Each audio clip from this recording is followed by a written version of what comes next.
go. This is Emily C., my new bestie. I hate the idea that someone out there hates me. I even hate thinking that Al-Qaeda hates me. I think if they got to know me, they wouldn't hate me. This stole the show. Emily C. was phenomenal. There's something you need to know. What? You're doing great. Look at my baby. There she is. Emily. 10 out of 10. Huge fan. I see Emily C says 123. I trust her. She's really good. Listen, Turtle, you gotta watch your language. You gotta watch your language. I'm already live. So you need to follow the FCC guidelines. She destroyed, left nothing in her path. It was so good.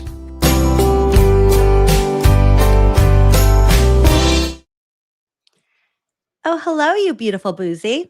I didn't know I was going to go live right away, and I'm fixing like my camera. I used to do the whole like backstage. I have a surprise guest, and then it just like got awkward. So we're all out here together, just winging it. I saw somebody in the chat already who said this is going to be great. Sure, we have nothing planned for you guys. Nope. We're just going on a journey together. We're going on a big adventure, and I'm so glad that you're here to do it with me. There's nobody I would rather go on this adventure with.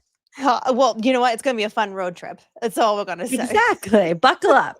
How are you doing? How was your day? How's your week? How's your life? So the last time I went live, I mentioned that my cute like graphic of Karen that I got during verdict day fell off because someone cutely said in the audience, the chat or afterwards was like, "Oh, Karen's falling for you. That's so cute. Haha." It's like, "Oh my God, that's funny."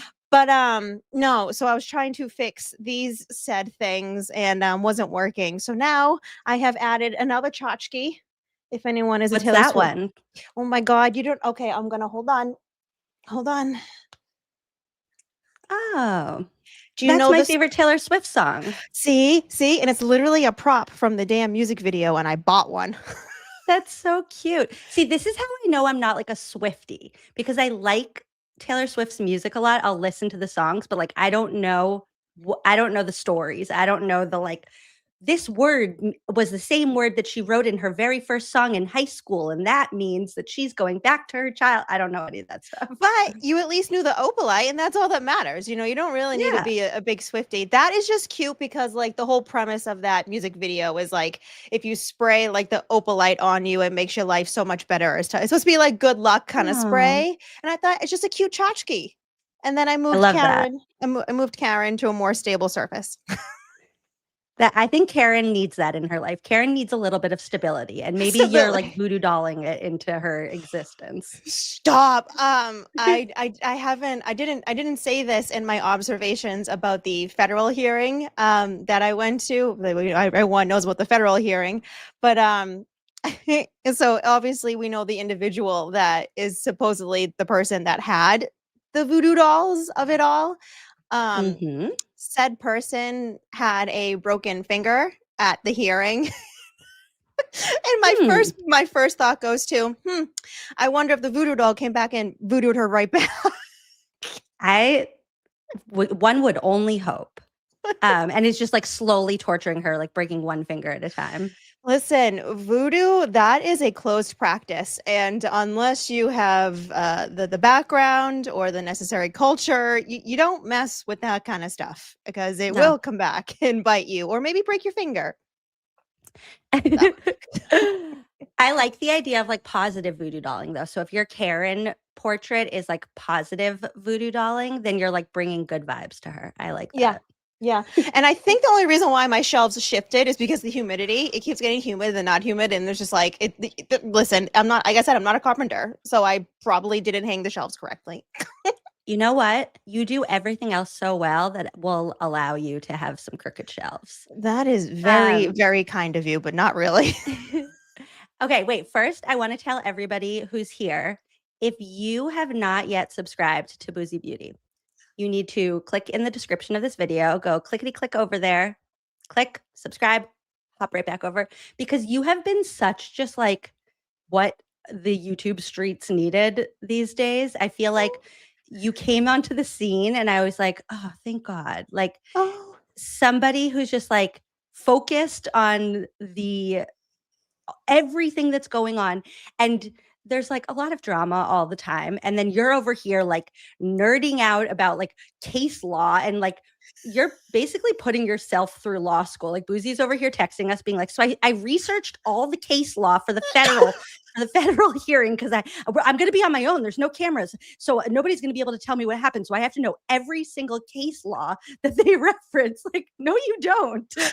I know. I appreciate it. I really tried. I really tried between the Monday hearing and the 2 Tuesday hearings. And then once Wednesday came around, I died. I am just recovering today. Like I literally did nonstop research from Saturday, Sunday, Monday, and then Tuesday. I was just busy with the different hearings. So I was like, I have been nonstop. So like my brain has been kaput. So I'm very happy that there was no prep for this. We can just waltz on in, not knowing what we're to, and it's great. Well, I appreciate that you agreed to do this. I literally texted Boozey, like 2 hours ago, and I was like, any chance you want to do like a late night FOIA and find out with me? And now here we are. Well, here we are. So here's what I'm thinking. I'm also going to be I'm going to try to kill two birds with one stone. We'll see how this goes. I'm going to try to be updating the FOIA site with the things that we go through tonight so that like by the end of this, I can click publish and all of these documents will be available to all of you out there on FOIAandFindOut.com. That seems a little ambitious, but like, why not just set the bar really high and not reach it? I could never, but good luck to you, Em. I have 3 sections already. And I have to tell you, I just started kind of like clicking around to see like how I wanted to organize this on the site. And so for those of you out there, we're getting the notice of discovery documents every 2 weeks. That's what these are. And they're in the order that the defense team got them in. And now we're getting into, so the beginning ones, like the first couple documents were like the most important things. It was like the police reports and like the, I don't know, whatever nonsense, whatever stuff they like made up to make it look like they did an investigation. Now this drop had one notice of discovery that was like number 30 something, which should have come much earlier. 36 should have come much earlier. I'm not entirely sure why we're just getting it now in this one. And then we're getting 57, 58, 59, 60. These later ones are just weird.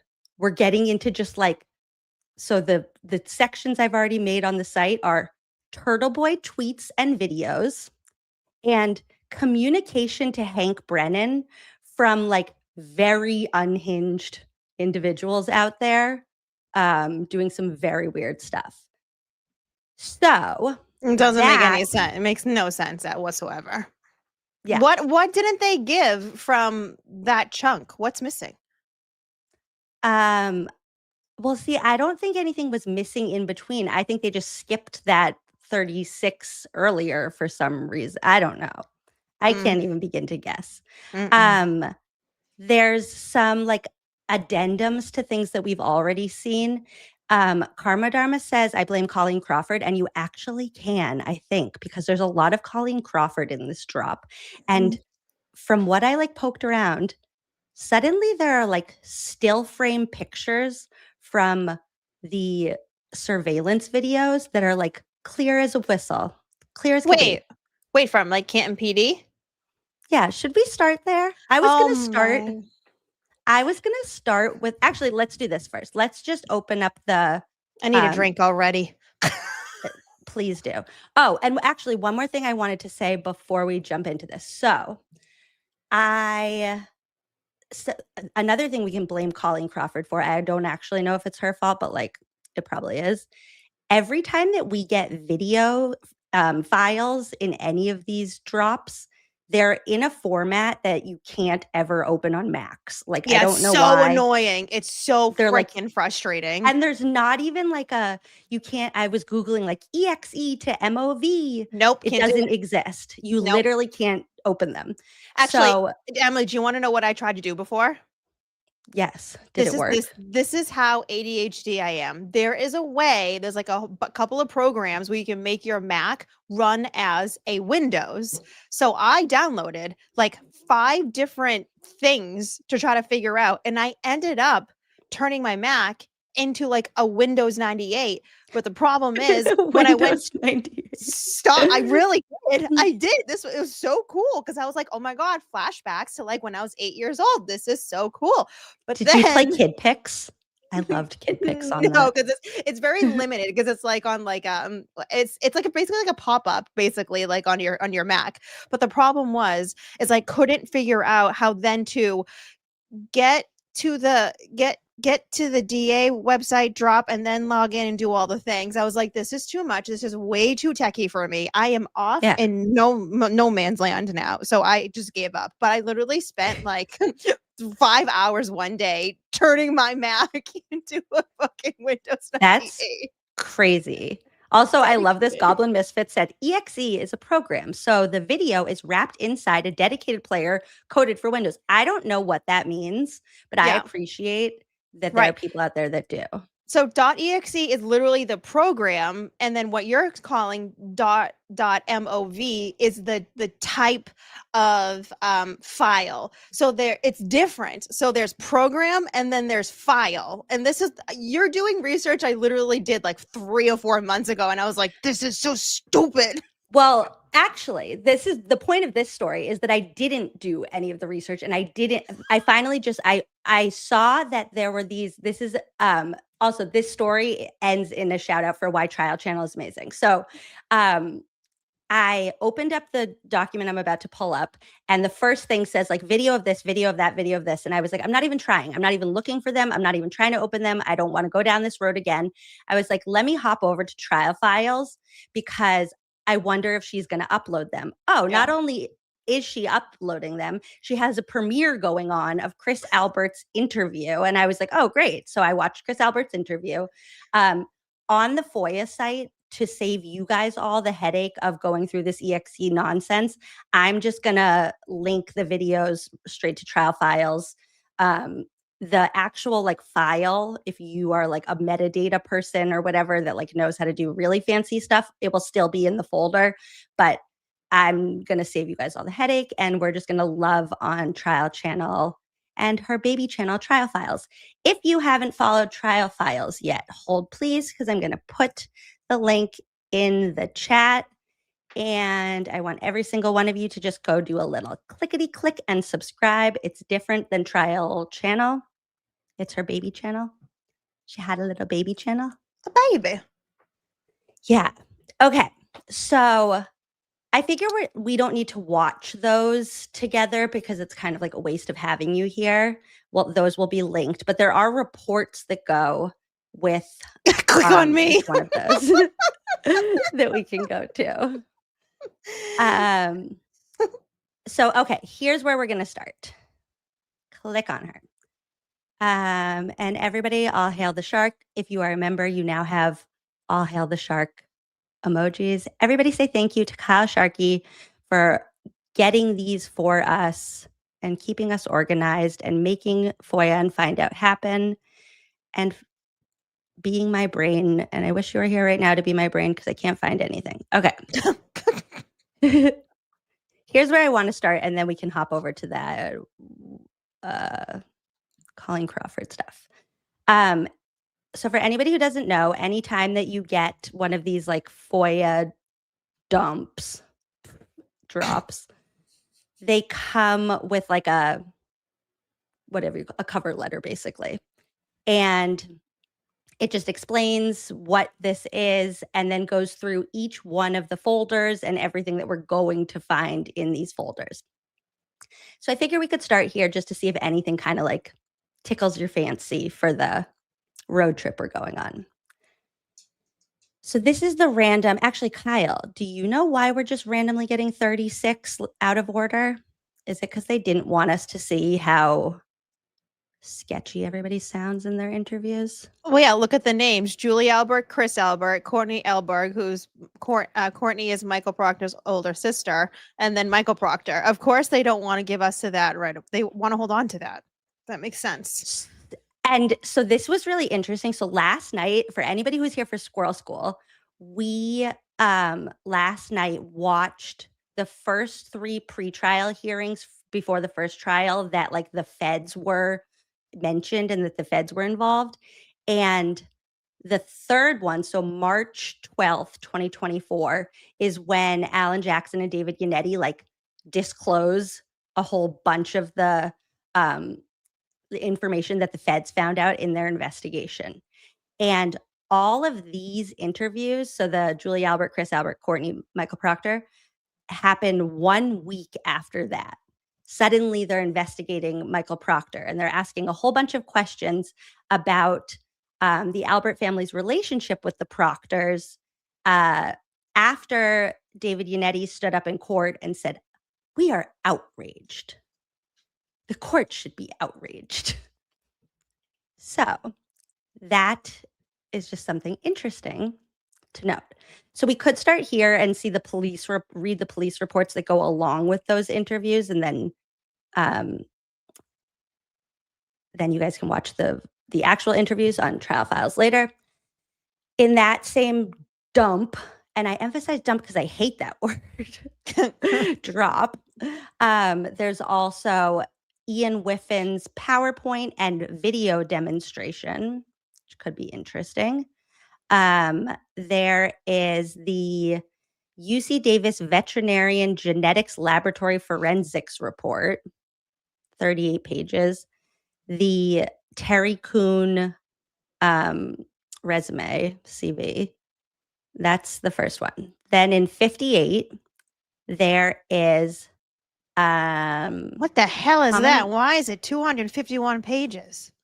I have no idea. Letter Maybe to we start Defense there. Counsel? Well, yeah, what the hell? Maybe we just start there and go down. Yeah, because we'll preview everything, but then we'll go back to the top, and that's just where we'll start. Crawford, Matthew Erickson is when he went to Canton PD. Colleen Crawford again. Hash value, okay. Split screen, okay. And then you go to the brain doctor. This split screen file is so ridiculous. So it's a split screen of when, I believe it's like on February 1st when they have one of the like crime lab people like photographing Karen's Lexus, and then they have like a split screen of her tail light, that the pictures they took, and then like them taking the picture, and it's like, yeah, that is not what's in dispute of when her tail light was or was not cracked. Right, yeah. So that wouldn't even matter. They did that extra work just to be like, see what we can do. Okay, well then why don't you do it for when the vehicle first entered? Exactly.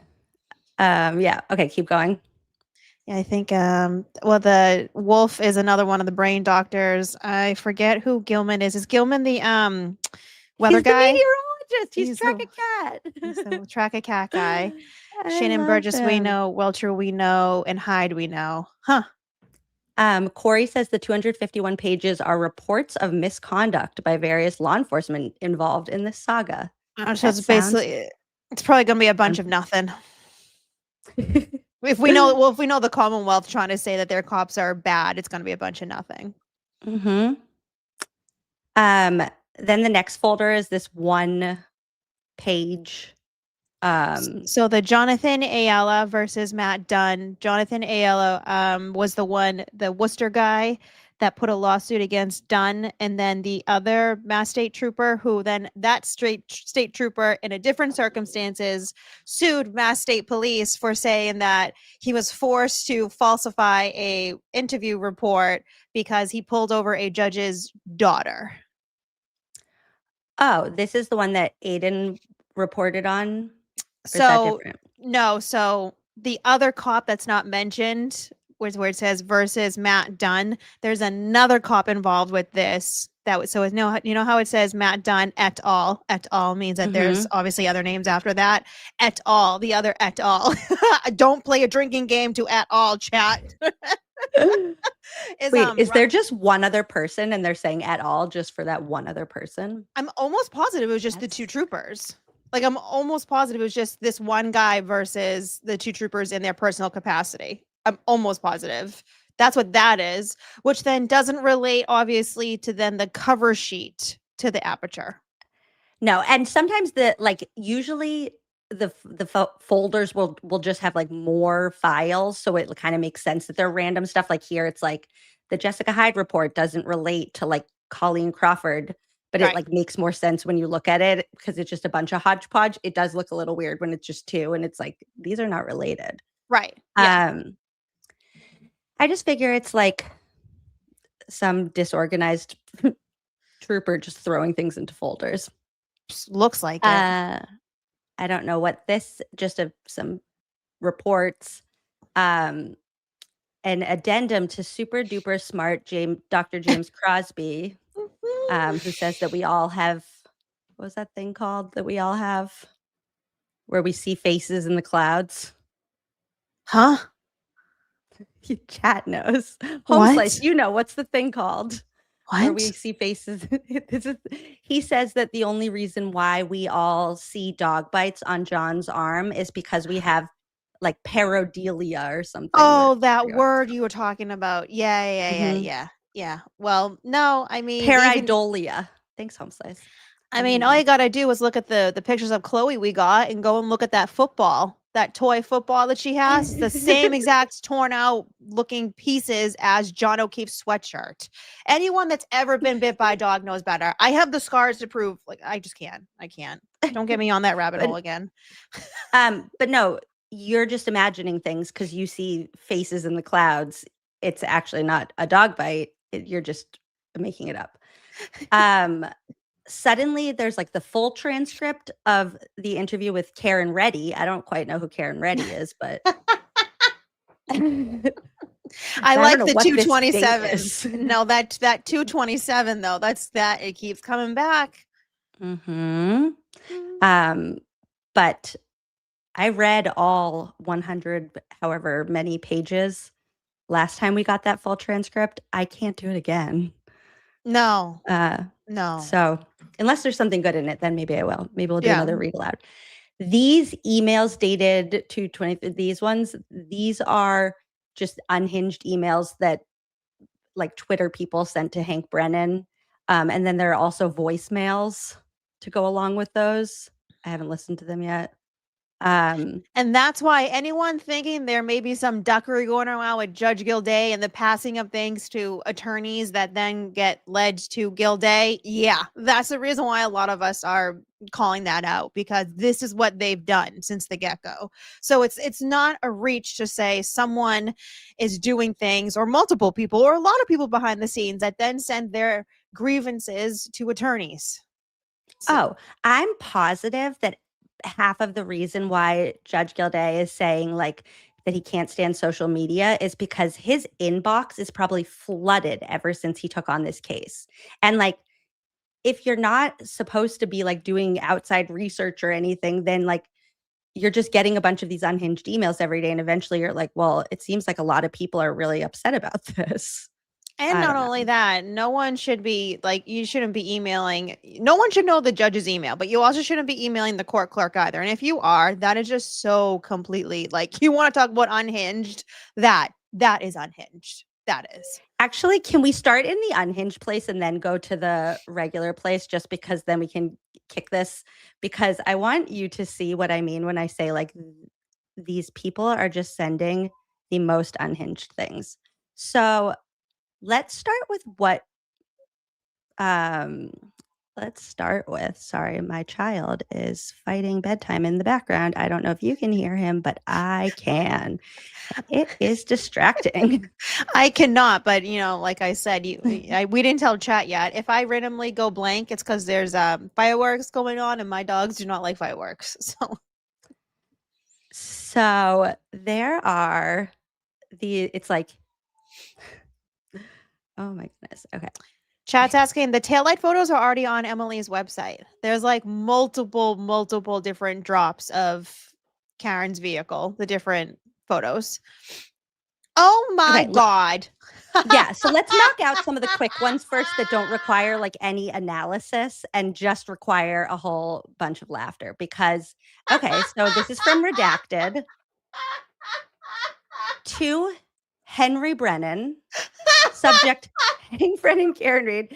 The body of the email says, I thought ARCA was supposed to be a neutral witness, but isn't that Dr. Rentschler? And then there is Bill Reed and an arrow, an ARCA expert and an arrow. That's so funny. And then another just on its own, just to make sure that he really got the full effect. That's one. Okay, let's see what else we have here in these unhinged emails. Oh boy. This one is really tiny, but it says there must have been like a whatever you call it, like a call to action of all these people to like send these pictures because this one says it's from anonymously, so unbiased, hanging out with Karen, her family, her attorneys, and supporters. And then there's just some arrows to people. I don't actually even know who that's pointing to. This is where we got the ham sandwich of it all. Exactly. I was actually really hoping for that video footage, and I'm kind of bummed that we didn't get it. Or that Wait, hold I've seen on. it. Hold on. Go back to Jason's picture for a second. What were they pointing out? Him next to Tiny Desk Man? What's wrong with that? He's Tiny Desk Man. He's a part of Karen's team. You know what I mean? That's just Tiny Desk Man and Jason. There's not even. I think that's unclear, not actually. That's like taking a picture with like Alan Jackson, David and Eddie. Like that's not a problem. Now, if you want to say, it's saying like, who is this that the arrow is pointing to? I can't even that's tell. Rentschler. Is it? I'm almost positive.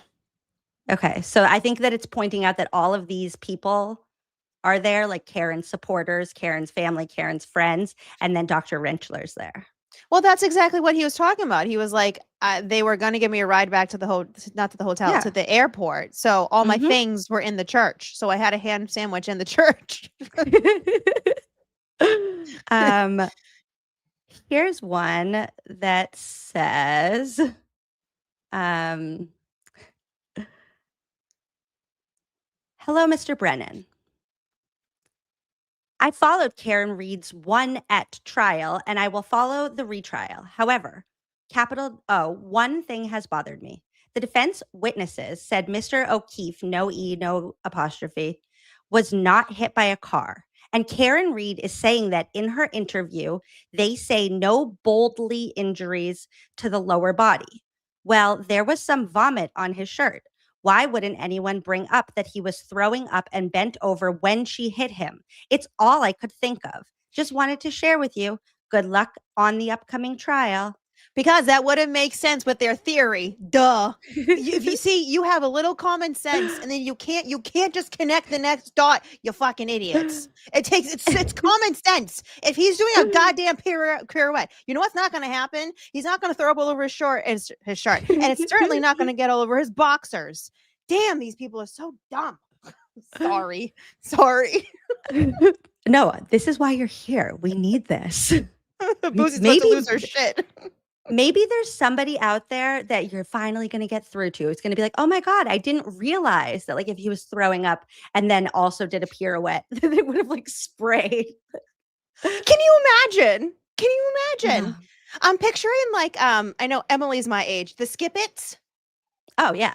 Except throw up. Skip it. like in the Exorcist. Yeah. Yes.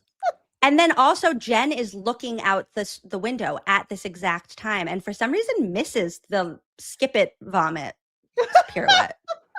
It's going to be called I don't know Skip how. It Vomit. It's literally going to be called Skip It Exorcist Vomit. That's what it's going to be called. This one says, February 9th, 2025, Attorney Brennan, a tip. The defense is hinging the entire case on two factors. One, that entire Sallyport video fiasco. I leave that for you to try and clean up. Two, when Karen backed of John O'Keefe's driveway and struck Mr. O'Keefe's car, causing it to move, was when the side rear light broke on Miss Reed's SUV. First, there was no glass found at that location. And second, you can watch the SUV leave the entire length of the driveway, and the side rear light is intact, as you do not see an exposed white light bulb. You see red when she stops and turns left out of the driveway. Wait. What am I going to say? What color are the light bulbs, chat? Chat already knows. Wait, but if you see red, doesn't that prove that her taillight wasn't cracked yet? There's no white light bulbs. Right, but this is saying you do not see an exposed white light bulb. This one's saying Either you way. see red when she stops. So yeah, you're right. You do see red when she stops because Michael Proctor didn't break her tail light yet. And also, who's to say they didn't find anything in John's driveway? Mm-hmm. At this point, that's where I'm going. Oh, I think 100%. I think that goes without saying. This is a very interesting one because just like you're saying that the public actually does get through to make an impact on somebody like Judge Gilday. This came up in trial. This unhinged nonsense was part of the trial. Oh, yeah. Mm-hmm. This says, sorry, I'm trying to make it so I can read it and you guys can read it. Okay, this picture, no, this picture or message, blah, blah, blah. Okay. Basically, they sent two images. One is a screenshot of Dana Wolf, who is Dr. Wolf from ARCA's wife. And it has highlighted, it's very blurry, but it's highlighted her Facebook activity that she was in the Free Karen Read group.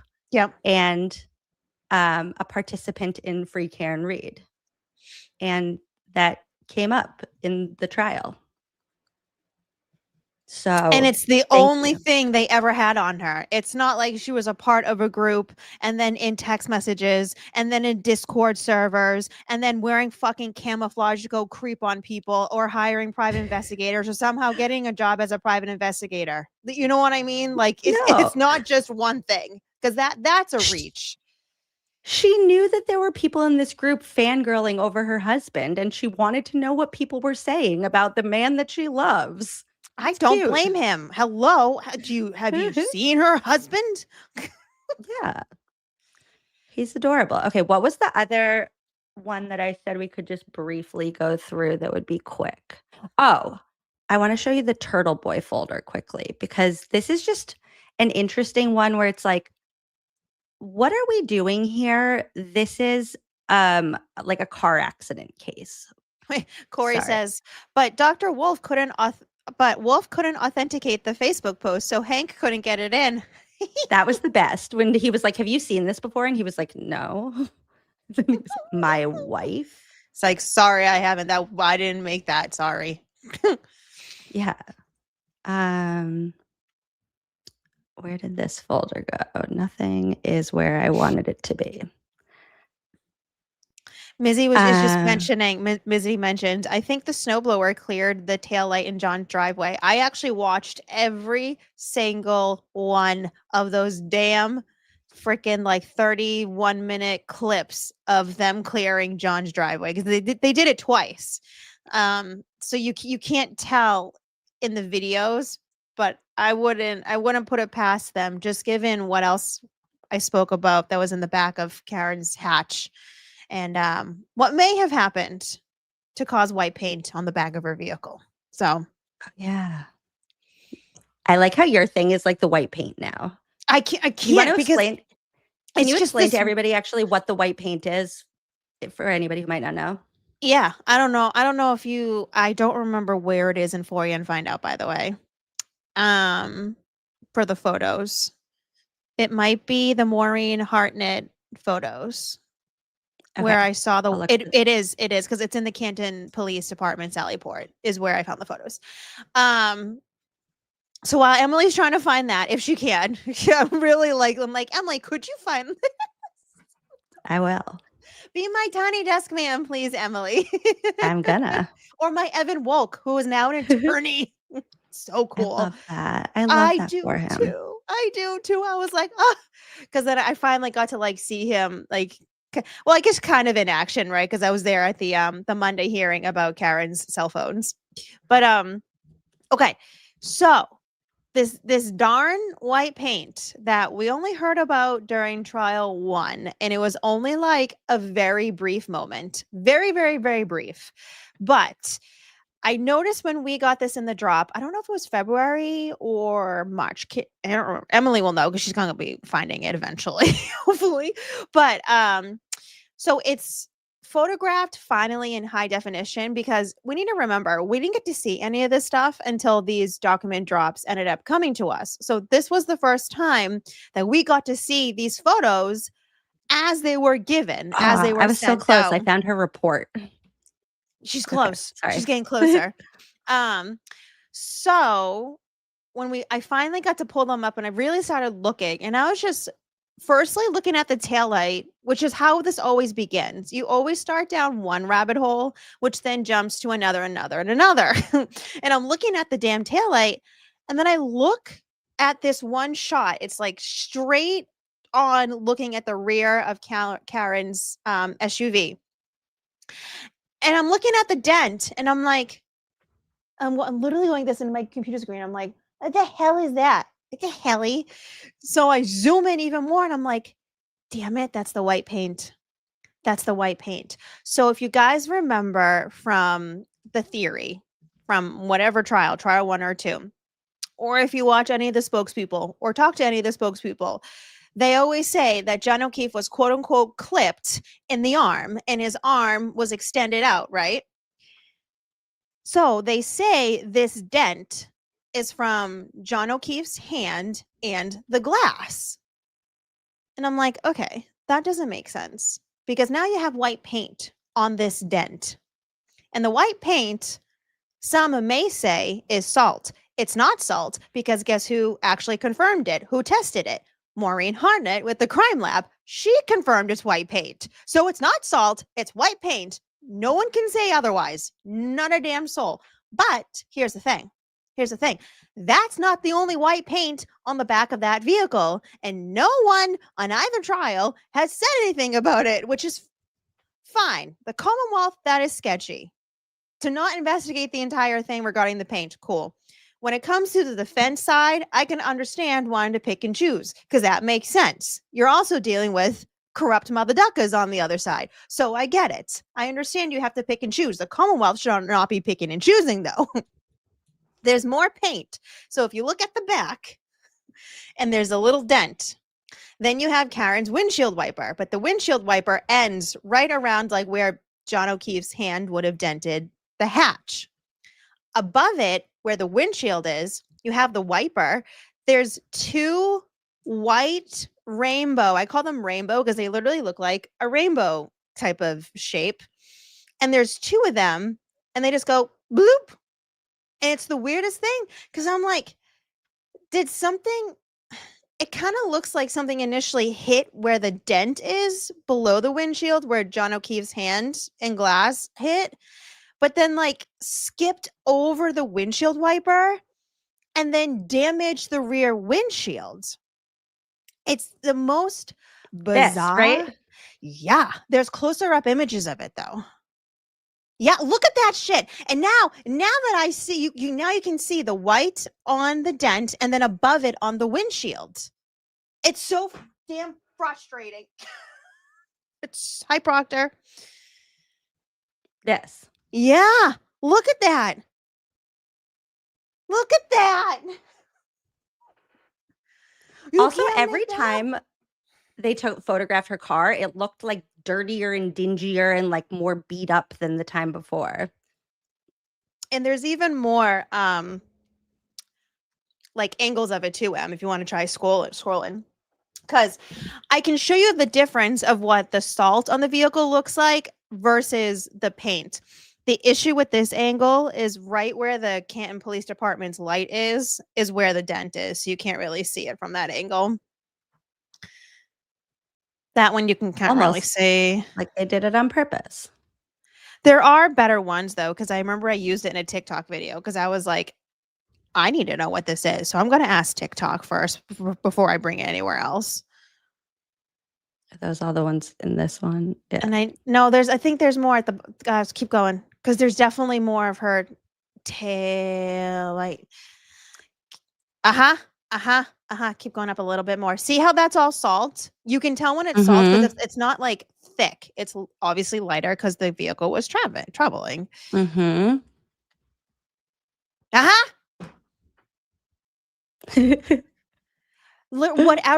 Whatever dented this thing also scratched off some of the black paint too. See what I mean? It's the weirdest thing. So it dented that portion of the car. It left white paint. It scratched some of the black off of her vehicle, but then also somehow jumped above the rear windshield wiper and scratched. Like yeah, and then look above it too. You can see the scratches. Because at first, when I first looked at it, I was like, "Oh, so it just left white paint on the windshield." But then when I looked at the pictures of her auction, and it finally ended up at like the dealership, because the auction, they didn't auction the vehicle off; they just had a dealer purchase it. Literally, the scratches that were left on that section of the paint look like almost like a hash mark, like on your like texting or whatever, your computer mark. And then the two rainbow marks actually left scratches on the real windshield.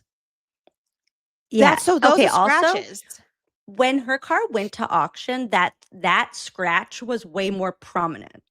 Like they were like scratching at it. Like it literally then looked like a hashtag. Right. But that's not what it looked like when they got it. Right. And look, come on, man. And you really want to say that's from John O'Keefe's arm in a glass? You know what? Like, I said this the other day on my live stream. I was like, it literally scratched the windshield. You can see it right here. That's what crazy. I mean. And you see how it's in different angles too, even on the windshield. I was like, this is not from one hit, which you would see obviously in one angular direction. That makes sense. This was from, I don't know, something that, but like it wasn't John O'Keefe's arm, unless John O'Keefe randomly just spontaneously bled white paint. There's no Does anybody in this picture see Yoda? I like in that. Does that look like Yoda? Okay. Wait, so hold on. Stay on this one for a second. So bring your cursor over where the white paint is on the thing. Yeah. Okay. This one or this one? No, that one right there. So where the actual, like where she tested, right there. Yeah. So that is paint. But if you look over to the left of it, that is salt. So you can tell the paint is like, it's like a thick and dense texture, whereas the salt is very like light and watery. There's two totally different things. So again, and then there's just Yoda. well, I'm sitting here and I'm like, can you imagine me just looking at this being like, are you joking? You actually have to be kidding me right now. This can't be for real. This cannot be real. And it is. It is. And yet there are people online that would explain to you and truly mean it that, oh, well, that was because like John's elbow was here and his hand was here. And as the car went by and the taillight shattered and he was holding the glass, then the glass shattered. And that's where that came from. And then they would have to try to comprehend if that's where his elbow is, then the side of the vehicle would have completely impacted. Oh, he would have just been hit by a car. Exactly. They still would say clipping. Because it wouldn't be the center of his body mass. Okay, cool. Like that's the reason why I'm like, cool, I'll take your lingo and I'll still show you how stupid you sound, because he still got hit by a car at that point, if that's what you're saying. Oh, he was painting. No, that's what I said. I said he must have been doing arts creative. No, he was doing arts and crafts in 34 Fairview Road. That's the only other excuse. That's it. Yeah. I'm like, okay, that's not from a hand. And two, what I also found is interesting is if you actually follow like the end of where the scratch is on the windshield and you follow down on the bumper, literally it's the pieces of glass on the bumper. But remember, the bumper glass does not match the cocktail glass. Mm-hmm. So does it match the car? It doesn't match any glass. Mhm. Well, here's the thing. Does it match a tool in there's the there's garage? that. That's the two tiny little pieces of glass. But we need to remember the taillight is not glass, and that's what they originally told the public, that it was glass, and it's not. So clearly I still have a thing about being lied to by them and the media that spun it. So every single time they try to say, well, the glass in the taillight, there's no glass in the taillight. And there's no bulbs. They're like, well, the white bulbs. There's in tiny, in your tiny, 1992 Honda Accord. Yeah, Well, maybe not.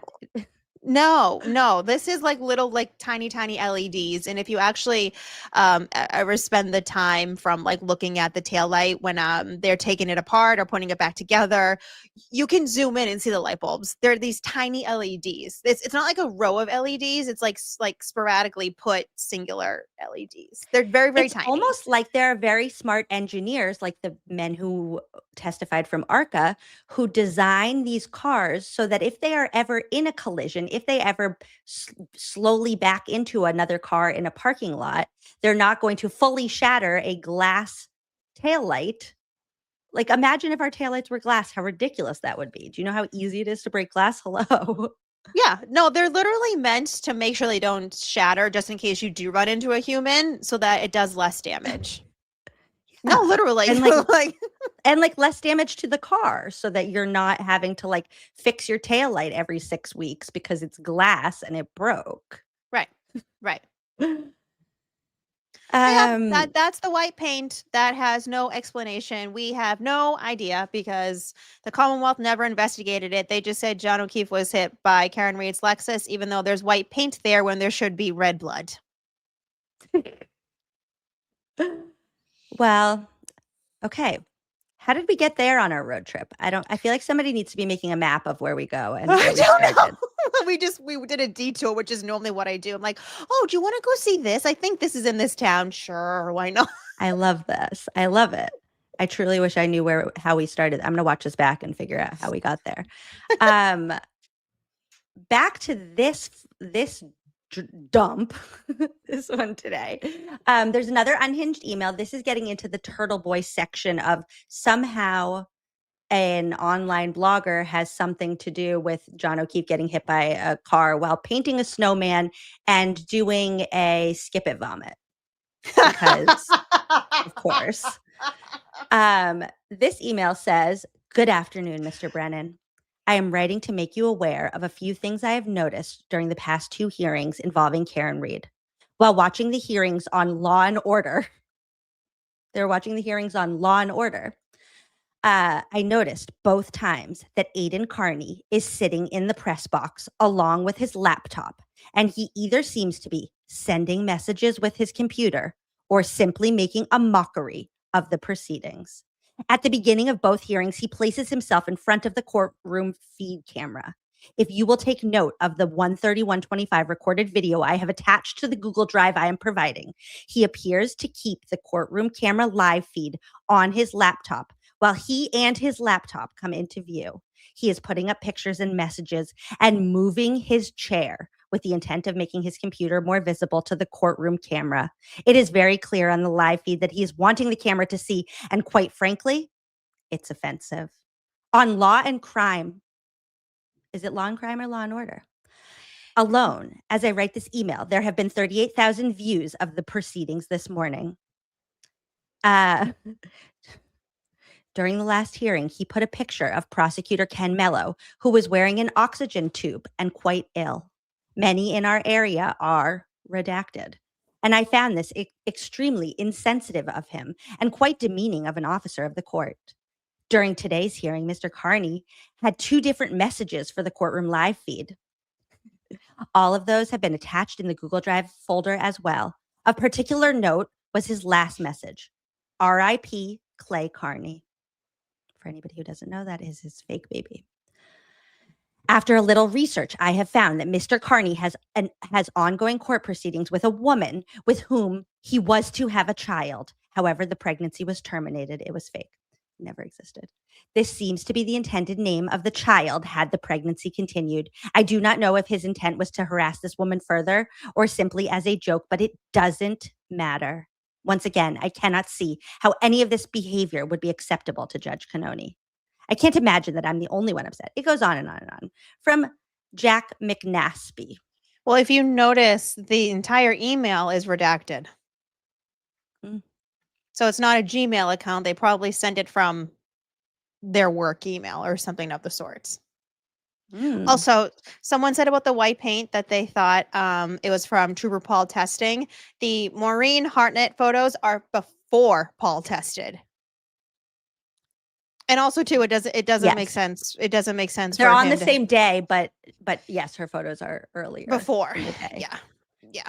And then I just to close the loop on this one, so then we can check one off the list. We then have the videos that were provided. Oh God, by Jack McNaspy. There are 3 very short clips that I would like to share with you now, because this is very important and not at all making a mockery of a murder trial of a Boston police officer. Whoop. Rude. I didn't do that. I'm so sorry. Rude. Put me in timeout, Chad. Hello? I'm out of control. Okay. Here's the first one.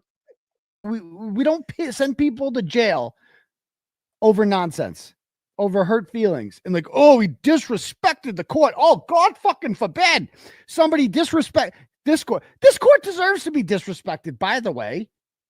This is a kangaroo court. And if somebody like me made a mockery of this, which I did not, because I didn't know, I was on TV, I didn't know. If somebody like me made a mockery of this, then I would argue that's the appropriate action to take, because you should treat this court like a joke if it wants to act like a fucking joke, which this whole case is. This is a fucking joke, the Karen Reed case. That's what this is. Everybody and their mother. Where's the lie? They thought that was bad. Mm-hmm. And the title of that file says Aiden Turtleboy Live, Kangaroo Court. Now, that's his opinion. He's allowed to have that opinion. Here's his R.I.P. Clay.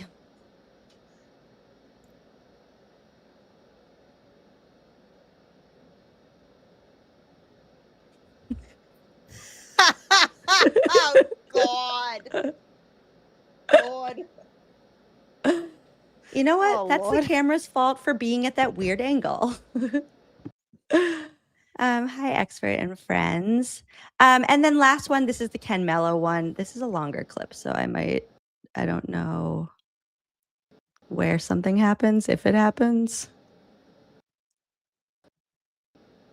Yeah, I don't even know what's happening in this clip. Oh, this is supposed to be God. about Ken Mello. Oh, there. Wait, hold on. Wasn't there, I specifically remember this, Emily D. Baker was live watching, I think maybe this hearing. It had to be this hearing.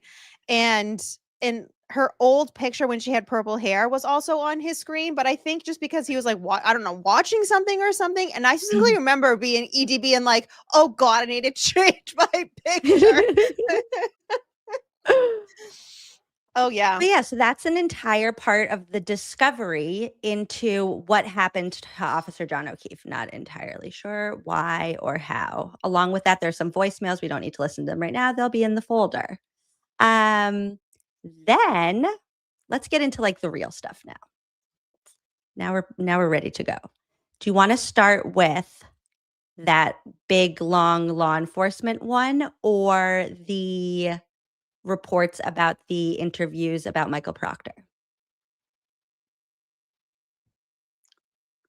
I have no idea what the bigger one is, so let's peruse through that. I'm completely clueless on what, like what was it, like the 251 pages one or something like that? Yeah. Okay, let me make it so that you can see it.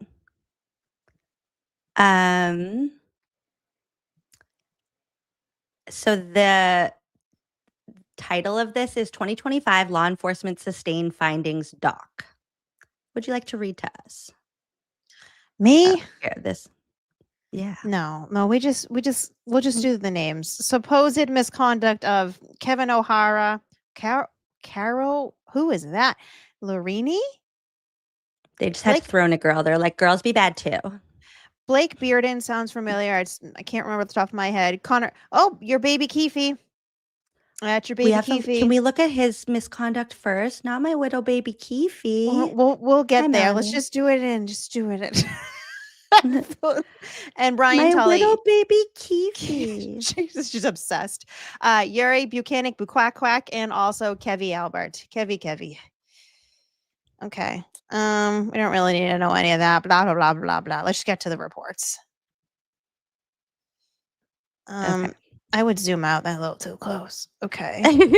Newport Elks Lodge. What happened at a Newport Elks Lodge? Why do these people hang out at? Why do they hang out at like the Legion and the Elks? What is with you people? Like, man, that's not dive bar. That's just like. Do you think they're members or do you think they go on the non-member side? Trooper O'Hara. Okay, here's the deal. This makes sense if he's hanging out at an Elks Lodge. That makes sense.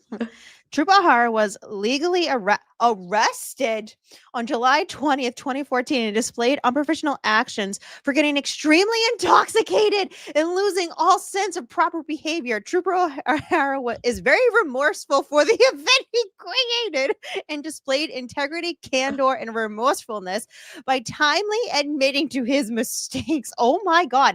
And making the best out of a terrible decision.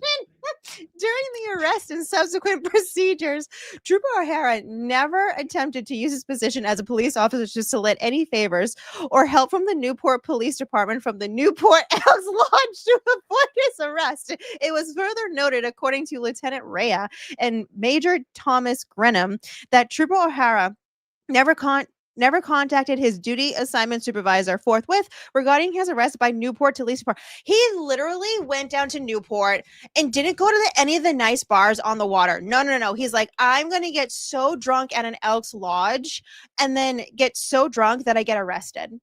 You're joking. I don't think that they would make that up. I think that that tracks. That tracks considering who we're talking about. Like, should we quickly just remind everybody who Kevin O'Hara is? Because why is it sustained? He said he did it admittedly, so they sustained it?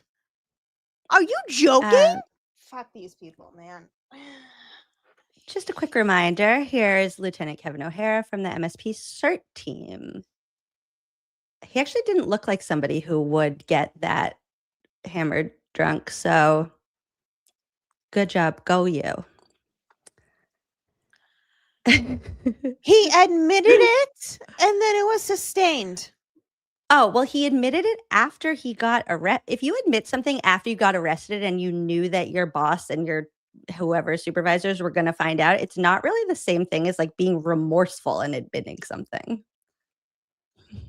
I think that's all we need to know about that. But that's a bunch of hoopla. Is it like the entire case file? No. Now we're on to that lady that we don't know. It's just all the bad things they've ever done. This is fun. Wait, hold on. Scroll up. Oh, wait. So hold on. It just goes to the conclusion of the next officer. Why don't we have the entire thing? And why is hers in stupid font? And I'm confused. Hold on. So Hingham District Court. Scroll up for a second, Em. She was involved in a motor vehicle crash in the town of Hanover. As a result of an investigation by officers from the Hanover Police Department, Trooper Lorini was cited for the following charges. Shut up. Another drinking and driving. Are you kidding me? Are you joking? You bunch of drunks. No wonder the reason why you all work together. Operating a motor vehicle under the influence of liquor. Operating a motor vehicle negligently. Failure to stay in marked lanes. Homegirl was drunk, crossing the yellow lanes, and was it in her? Wait, but let me guess. Let me guess. Then she was remorseful. Loss of license for 45 days and was able to stay on the job. Yeah. Not found not responsible for crossing the yellow lines. Is spam their union? was represented by spam attorney. Probably, yeah. I like that their union is called spam. How was she found not guilty of crossing yellow lanes? Like, maybe she was remorseful.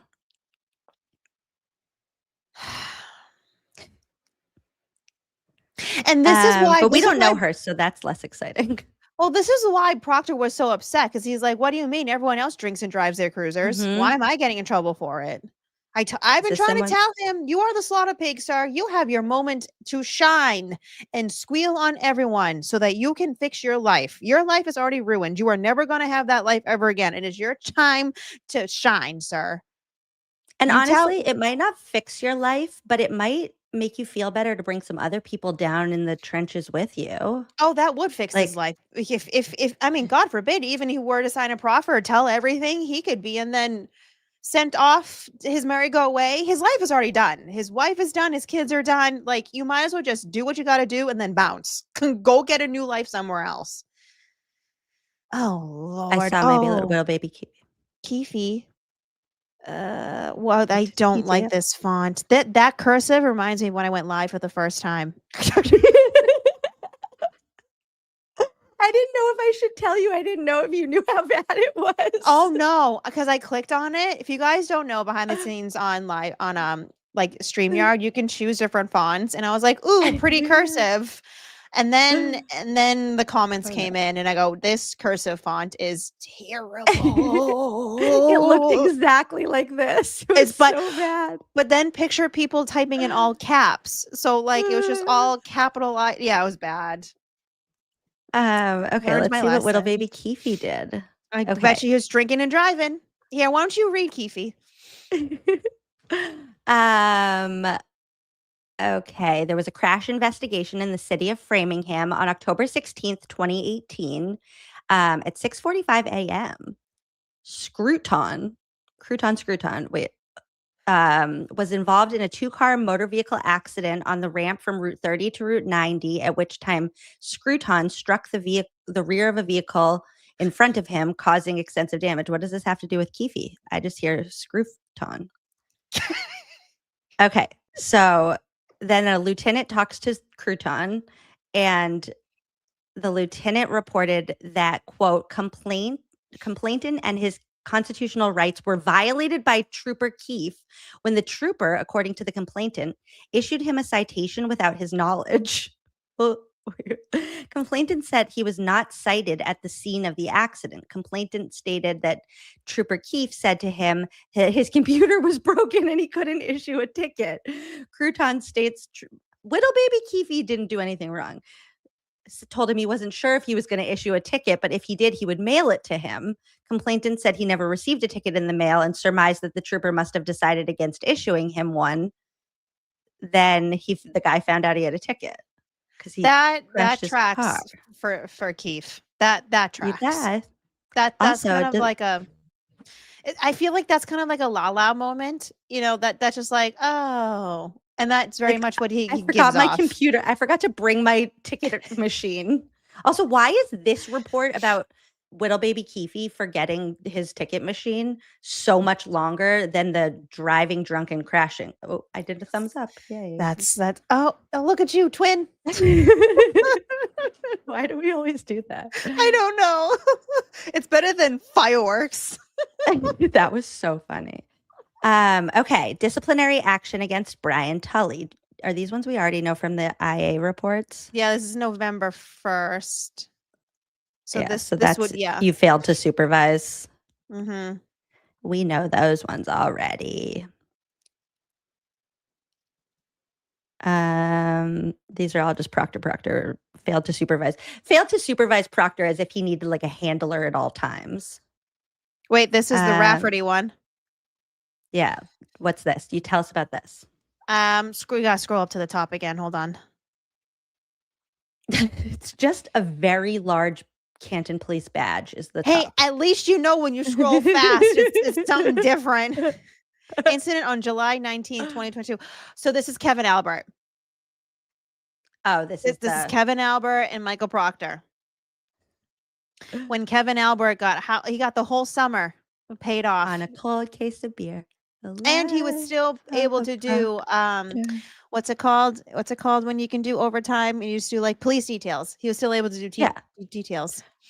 Oh, what Noonan in Kelsey Fitzsimmons's case had the exact same thing. He was like on medical leave, but also still doing overtime details. Yep. He's like, I'm not going to work regular. I'm only going to work overtime. Yep. But is it overtime if you didn't do regular time? Yes, because this?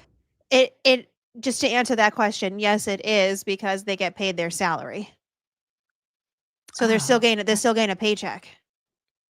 Right, but like the word overtime implies that you already did time.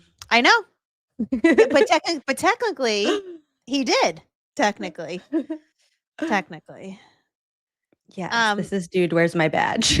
Yeah, yes. Have we actually seen this report before?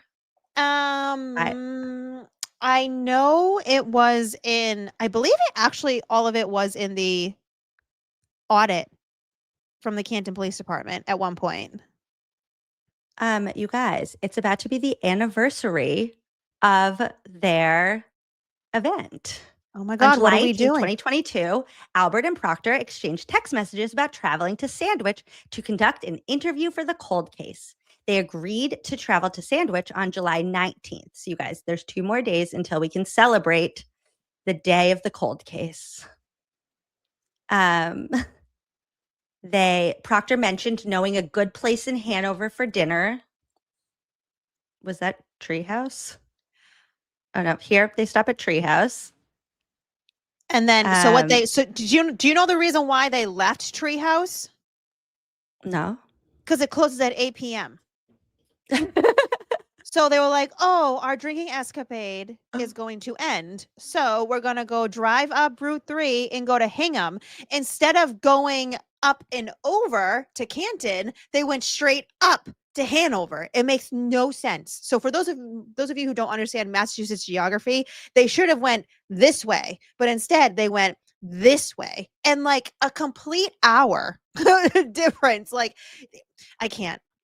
When I found out they made a second stop, I was like, oh no. So you all were just getting shit-faced together. That's what you were doing. And who were you meeting up with?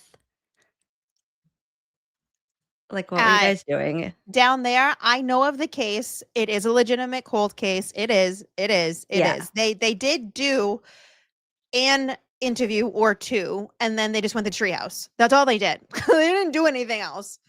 Wasn't there something sketchy, though, where it was like the person that was the missing person, I think it was, wasn't actually listed as missing until recently? There was something off there with it, but just because of the nature of what happened, it's obviously not something I want to divulge in. I just can confirm it is a real case. There was a missing person, is a missing person, and they were doing something down there. But I also think they use it as an excuse. Hey, let's go down the Cape in the middle of the summer, and then also we get paid while doing it, and then we go to Treehouse and get drunk, and we're still on the clock. Dude, don't forget to turn your GPS on your cruiser off.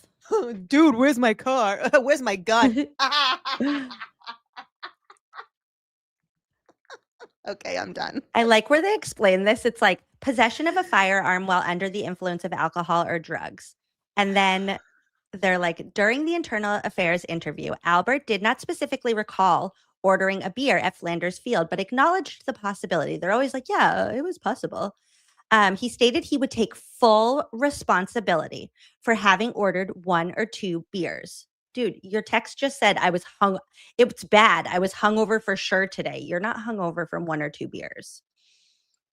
Then he has 1 or 2 beers at Treehouse. Given that the dinner lasted 1 hour and they spent no more than 30 minutes at Treehouse, it is reasonable to conclude that Albert did not consume excessive alcohol that would make him intoxicated while armed. This is not how an internal affairs investigation is not supposed to work. You are not supposed to come to conclusions like this. You can't be like, well, he wasn't that drunk. The only reason why they saved for 30 minutes is because Treehouse was closing. That's the reason why it went up. This is the stupidest. This is like a high schooler lying to their parents and and like hoping that they just like have never been in the world to know this. Albert clarified that his text message, quote, "I was hungover for sure today," referred to his overall fatigue from working a 16-hour shift the previous day. So And do you like, know who? Do you know who okayed all of this? Fucking Rafferty. That's Rafferty, that's the reason why like so many in town and others have issues with her, because this is nonsense. Kevin should have been fired. Period. He should not be a cop. He shouldn't be a cop. I don't care if you think he's the best detective. This is shitty. Gallagher was like, he's our best guy. Well, then you all are ducked if you think he's your best detective.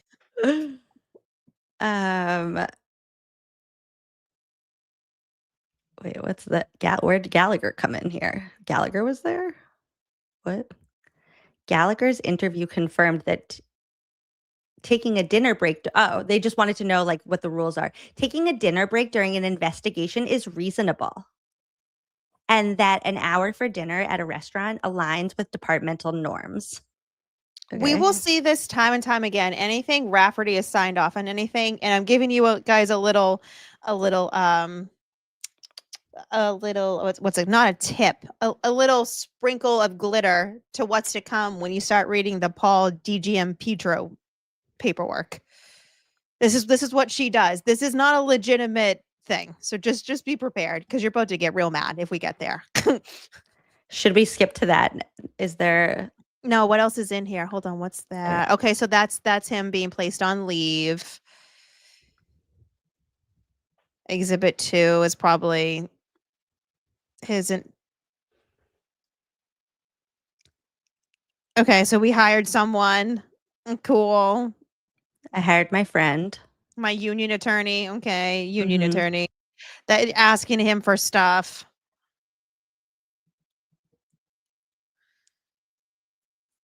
They want his communications. That's his. Oh, wow, what a great timesheet. What a solid timesheet from Canton PD. Wow. Wow. Wow. Solid timesheet they're giving us. It's all the timesheets.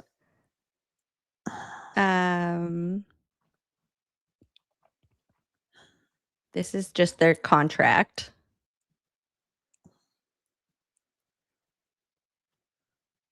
This all seems like nonsense now.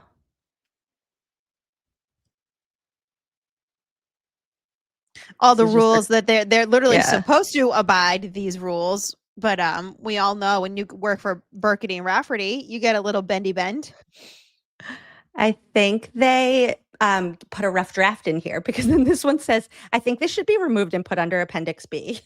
So, oh my God. I think you guys should make a final copy and not show us all your, especially for the report of his internal affairs investigation.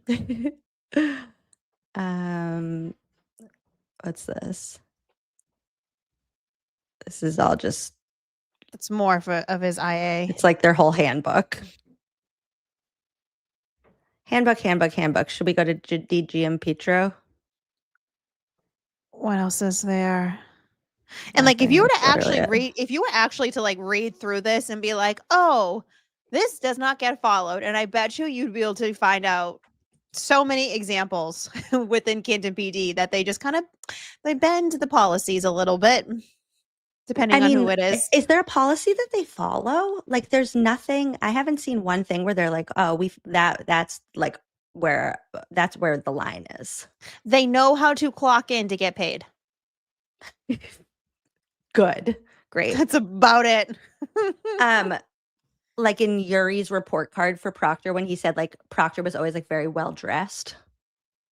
Please, did you see him? Like, his pants when he was at the Sally Port? Come on. Please. Where is that one that you were just talking about?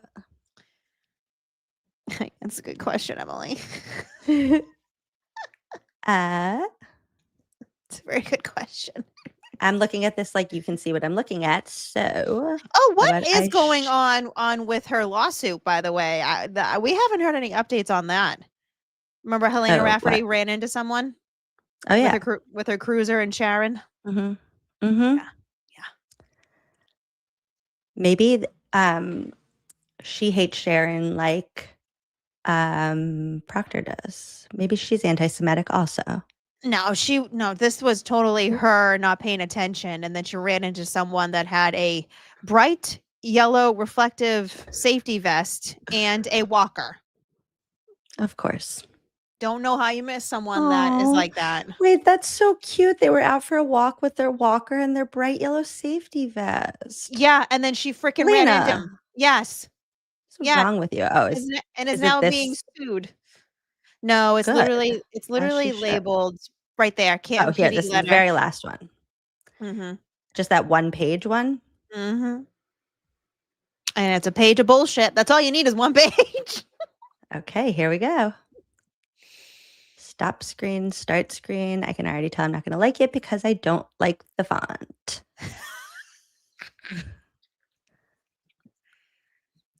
Okay. To Chief Helena Rafferty from Sergeant Paul DiGiampetro, date February 27th, 2025, RE 22-87OF video recordings. Chief, the following is an estimated timeline involving my downloading of video recordings related to the John O'Keefe case. February 2022, MSP Trooper Proctor requested a copy of the video of the suspect's vehicle in the Sallyport. June 2023, MSP Trooper Proctor requested a video of the suspect's vehicle being brought into the Sallyport, specifically the outside camera footage. I believe this may also have been approximate time that I downloaded video recordings that I covered the entire time frame that the suspect's vehicle was held at the Canton Police Station. Due to the large size of the files, at times I had to break it down into 6-hour blocks for ease of exporting. April 2024, I downloaded Sallyport video of suspect's vehicle from the, quote, inverted camera. Then, in spring of 2024, while the trial was being held, I downloaded some video recordings that you and I believed may be needed to refute claims being made by the defense. This included the footage of S.A. Higgins as he came to the station during the early hours of January 29th, 2022. I believe that it was at this time that I also took the initiative to download video recordings that showed that the Sallyport cameras were either of extremely poor quality or inverted prior to the events of January 29th, 2022. These files were saved on the, quote, detective drive in a folder I created that held most of the audio and video recordings of this case. Only after the trial were copies of the files I had preemptively downloaded during trial delivered to the DA's office. It should be noted that all video evidence that I saved was exclusively done on the workstation in my office. If a copy of any file was disseminated, it was either via CD or USB stick. At no time did I ever download any files to my own personal computer or storage device of any kind. Any file that was given out was either given to you, the DA's office, or the MSP. It should be further noted that the above information is the best of my recollection. I retired October 12th, 2024, and some of these events occurred almost 3 years prior. Respectfully, Paul DiGiampetro. So scroll back up for 2 seconds. Keep going. Okay. So we got the timeline here, right? Mm-hmm. February 2022, Proctor said he wants all of the recordings. Mm-hmm. And he gets them. But then it wasn't until June 2023 where we remember AJ was arguing this, like, now we finally have all this footage and we're finding out that he broke it down in 6-hour increments. Does anyone remember what they said about their recording system and what happens to said video? Oh, you mean that it overwrites every 30 days? 30 fucking days. I'm pretty sure February 2022 to June 2023 is longer than 30 days. Boozey, this is Canton. Time doesn't exist. Listen, we're just in a Linda. multiverse. 30 days, like you can be in February 2022 and then 30 days passes and then you're in June of 2023 because of the time drift, of course. But do you know what they're confirming now? I mean, we already knew this was confirmed, but they have since confirmed they have every single moment of every single second that Karen's SUV was in this in Canton Sally Port. Now, here's the deal. Some of you don't know this because you haven't looked around the Canton PD, just the surroundings and how many cameras this facility has. They only supplied like, what was it? 15 seconds of her vehicle being towed in. Then they supplied bits and chunks, bits and bytes, right? Of when it was in the Sally Port. And then randomly before trial 2, they supplied, what was it? Another 30 seconds of footage or whatever of her vehicle being pulled in that we recently just saw. I'm telling you all right now, there are many more angles of Karen's vehicle around Canton PD that they never even supplied to the defense team, or they never admitted occurred. I promise you all, there's more video footage, and they're just not supplying it. They just don't want us to know about it. Wait, at one point, when Corey was really into the Sally Port information that we were going to get, I made a timeline. I love my timelines for anybody who doesn't know that, of when they got all of the, hold on.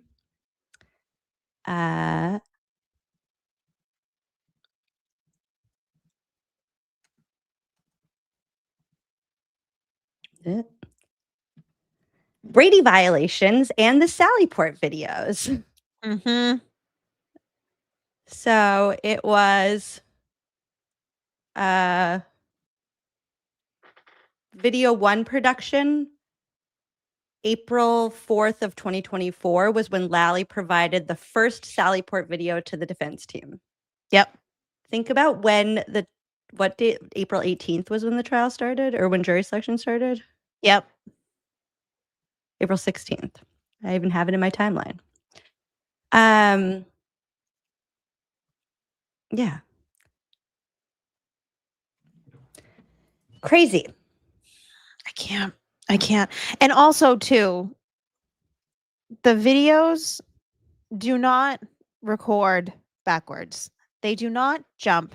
And they also are not motion activated. They are continuously recording because it's a police department. And if they were motion activated and people are walking around the Sally Port, that is motion. But here's the thing. Every single Dick, Larry, and Joe on the other side will tell you that they're motion activated. They're not. They're continuously recording. I know the cameras. This is how much research I've done. I know the type of fucking cameras that they have in the damn Canada Police Department. Love that you did that. They're continuously recording. I just don't like being lied to. I mean, we're still like, this timeline ended. I think I did it till the end of the retrial, and it's like we're still getting new Sally Port videos. Right. Like we just saw the tow truck driver for the very first time. Suddenly there was a real tow truck driver taking pictures of the car. Oh yeah. Oh yeah. Oh yeah. No. Oh yeah, no. Oh yeah, no. So now we know the reason why Paul wrote that letter is because Helena told him, hey, we need something to clear us of whatever XYZ. So I need you to write this report so we can give it to Brendan. That's what that, just literally trying to save their skins. And that's all Rafferty cared about. Just to save her reputation and Canton Police Department's reputation. And that's the reason why she escorted the O'Keefes into that random hearing one day, because Hank wanted to be on his diatribe saying that, the federal investigation's over, but Cannoni beat him to the punch, because that was the same hearing where Cannoni was like, I have grave concerns. And then it wasn't until the following hearing where Hank went on his diatribe about the federal investigation being over. But that's the reason why Rafferty showed, was to show support. I am with the O'Keefes all the time. Okay, Rafferty, go blow your own horn. Blow your own horn. Wait, also when I did this, I made a timeline of the videos that were produced. Oh, So yes. I this love these. just goes up to October of 2024, but the first video on April 4th, 2024 was just front wall, blurry camera inside, and camera in front of police station. Wait a Yannetti brings second. up the pork. Hold on. Pull up that chat right there. Treehouse showed 2 receipts. $70 for 5 packs of beer to go. You drunk fucks. You motherfuckers. Yeah, they're drinking and drive. They're literally drinking and driving. Like, not like I drank at a place and then I drove. Right. Like, you were drinking, you were having fun. It closed at 8 and you were like, let's get a 4-pack on the way to the next place. No. And then you were 4 5 packs, Emily. 4 5 packs. No, that $70 can't buy you 4 or 5 packs at Treehouse. Should we go take a trip? Treehouse is like $12 a beer. Should we go on a little actual road trip? Yeah. No. If we're going on a road trip, we're doing the candle class. Can you tell everybody about the candle class? Oh no. Officer Chip Eaton. He's a candle maker. I forget. It's not Sandwich though, right? Is it like, I forget the actual town that he's in. It was somewhere on the Cape. Wait, wasn't it in the name? What day did this happen? July, would you say 18th? 19th. On the 18th, they texted about it.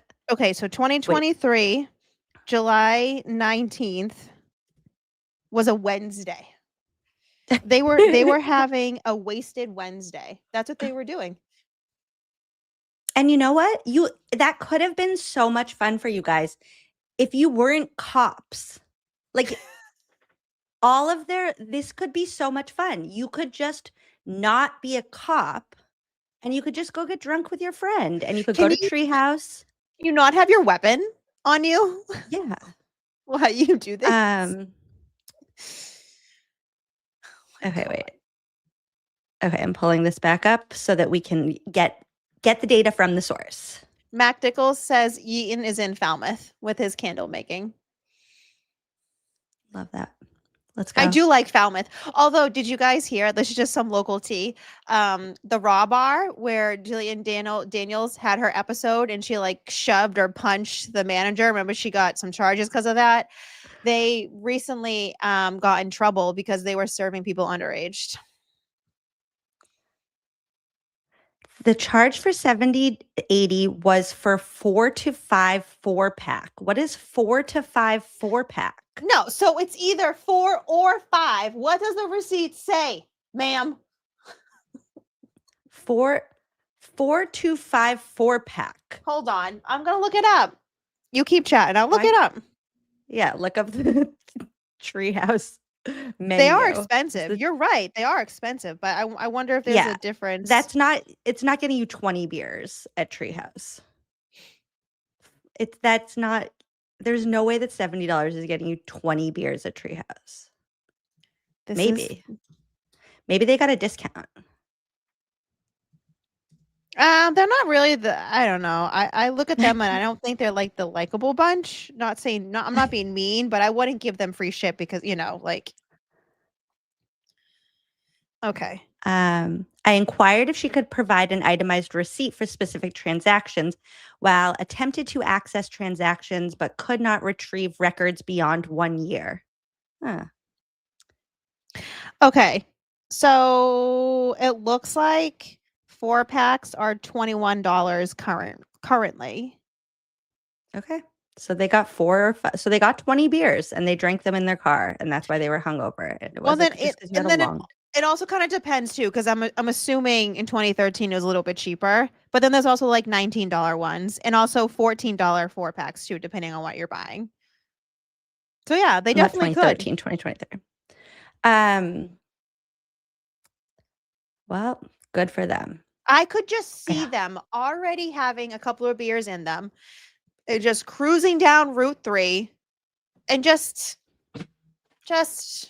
chilling. Turning you their go- lights on every once in a while just to like freak people out. Well, hey, why don't we just like, oh, totally in a heartbeat. And I could just see them like, when they get to the part of the highway where they have to either go up Route 3 or up, I forget the other route.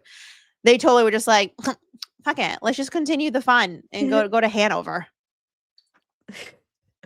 Something you will know about me is that the amount that I know Massachusetts, you would think that I'm like a tourist here.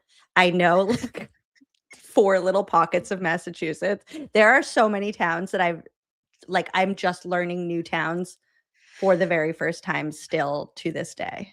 But also, just to put a pin in this, where they drank in Hanover, first of all, Hanover is so random. It's just a random town. It's just a random South Shore town. It doesn't make sense. It's not like Plymouth would make sense. Like I don't like things like that. Quincy would make sense.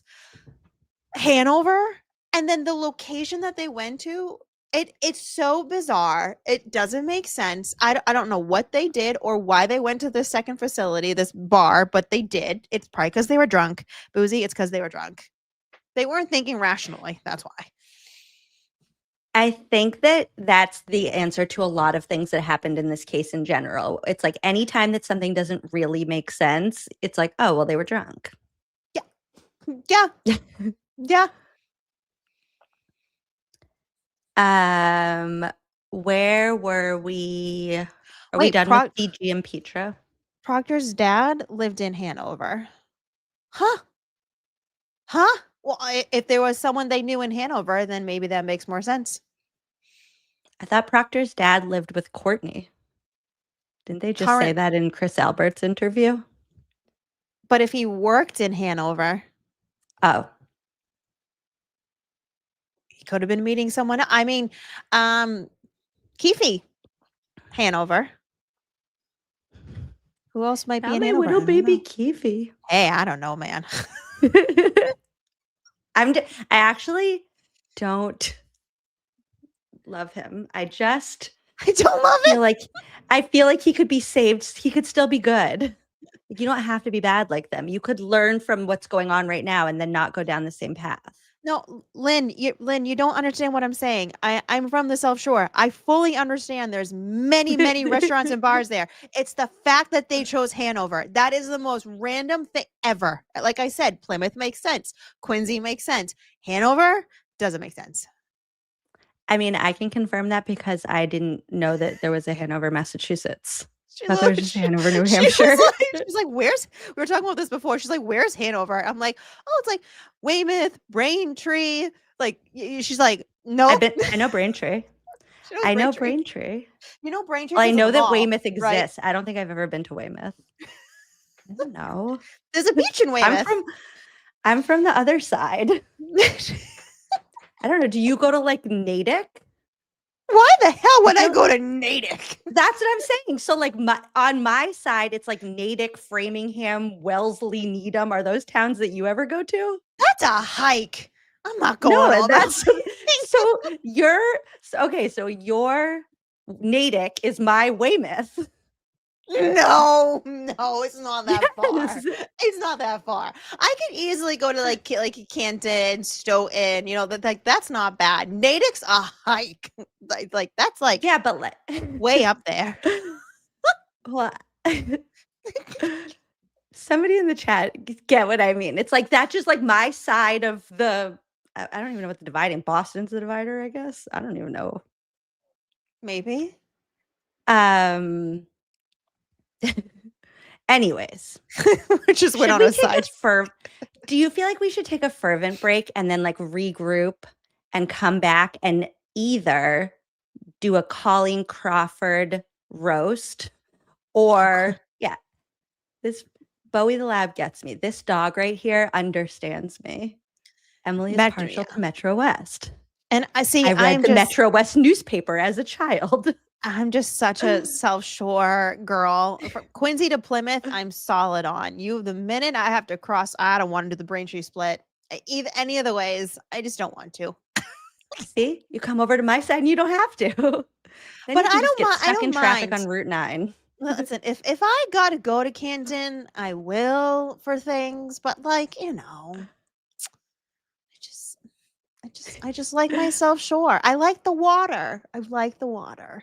No, I'm sure that your side is much prettier than It's than my beautiful. side. It is beautiful. We have lots of lakes and ponds and the ocean. And oh my God, all the fresh seafood, if you like seafood, like legit, like right off the boat seafood. So good. Yeah, I need to branch out. Okay.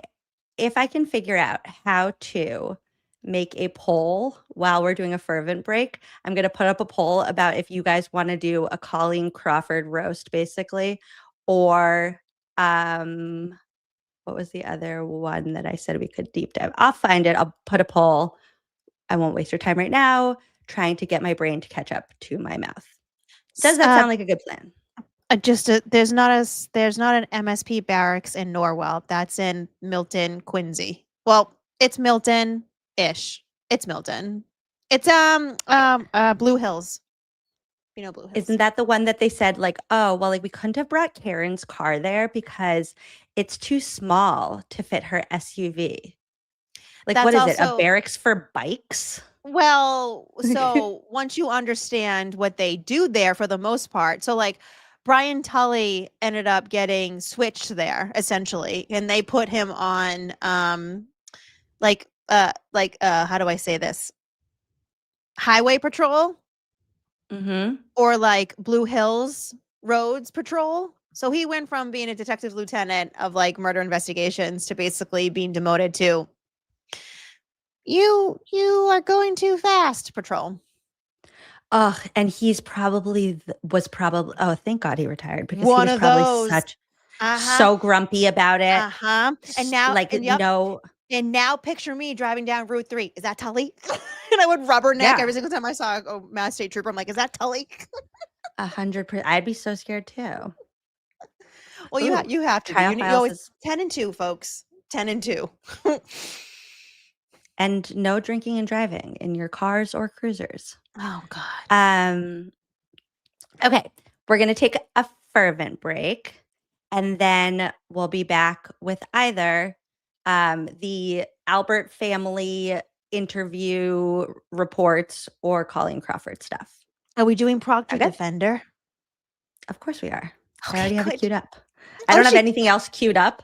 I don't have anything else queued up at all except for Proctor Defender. I forget what I did to make it go fireworks. I forget. Now I just look like a I'm gonna fucking pull up crazy that person. clip too because that made me so happy. Okay, see you guys in a couple. Life of a Proctor Defender. Send some text that might offend you. Lose your gun while you're out on a bender. That's the life of a Proctor Defender. That's the life of a Proctor Defender. That's the life of a Proctor Defender. I don't even know why this is in the news. All of y'all are acting like prudes. Who doesn't like looking at nudes and sharing those nudes with the whole damn crew? Don't come at me with quid pro quo. I love that man, no homo. Not one text that he planted evidence. That means that it is so evident there's no corruption, so what's the relevance? The feds found nothing except for these messages. They say there was a conflict of interest, but really we all had a common interest. Frame Kevin Reed and we're in the clear. Then work with Kev on a cold case of beer. The life of a Proctor Defender. Send some text that might offend you. Lose your gun while you're out on a bender. That's the life of a Proctor Defender. That's the life of a Proctor Defender. That's the life of a Proctor Defender. Please judge, don't let these texts out. He's been through enough and he's really stressed out. He's got Kerry Roberts backing him up, got Matt McKay backing him up, the district attorney backing him up, and Yuri, yeah, he gave a thumbs up. How about the Emmy? Not so much. How about the laws of physics? Not so much. How about Michael Easter? Not so much. How about common sense? Definitely not. The silent majority aren't on Twitter. For my man Chip, my hands on the trigger. Today in Canton, it's time to kill some. No, sorry, Proctor, I can't say that. The life of a Proctor defender. Send some text that might offend you. Lose your gun while you're out on a bender. That's the life of a Proctor defender. Here, Bear, take the mic. Tell them how you feel. Bitch, get out of line. I call her a whack job. Then I wonder why I got fired from my last job. All these Twitter trolls say I'm looking like a fat slob. Tell the FKR crew they're gayer than the flash mob. If I go to jail, please pick the right cellmate, cause I probably pissed off every single inmate. They say orange is the new black, and as you know, I don't really like black. I can't help that.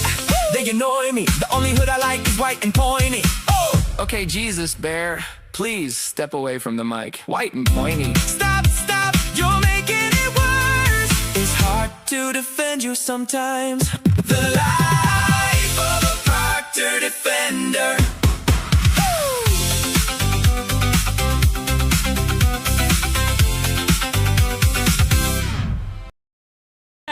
Today we're gonna learn how to do accident reconstruction.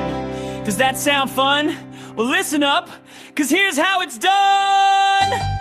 First thing to do is cosplay as the victim. You gotta buy his sweater, his shoes, and then some. His boxers, his shirt, and his denim. You all look confused. Did I say something wrong? I really need you all to play along. See, I don't have much evidence to work with, so I gotta half-ass it. It won't be perfect. Do me a favor, bring that bucket over here.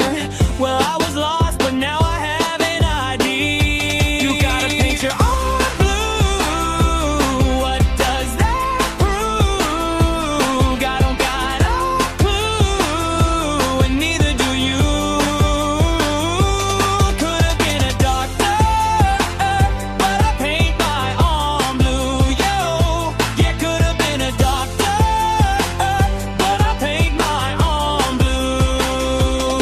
Alright, next thing up, I need some elbow grease. Yeah. We're gonna send this Lexus up to outer space, cause Hank Brennan won't give me any x-rays. There is no evidence, what do I do? Well, I guess I gotta paint my arm blue. You gotta paint your arm blue. What does that prove? I don't got a clue, and neither do you. That could have been a doctor, but I paint my arm blue. Yo, yeah, could have been a doctor, but I paint my arm blue. 400,000, thank you.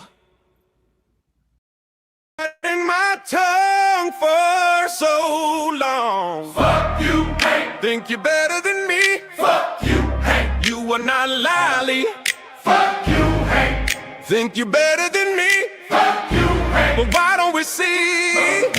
I'm a basic kind of guy, I really don't need a flaunt. Smoking 6 packs a day and I'm happy as a hog. All I do is mumble, do I really need any lungs? The trial one jury was just like me, they were hung. Trial 2 came around and you wanna bench me? Not one guilty vote, was embarrassing to see. Need to remind you that my jury was 9 to 3. Take your little OUI and get about the scene. Fuck you, Hank, Hank. Think you're better than me? Fuck you, Hank. You are not lolly. Fuck you, Hank. Think you're better than me? Fuck you, Hank. Well, why don't we see? Oh, I know what will get us the win. Ask Rich about his fucking ham sandwich again. That'll prove this beyond all reasonable doubt. Oh, who am I kidding? This shit is a rout. You took this case so damn personally, and I hold that opinion to a scientific certainty. You weasel face, fuck bet, Arkham Major P. Even with all the help you got from Beverly, standing ovation. What a robust cross. Psych. Your nerdy ass looks so fucking lost. Just think, $500,000 was all it cost to get our asses kicked in the fucking law. Fuck you, hey, hey. Think you're better than me? Fuck you, hey. You are not lolly. Fuck you, hey. Think you're better than me? Fuck you, hey. Well, why don't we see? How do we see? Hey, how'd that case with the middle school teacher go? I hear you're taking more L's than the Commonwealth. Hey! Waiting for your response, Becky. Yeah, yeah.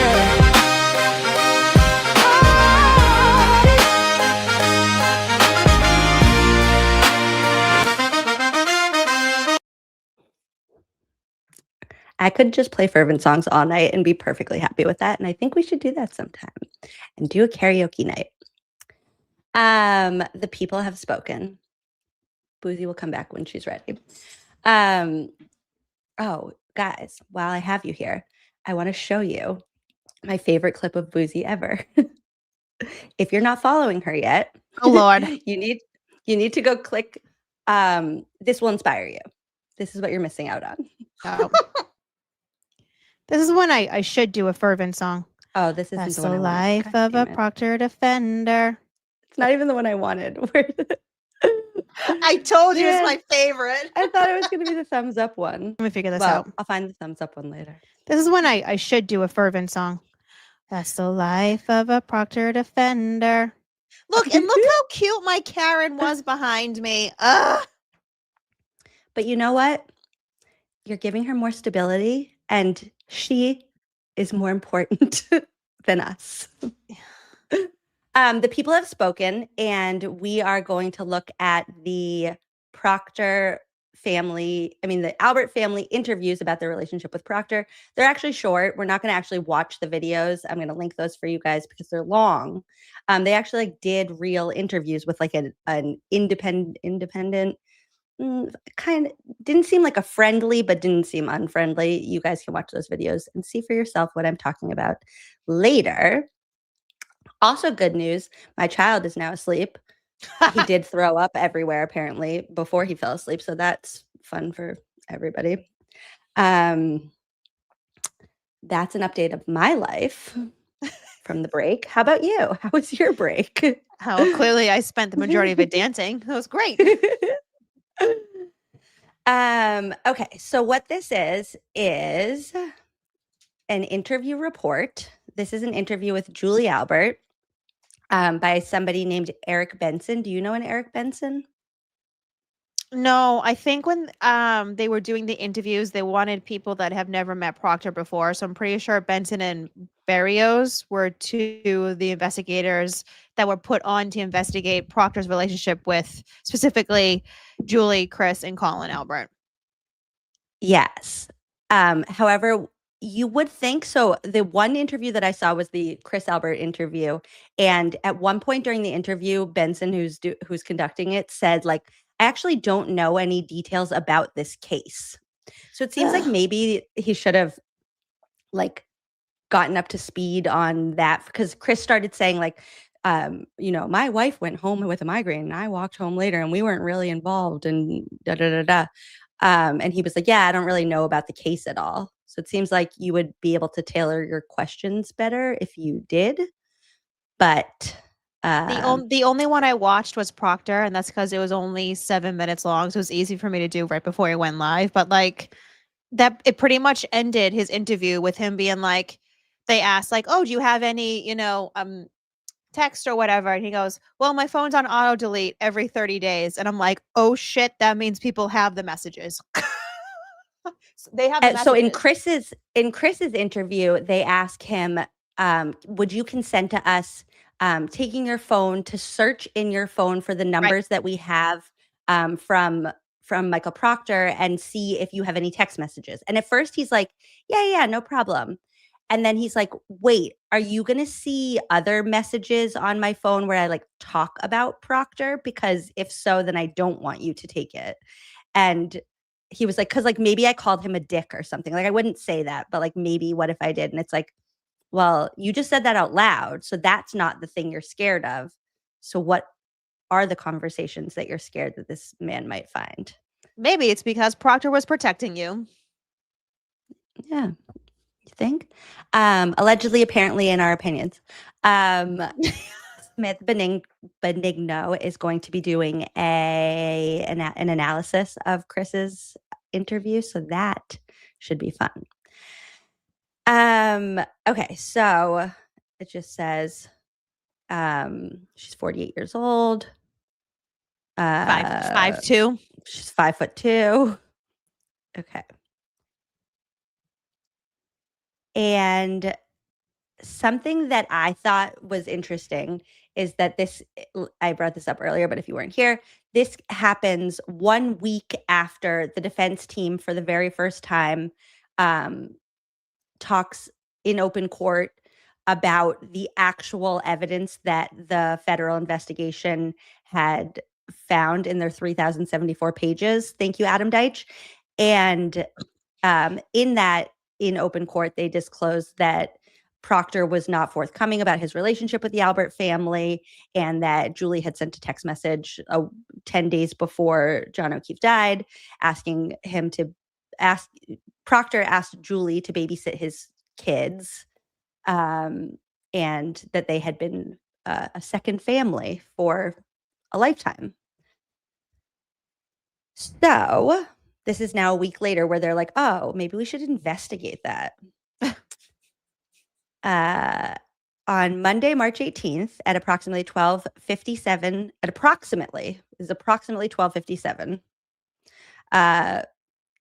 Benson calls Julie and leaves a message and identifies himself and asks Julie Albert to return the call. A couple 25 minutes later, he gets a missed call from her. 45 minutes later, he calls back. He speaks to Julie. I introduced myself and advised Julie Albert that I had been asked by the Norfolk County District Attorney's Office to investigate her That's interesting that they were the ones who asked. To investigate her relationship with Trooper Michael Proctor. Julie Albert agreed to submit to an interview at the headquarters in Framingham regarding her relationship with Trooper Michael Proctor. Then at 3:39, Julie Albert called to advise that she had arrived. Oh, she came that day. She's like, I'll be right there. Wow. Wow. They began an audio and video recorded interview inside a conference room. Suddenly they know how to record audio and video. That's so cool. Because it's not Proctor, Yuri, or Tully. Yeah. It was at 4:43 and that she departed. And so the interview lasted an hour-ish. At approximately 6:23, I received another call. So she leaves, she comes home from Julie Albert. Julie Albert called to report that she had located Trooper Michael Proctor's telephone number saved as a contact in her cellular telephone. No. She went home and shit her pants. She lied at the interview. This is my opinion. She lied at the interview, went home and was like, shit, what do we do, Chris? Made a couple of phone calls and then decided, hey, maybe we should call him back and be honest that I actually have him saved as a contact because you know what? We may have his contact because didn't who babysitted whose kids again? Right. And they already said that in open. You already knew that they knew this. Like, what are we lying about? She gave thumbs up again. Thumbs up the live, everyone. This very much gives when Matt essentially scolded Jen and was like, you need to call Deitch back and be like, hey, I actually made a few more phone calls that I just forgot randomly when you were just here. But now I remember. Yep, exactly. That's what it's giving. Exactly. But it wouldn't, in my opinion, it would have not been Chris that told her, hey, you need to tell them. It would have been someone else. Probably an attorney. Oh, like a Brian Albert? No, Brian. No, not Brian Albert. Oh. No. I would feel like it would be someone more like an attorney that would have said that to her. Interesting. That's probably true. I think this is interesting how quickly all of this happened, like that it's all in one day. Yeah.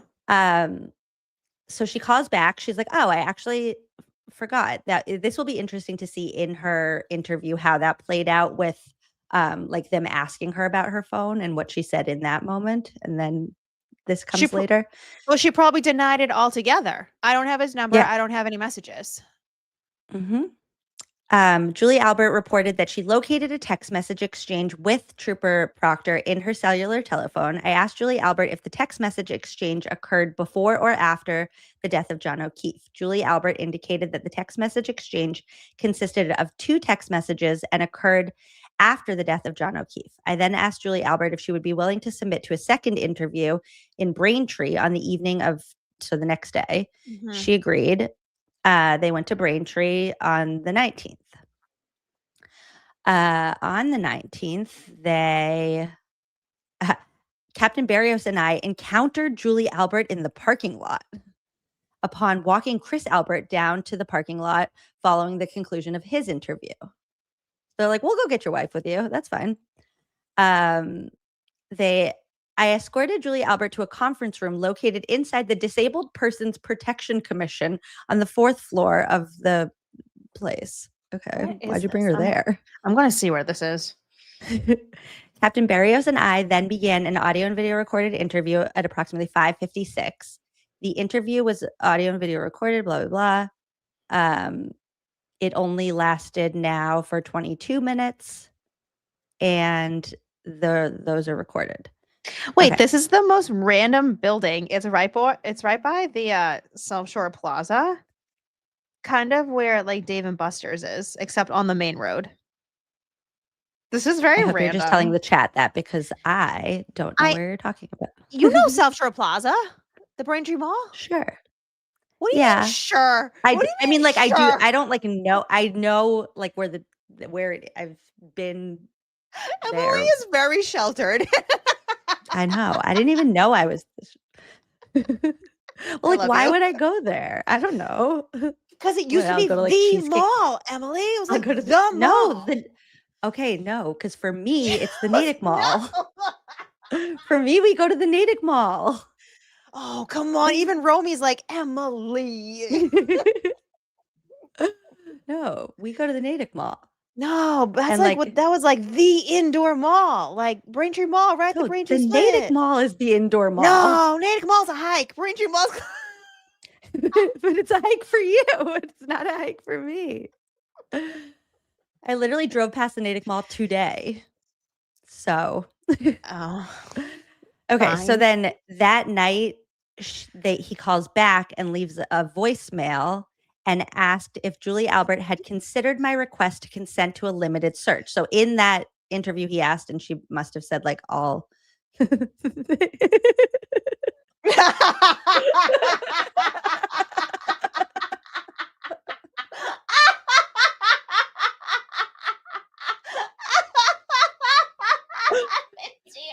I can't. For anybody who's just listening and not looking at the screen, Corey asked, "What are you saying? Nay, dick." Yes, It's tick. Tick, like you can find on Knee dogs. tick. Tick. Tick. Oh boy. Oh my god. I'm never gonna think of Natick the same ever again. Oh my god. Oh good. Okay. Who says you need to go out to have fun on a Friday night? Come on, man. Not me. Not me. Oh, I saw a friend recently that I like hadn't talked to in a while, and she was asking like, "Oh, how's your like YouTube thing going?" And then I realized as I was explaining to her like, "Well, we like hang out in the chat, and I have like friends I like know from the chat." And then I was like, I don't know how to explain this to somebody who doesn't do this. It's really fun. It's a lot Okay. of fun. That made it too big, and the other one is too small, so we're just gonna go with too small. I can't. Then he calls and leaves another message 4 days later. She hasn't responded. So he's like, do you consent to me searching your phone? And she's like, I'm going to ignore this now. On Thursday, March 28th, he calls again. So now it's a week later and spoke to Julie Albert. Julie Albert explained that she had been extremely sick and apologized. Yeah, sick with worry. And had apologized for not returning my calls. Julie Albert indicated that she would consent to a limited search of her cellular telephone, but indicated that it would have to take place sometime the following week because she was still sick. Oh, goodness. Why is she always sick? You know, stress does a lot to your body. Well, no, because you remember she said she had a migraine on the evening of January Scott 29th? gets it. Yeah. I didn't Well. say the South Shore. Listen, Linda. I didn't say South Shore Plaza was still in its prime. Okay, like half the locations and stores are gone. I didn't say it was good anymore, but at least across the street, the theater is still good. I mean, my malls growing up were the Chestnut Hill Mall and the Atrium, and the Atrium is now like apartments or like hospital offices. So it's literally not even a mall anymore. That's kind of where the South Shore Plaza is going, unfortunately, which is sad. But yeah, at least now we have the new Hanover Mall, because there's nothing like an outdoor mall when it's snowing. Makes Hanover's so much the place sense. to be. Listen, they got a really good Market Basket and a really good Trader Joe's. Oh, that's all you need. Okay, all you need. so then on April Fool's Day, he calls and tries to talk to her, and Julie did not answer, and I did not leave a voicemail. Why not? Wait, she's dodging. She's dodging. Like she did her deposition. She just didn't show up. So now later he calls and leaves a voicemail. In my voicemail message, I indicated that I was calling to schedule a third interview, as we had discussed on March 28th. He calls at 1:59, leaves another voicemail, same indication. At 6 minutes later, he calls and leaves a voicemail for Chris. And says, I'm trying to contact Julie.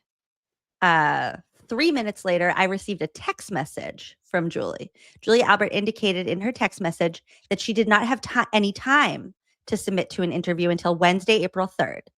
Julie Albert and I exchanged text messages over the course of the next few hours in an effort to agree on a time for Julie Albert's third interview. Julie Albert and I eventually agreed that her third interview would take place sometime after 3:30 p.m. Screenshots of my text message communications with Julie Albert are attached to this report. I'm excited to see that. At 3:35, they began the interview. Okay, so she did go back to the Disabled Persons Protection Commission on the 4th floor for some reason.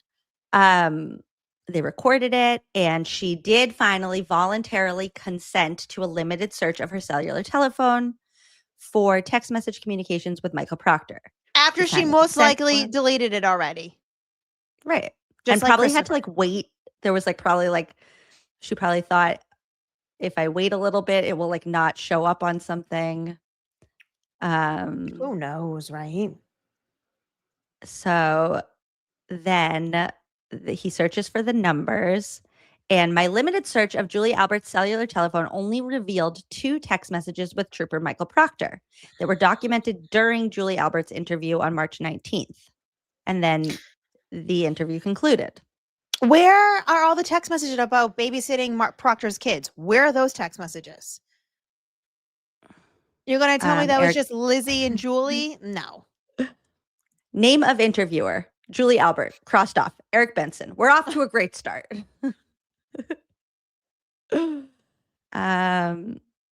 This handwriting needs to be investigated for psychopathy, because lifelong friendship. She says Jillian Daniels has been close friends with Courtney since 6th grade. She is 5 years older. Long time friendship. Continued lifelong friendship.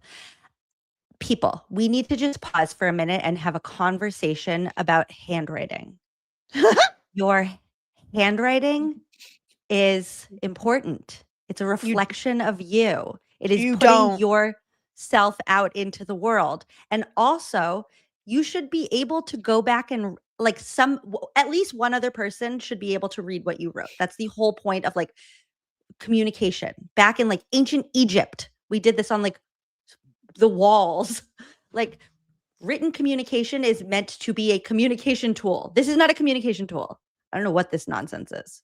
I mean, as someone who went to a hearing and I had to take all these notes and the peer pressure was on to make sure the notes were legible, you would not want to read my notes from that hearing. No. Okay. That part is different because that was just for you. And that wasn't meant to be something that was like turned in and read by other people. Right. Stresses me out. They first met when Elizabeth and Michael were engaged. Also, I really appreciate, hold on, can I just pause for 1 second? I appreciate that this form is like tailored to this interview. Like this isn't just a general form that they're like, that they just use for every one of these interviews. Like they made this specifically. Question 1, do you know Trooper Michael Proctor or any of his family members, wife or sister? Like it's not like, do you know the person in question that they can just reuse? This is a special case, that this is not a normal thing that they do. Yeah, but who wrote the questions? Who okayed the questions? Do you see? It just leads to more questions. I think it's right here. I think we get that answer wherever it says Laura McLaughlin and Adam Lally. That doesn't mean they're the ones that said you need to ask this, though. It said that the investigation was started from the DA's office. I think that just means, hey, we got word that so-and-so know each other. Here you go. Yeah. True. Proctor's wife knows her, but not well. Been in the same place about 5 times. Michael, younger than Courtney. Don't recall Michael at all when he was in high school. But you know Goody. And you know Goody and Courtney are best friends. So, I'm not buying it. Also, I was noticing in Chris's interview that he's like, you know how when you're in high school, you'll be like, oh, like so-and-so is a junior. Like you're a freshman and you're like, oh yeah, like that guy's like 2 years older than me. He's a junior. But if you ran into that person now, you'd be like, oh, we're both adults, like living in the world. Like we're not like classified by our like year in high school anymore. They still talk about people. They're like, oh, well, like I'm not really friends with her because she's like 4 years older than me. They're like also townies. They've never left Canton, or if they did leave Canton, they went back to Canton. So it's like sometimes a couple of times, like, wait, what does that mean? How often do you communicate with Trooper Michael Proctor? Courtney, something younger. Sometimes Courtney's kids are younger. Sometimes a couple of times a week. Sometimes, who's her best friend? Sometimes a month. Sister is her best friend. So like Julie's saying like my sister is best friends with Courtney. After Courtney graduated from college, became closer. Text or voice calls, likes pictures on social media, connected to her social media. Elizabeth never was Facebook friends, not on Facebook. For social media only, not by phone. What? Okay, so they're not Trooper Facebook Proctor, friends, but also social media, Instagram, not by phone. Okay, so we follow each other on social, but not by phone. Then how the fuck did you watch his kids? Via Instagram? That's weird. That's weird. You don't find a also babysitter through Instagram. And like, why are you doing a teenager's job? There's nothing wrong with babysitting. Fine. I'm not going to even go there. She socializes with Courtney often. They're very friendly. COVID Thanksgiving last time. Not since the murder. Not since the murder. That's okay. His house. Michael and Elizabeth, only times were at Courtney's house. Or Mr. You know what's interesting is Chris says a lot in his interview about 6 times also. Yeah, that's when like you he know kept being that like this is 6 times. Yeah, that's when you know it's planned. Like otherwise, wouldn't you just say like a handful of times? You wouldn't say like 6. 6 times. Courtney's wedding more than 11 years ago. Okay. Oh my God, it was so long ago. Yeah, because you only got married. She got married the once. If she had gotten married again, I bet you Colin would have been the wedding again. He'd still be the ring bearer. But they made it a point to hang out on a major holiday, Thanksgiving. Mm-hmm. Like the major holiday. That's like the holiday. Like that's not one where you're like popping in with like a good friend. No. Thanksgiving is for your family. Legit.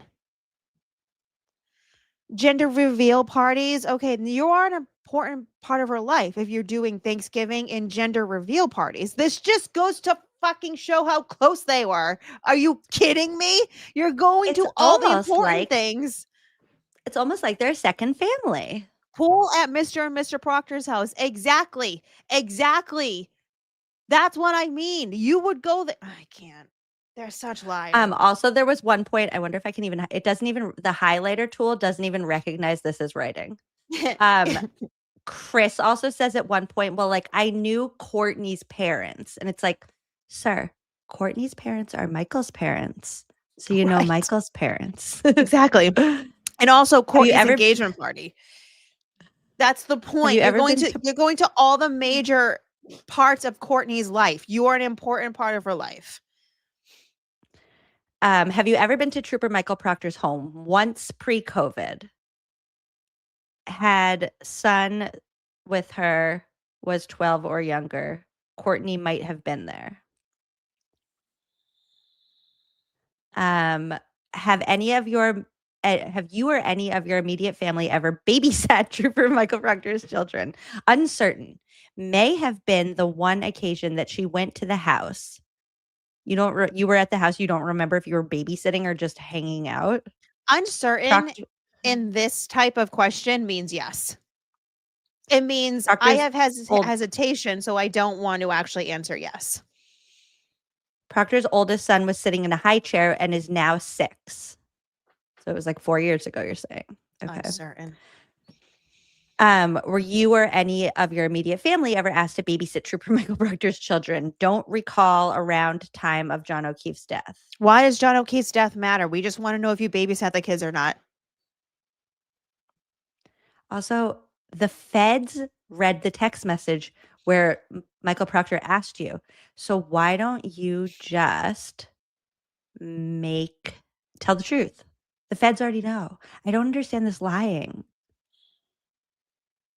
Not only that, if the feds didn't have Proctor's full cloud extraction, they most likely do now.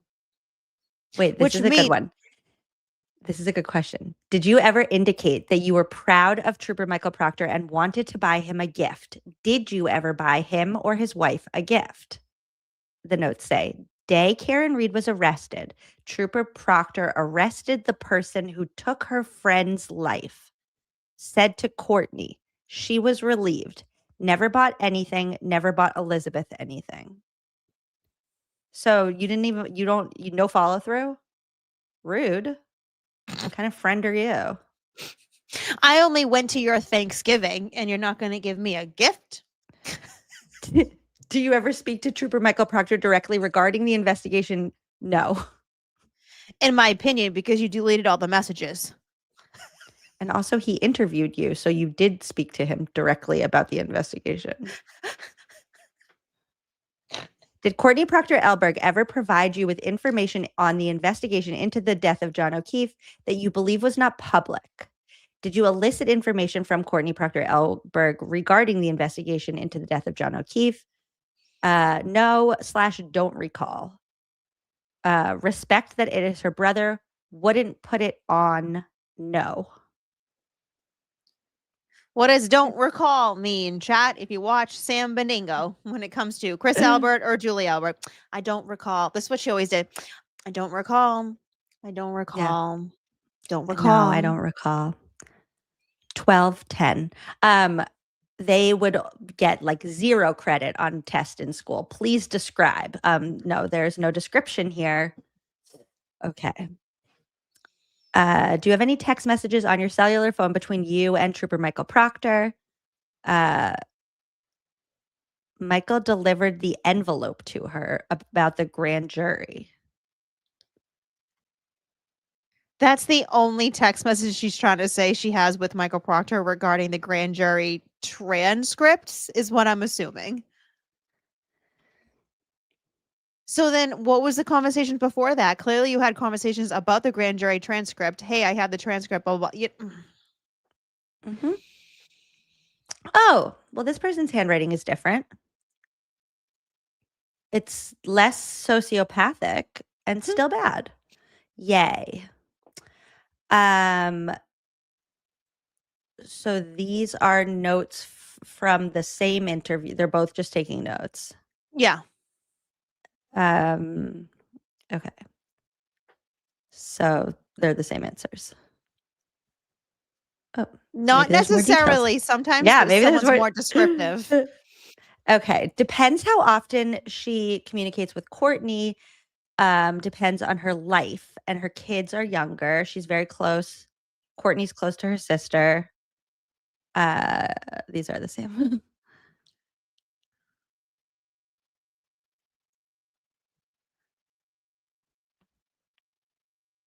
Same Thanksgiving, engagement parties.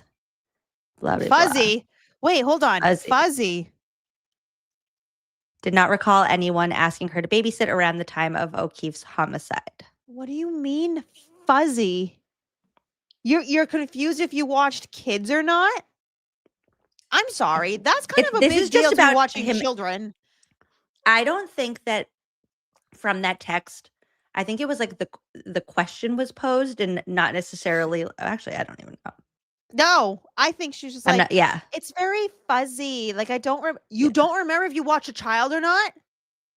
Were you drunk then too? Like I remember babysitting like my next door neighbors when I was like 14. Yeah.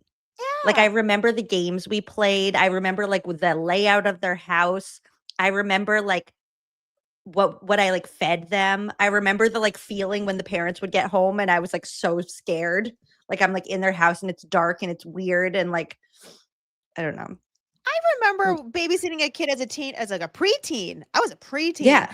And they refused to let the child watch more than 30 minutes of television. The worst. The worst. I had to think of all the things to do and I was like, this is the pit. So if I still remember that from when I was like 13. You don't remember. Yeah. She doesn't remember like 2 years prior. Fuzzy Wuzzy was a bear. You know what? Their brains are not very good. They just don't work very well.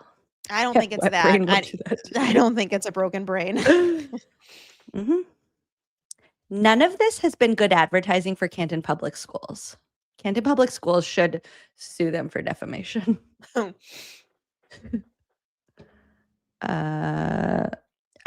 here.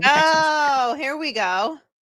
So these are her texts with the investigator. I want to read that. Wait. Want me to make it not in the way? There. So I'm assuming this is coming from the investigator's phone, and that is a Julie Albert text. Monday, 2:08 a.m. I'm sorry I couldn't answer the phone. This is Julie to him. What did I say? Other way around. I'm sorry. You guys know what I mean. It. I had a bug land on my computer. That's why I got a little distracted as I was talking. I'm sorry I couldn't answer the phone. I'm driving right now. Unfortunately, I have no time until Wednesday. My son is home from the Navy. Oh, that's Chris Albert Jr. And he has stuff to do to get ready for the reserves that I have to take him to do today and tomorrow. Let me know if Wednesday works for you. Thank you. Huh. And the Popo responds very quickly at 2:15 p.m. Thank you for the text. Unfortunately, Wednesday doesn't work. You don't have any time tomorrow? Likely will take 15 minutes. Otherwise, Thursday, late afternoon or evening would work. Does that work for you? She answers at 2:24. Oh, she could have answered 2:27. That would have been so funny. Julie Albert goes, as of now, tomorrow doesn't work. If anything changes, I can let you know. Fast forward to Thursday, my son has a 4:30 game in Canton, so that would be Colin. No, or would that be Dylan? I don't remember. So whatever we can finagle around. So that would have been 2024. So that would have been Dylan. And then 3:17. Okay, does any time during the day on Thursday work? Anytime between 8 and 3. Huh. Thursday anytime works for me as long as I'm home at 4. Wednesday afternoon just freed up for me. Oh, look at that. When anytime after 3:30 on Wednesday at work. Sure, 2 exclamation points. I'll let you know what time once I talk to my son, but it will work for sure. Perfect. Thank you. Thank you. Good morning, Julie. Does this afternoon still work for you? 3:30 would be best for us if that works for you, but we will make any time after 3 work. Please let me know when you have a chance. Thank you. Me. Good morning. 3:30 works fine for me. Braintree? Perfect. Thank you. Yes, same location in Braintree. Give me a call when you arrive. You got it. See you a little later. See you a little later. I'm hearing a lot. No rush because I know I'm early. I'm just walking in. Come up to the 4th floor. Okay. Thanks. Oh. She consented to a narrow search of her iPhone and signed a consent form. He did a search of 4 cell phone numbers on Julie Albert's phone, text info captured on body-worn cameras. Okay. Includes Michael Proctor's cell phone. And that's that for Julie. Sketchy. Moving on to who's the next? Whoops. I lost that folder. Where did that go? No, literally, where did it go? That's the life of a Proctor defender. Send What the some heck? text that might offend ya. Lose your gun while you're out on a bender. That's the life of a Proctor defender. Literally, where did I delete it?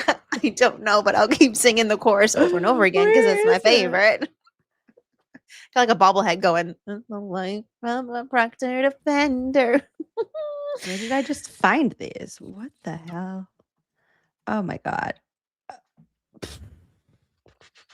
Coco's Glow Up. I don't think the South Shore Plaza is a 4-story mall. No, it's not 4 stories. It's only 2 stories, but it's just like long. It's like a big square type thing.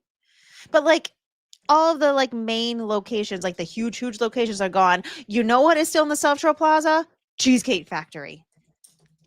That's the one thing I knew was there. Oh my God. It's like literally the menu that never ends. It's a never ending menu.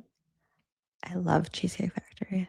I Literally, I think I deleted this folder. Okay, well, I can get it from the FOIA site. What did I do? Lose your gun while you're out on a bender. That's the life of a Proctor defender. Lose my mind doing this. Didn't Julie only watch Courtney's kids? She had offered to watch Proctor's, but she never did. I believe that's the whole babysitting thing. I had no idea. All I know is that there are kids involved, and this whole thing makes it look like they're trying to avoid the kids of it all. That's it. Are anchor stores even a thing in malls anymore? I don't know. I think they still have Macy's. I think. But I think everything else is closed. Now I totally went. The chat is on deep end of now asking about Cheesecake Factory. I could talk about Cheesecake Factory all night. So when you get the brown bread, like when they bring it to you, when you first get to your table, if you ask for a side of ranch dressing and dip the brown bread in the ranch dressing, there's literally nothing better in the world. Then you get avocado egg rolls, and whatever that green dipping sauce is that comes with the avocado egg rolls is out of this world. Ooh, the best. Delish. The Louisiana chicken, that's a good one. Now I got Emily talking about food. I could do a full Cheesecake Factory review for you guys. Okay, Courtney Diana Elberg. Oh, 44. that's her middle name? Wow. Courtney Princess Diana. Oh my God. Stop.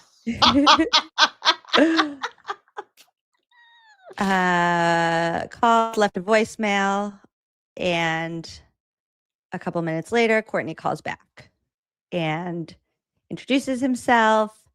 I indicated that I was interested in interviewing her since I understood that she might have information that would help establish the true nature of her brother's relationship with Julie and Chris Albert. Courtney Elberg indicated that she was willing to submit to an interview, tentatively planned for that day at 5. They confirm the time. Courtney calls and says, I'm outside. Great. They go upstairs. They begin the interview.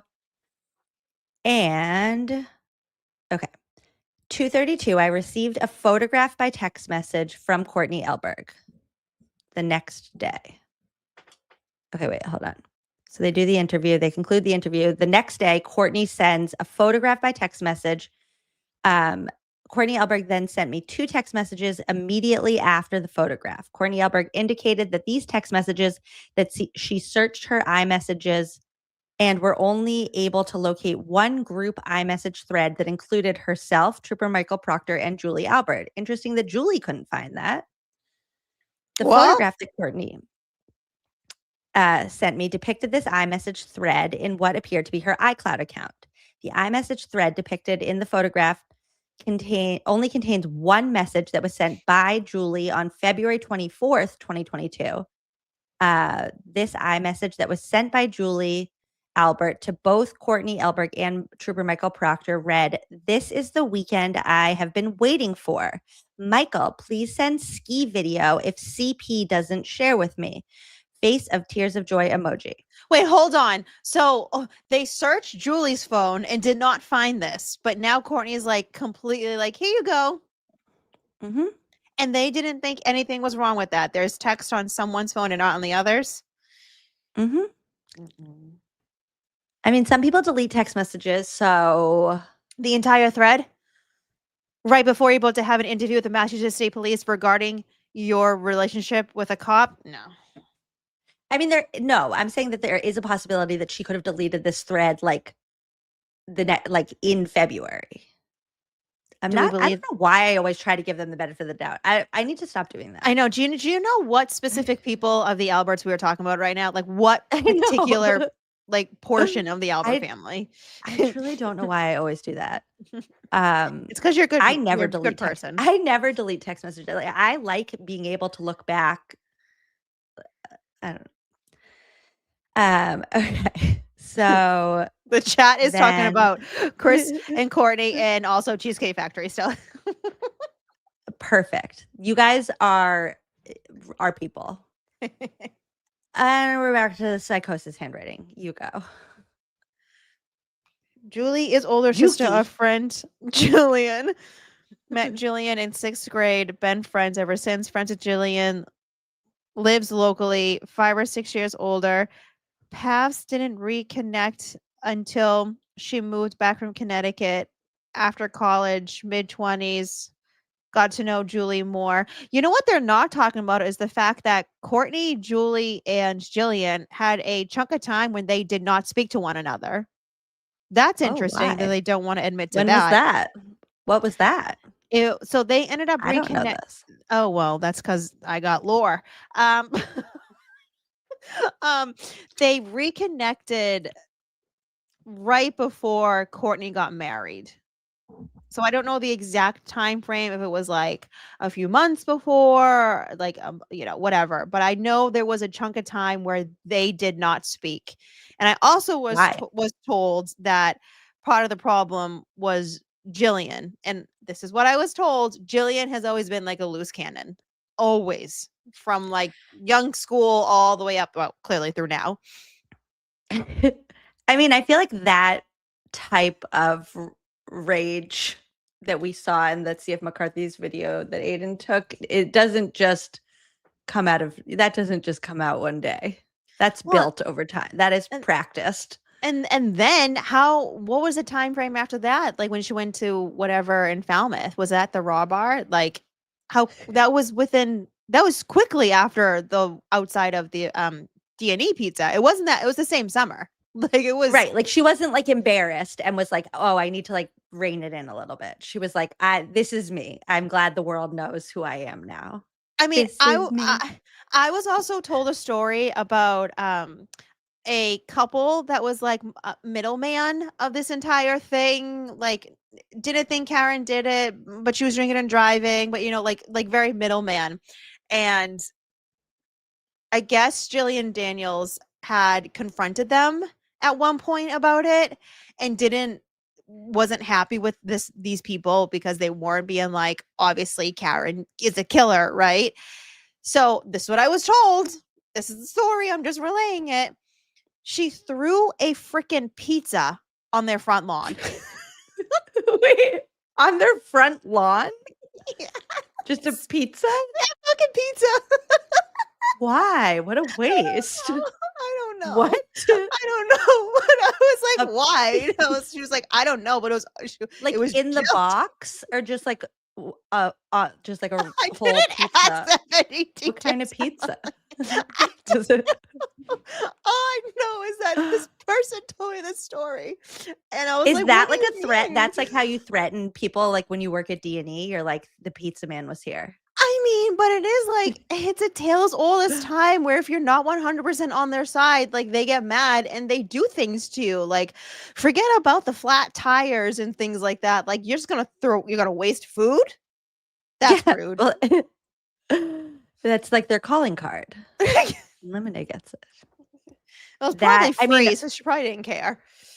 to be fair, what I've heard about D&E pizza, that's probably where it belongs on the dirty ground anyways. But actually, Sam Benigno said that she likes it. So who knows?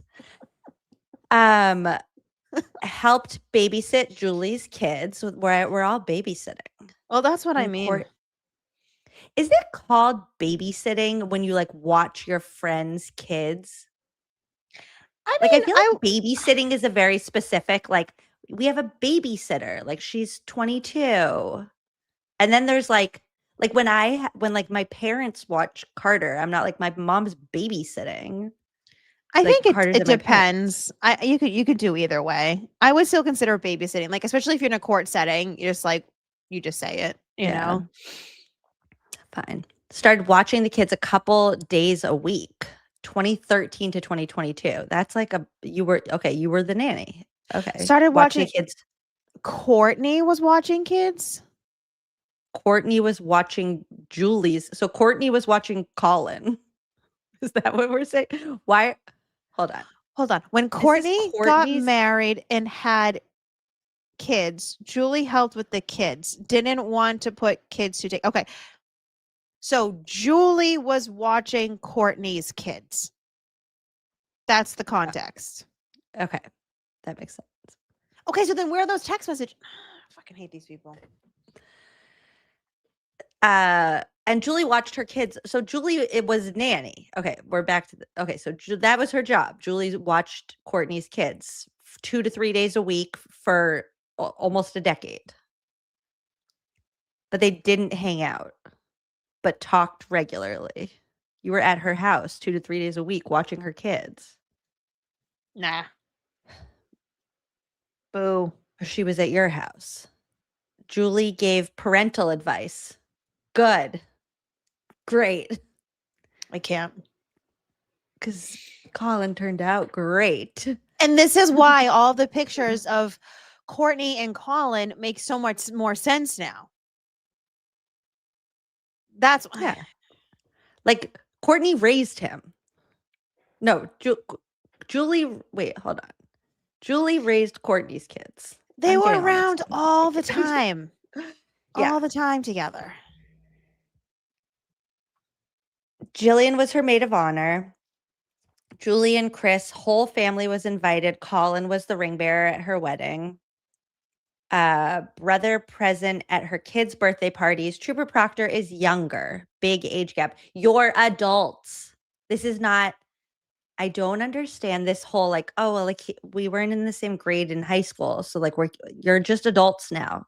You just live in adult world. It's not like, oh, you're 6 years younger than me. We can't be friends.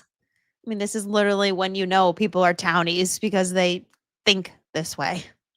Yeah. Asked for phone numbers of Chris and Julie. Said he didn't have. Who's he?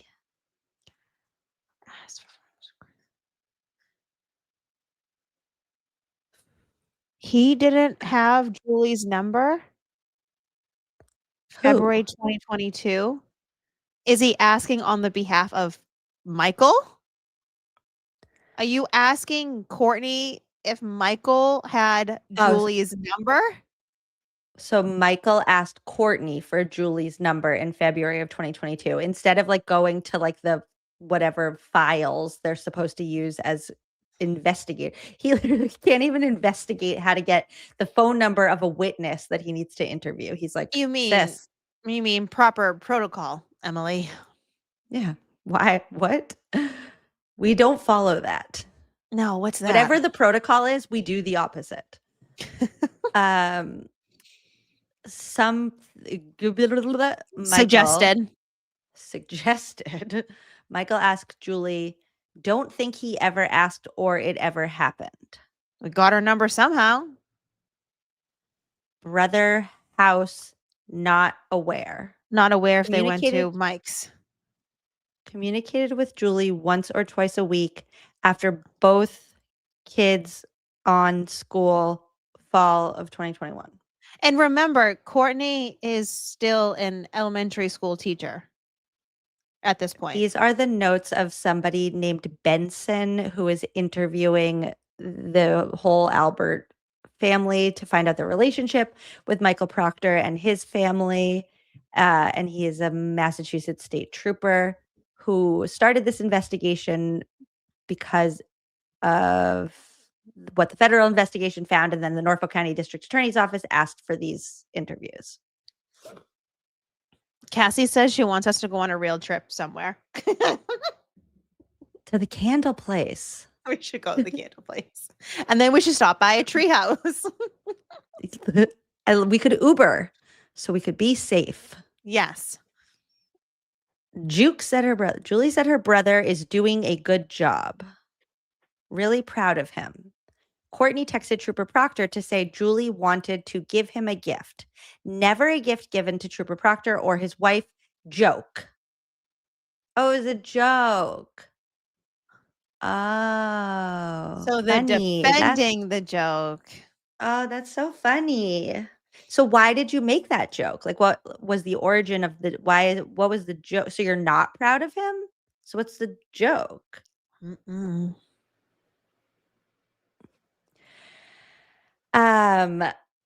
Julie never asked for any details of the case. Very respectful. Brother never gave info that wasn't on the news or would be. Well, would be is different than on the news. FYI. Last week says that he is from the Boston Globe and wanted to ask questions. Group text 2019-20. Who's from the Boston Globe? Probably a reporter. Barrios, help us out. Who? What's happening? I like this guy's J's. I was about to Nice say J's. that. There's some good J's. He had good handwriting once in his life. Like, this is like a handwriting that like started out good and then got lazy, which I appreciate. That's fine. You're allowed to do that.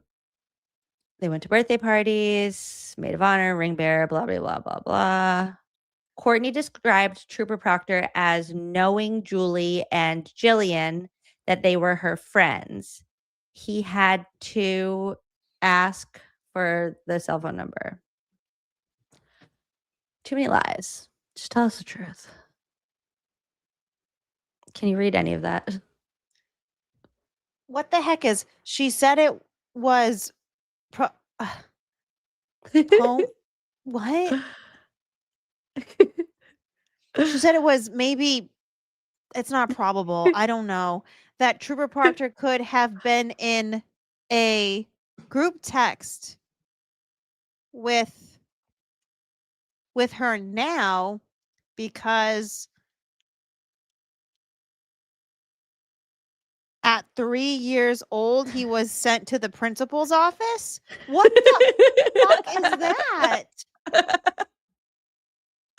What is happening? I feel like this guy had a stroke in the middle. Could have been in a group text because at what principals?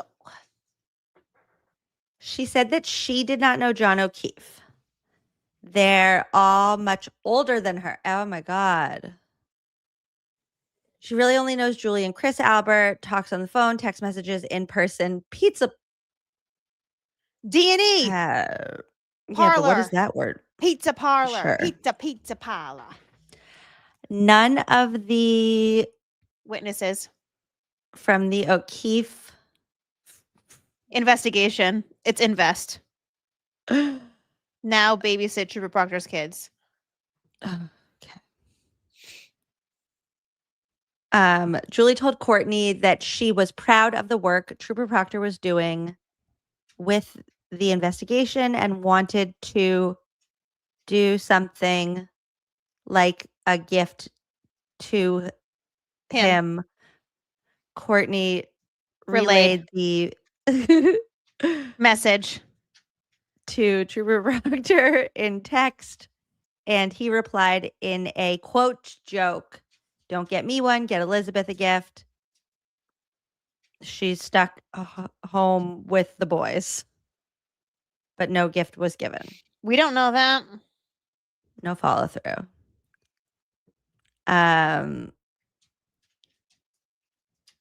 Then that's the text. "This is the weekend I've been waiting for. Michael, please send ski videos if Courtney doesn't share with me." Huh? Okay, this is you. Wait, hold on. Scroll up for a second. Right there. Why is she on a computer looking at her goddamn messages? No, zoom in on that computer. Let's take a peek-see at that.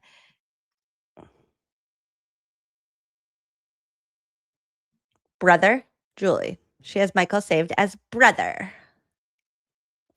Also, for anybody who doesn't know, when Courtney Proctor was in labor, Michael Proctor was at her bedside, and I find that odd. You mean to tell me they're in a group text, Courtney, Mike, and Julie, and the only message is that?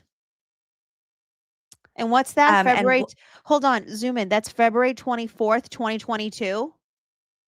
Yeah, they Y'all went on are a fucking ski trip. liars. You're liars. You're liars. Because that is literally less than 30 days after John O'Keefe was murdered. You're fucking liars. This is only 6 days after Michael Proctor found the last massive piece of taillight. I don't know if you know the top. What was the top of your head, if you happen to know, when Chris and Julie were interviewed? February 10th. And you mean to tell me none of these messages have that at all in it whatsoever? You fucking liars. You're liars. And where are the ski videos? But also, too, we need to remember that there was a follow-up phone call between Mike and Julie. Following formal introductions. You deleted it. In my opinion. Of course. But does that logically make sense? Logically. No. And where are the ski videos? She's saying, Michael, please send ski videos if Courtney doesn't. So it's like, now this is extended. This is like, I need this ski video. Also, our ski videos, is that like ski, like a Ryan Nagel kind of ski? But also, we also need to remember, this is the weekend I have been asking for. So now you are admitting you went on a ski trip with Mike and Courtney. And you aren't friends? Michael Proctor went on a ski trip with his sister, and Julie Albert just wants pictures of Courtney skiing. Michael Proctor and Courtney are skiing because Michael Proctor is not in the middle of being the lead investigator in a homicide investigation. But she doesn't know, and she's claiming she doesn't know Mike, but yet she's comfortable enough being like, haha, send me these videos. Why wouldn't you just text your friend Courtney and be like, oh, do you have any videos of you skiing? Right. And hold on. Videos? And where the fuck did you get Proctor's number from? This was after their interview. But he's just the investigator. He's not a friend. And he's not even the lead investigator. He's like the the case officer. Dude, they're so dirty. It's fucking dirty. Baby, all around. why you lying? Why you always lying? Oh yeah, I forgot you're a singer. Can you sing for us? No. You just like shared that the other night. You were like, yeah, well, so like I have really good breath control because I used to be a singer. Excuse me. How come you're not singing for us? No, someone commented me like, oh my God, you have really good breath control. And I was like, oh, I used to be a singer. I know how to use my diaphragm and my lung capacity. Also, can you sing for us? I'm also very good at Pilates. So that also helps with breath control. That's all. Love that for you. Love that. Okay. Read us this lie. Oh, man. Okay. Hi, Captain Benson. I looked through all of my wait, what did you say? How does Why does Julie want to see her friend skiing? Why is he filming his sister skiing? because they do Like, everything together, Allie. he was at her Everything. bedside when she was in labor. For those that don't know, this is what I've been told. Mikey was essentially Courtney's first baby. That is what I've been told over and over again because they had some shit go on in their childhood. I won't get into it, where Courtney essentially had to raise Michael. So when you see all of the defending of him from Courtney, it's not just like a brotherly, sisterly, like I'm going to defend my family to death. This is like, no, this is my first child, essentially. So that's that. Hi, Captain Benson. I looked through all my iMessages on my phone, and the only text I could find that had my brother and Julie on it was below. This was in context of a weekend ski trip that my brother and I took our families on. It was my first time back on skis since I was in my early 20s, and Julie found that humorous. Oh my God, Julie has such a good sense of humor. It's like a gift is funny and skiing is funny. Like, we're so lucky that she's gifted us with her sense of humor. Okay, here we go. Oh, no. Karen Barsamian Proctor, August 17th, 2013. Michael visiting Courtney in early stage of labor. He's been making her laugh. This is how close they are. And he's been making her laugh. Like, they're all just jokesters. Was he skiing? Or was he gifting? What was the joke? Okay, back to this. CP is a nickname some call me. Yeah, well, CP is also a nickname of something else, too. What? I won't say it on your channel. I'm not trying to get you demonetized. And that's the end of that interview. Moving on to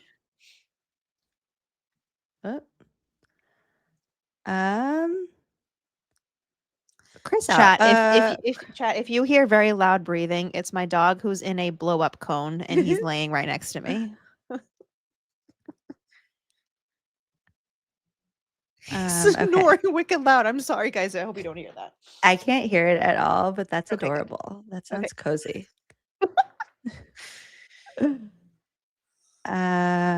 Chris Albert, I've now opened like 6 times. Is that everything we have? Yes. Are there Michael Proctor notes? What about the Chris one?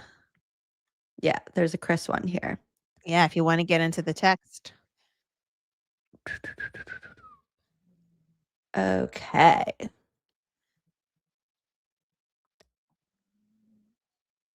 No, my dog does not need Pilates or singing lessons. He needs to not lick, he needs to not lick his own wound so that he wouldn't be in a blow up damn cone. That's the problem. So now he's stuck in a cone because every time I try to take it off, he goes to town on it. So I have to keep him in. Old dog problems. Yeah, that's so cute, though. For any Bluey fans out there, before the show, I was explaining to Boozey the episode where Muffin's in a cone. And I think it's adorable. I need to find it on YouTube and play it for him. Right. Wait. Oh, Courtney, no. I was supposed to say Chris is not 5'4". Courtney's 5'4". That's Courtney's. Is this no? But this is Chris's. Wait. This is Chris's. Chris is 5'10". Huh. He's 52. He says in the interview he's 53. So we're already off to a great start. So on March 14th. Okay, wait. This one is only 3 pages. This is not anything. Because there is one with a text. Because I did post it before we went live. Okay. This is 20 pages. Again, he's 52 in the paperwork. He's 53 in the interview. Still in this one also. Okay.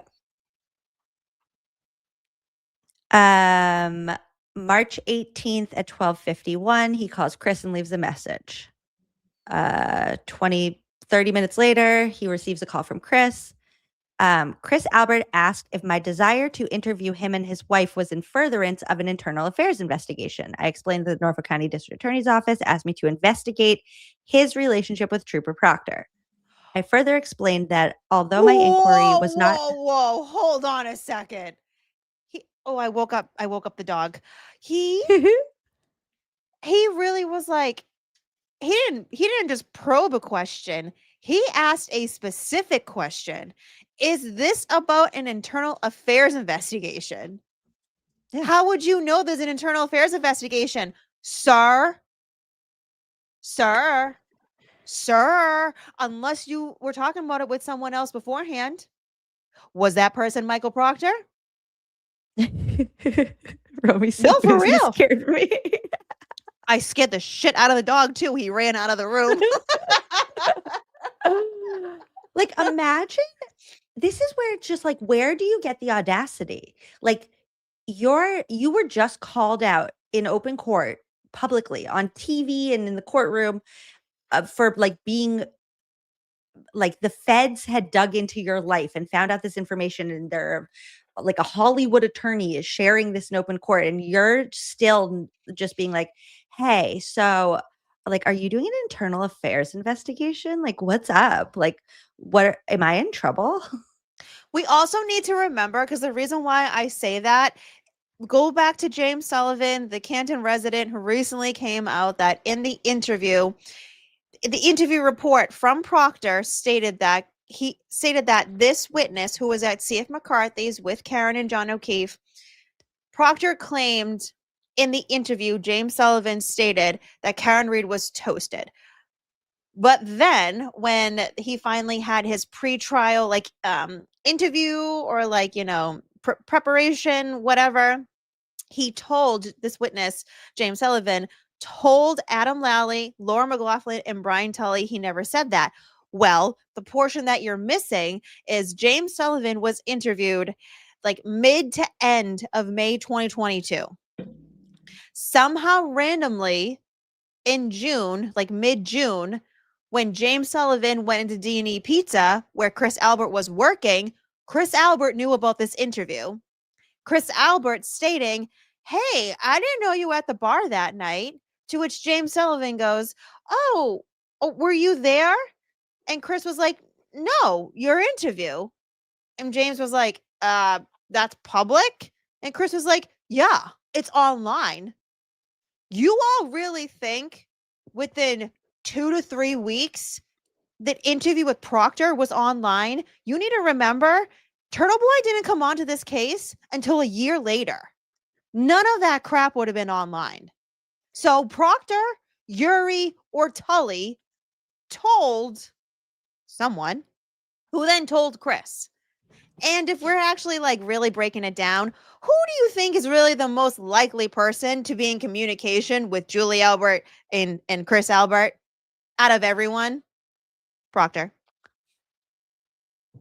But not over text message, because those texts are not, they can't find them in their phone, so they don't exist. And we just take them at their word because, like, why not? Dirty. Fuck, it's so dirty. And it's just like so out in the open and not unafraid. Okay, so who told him? who told him about an internal affairs investigation? Only Proctor would have known that if there was an IA investigation opened up with him. The only people that would know that would be Mass State Police. And then the investigator further explains that although my inquiry was not in furtherance of any internal affairs investigation, the results of my investigation may be provided to internal affairs. So he's like, this is different, but also maybe eventually might be used in an IA investigation. Oh, so Chris is like, okay, I'll submit to an interview. I can't leave Canton. There's a magnetic field around Canton and I can't leave. So you can come to Canton around 5. So he's like, you can interview me, but you come to me. Yeah. He's like, I'm legally bound to Canton for life. I sold my soul to the devil, and the devil is Canton, and I can't leave. I only own my business, and I cannot trust Jim Ferris to watch over it for like an hour because he may blow up the place with all the cigs that he smokes. Jim Ferris is rude. So he agrees to do an interview on Tuesday, the next day at 5:00. On Monday, he calls back and speaks to Chris and informed Chris Albert that I had reserved some space in Braintree, not Canton. Chris Albert asked that I send him a text message containing the address. I sent him the address. The next day, between 2:36 and 4:38, I exchanged 10 text messages with Christopher Albert that related to the start time of the interview, as well as the timing of his arrival to the interview location. The screenshots are included. I also just wanted to like the audacity to think you have a cop calling you wanting to know about the relationship with you and another cop, and you think you can go, yeah, well, you can come to me then. Who do you think you are? Who? I would be He's shitting like, bricks. Would you not be freaking out, Emily? I can come to Canton. Yeah, I reserved some space in Braintree. See you there. I would be panicking. I'd be like, oh my God, they think I did something wrong. Oh my God. I would be like, like, did we learn nothing from Kevin O'Hara in 2014? Just fess up. People like that. They're like, oh, you took responsibility. Okay. Okay. So you did something bad and then you said it and like, okay, cool. Oh my God. Fine. So they look at his phone. He signed the consent. This makes it seem like it was much more straightforward than it actually was in the interview you'll see in the video. It is not just, oh, he signed the consent and then I searched it. There's a lot of back and forth. My limited search of the cellular telephone did not reveal any text message communications with Trooper Michael Proctor, in spite of the fact that Christopher Albert indicated that he had recently located a brief text message exchange that he had with Trooper Michael Proctor. Christopher Albert agreed to continue searching for his text message exchange after the conclusion of the interview. The interview concluded at 5:47. They walked him back downstairs. They're like, we don't want you roaming this building. We'll take you downstairs. So that date was March 19th. On March 25th, the interviewer calls Chris, leaves a voicemail, and asked Chris to return his call and indicated that I was calling in regard to the text message exchange with Trooper Proctor. Chris is like, oh my God, I located it. I know we couldn't find it when we were like searching my phone all over the place, but now suddenly I found it. Here's the screenshot. How many more days was this? Was you said March 18th or a week later? It went from March 19th to March 25th. Mm-hmm. Oh my God, suddenly I used the same software that we did for Colin and Allie's text message, and now I have one. And we're back to psycho handwriting. Go to the other officers because these are awful. Actually, yeah, let's do nice J's. Let's read the nice ones. He's more detailed. Wait, this guy's not the nice J's one, but whatever. This is fine. Can you zoom in a tiny bit? Yes. No. Oh. Yes, Oh. again. Okay. It's like there's no in between zoom on this. It's either like all the way in or all the way out. I know. Okay. There we go. Chris does know Trooper Proctor, knows Trooper Proctor's wife, has known Courtney for over 20 years. Yeah, dude. Believes he met her from sister-in-law Jillian, his wife's sister. He's known Trooper Proctor for about 15 years, believes he met Trooper Proctor from Courtney, does not really know Trooper Proctor at all. Lies. Then how the fuck did you find about James Sullivan? I don't give a hell. How do you know? I don't care if you think you don't know someone, but you talk to him. And like when you say like I've known them for 15 years, like I wouldn't say that about somebody that I like met 15 years ago and then just like knew that they existed. Right. You know what I mean? It's like I wouldn't be like, oh, I've known that person existed for 15 years. I mean, I guess I don't know. Right. Now that I said that, maybe I'm thinking of like friends of friends that I'm like, oh yeah, I met them like 20 years ago, but I'm not like friends with them. Fine. Why am I always trying to give them the benefit of the doubt? Never mind. I Make don't me stop know. doing that. I'm trying, Emily. I'm Like, why am I trying to rationalize what they're saying? Ma'am, I don't know.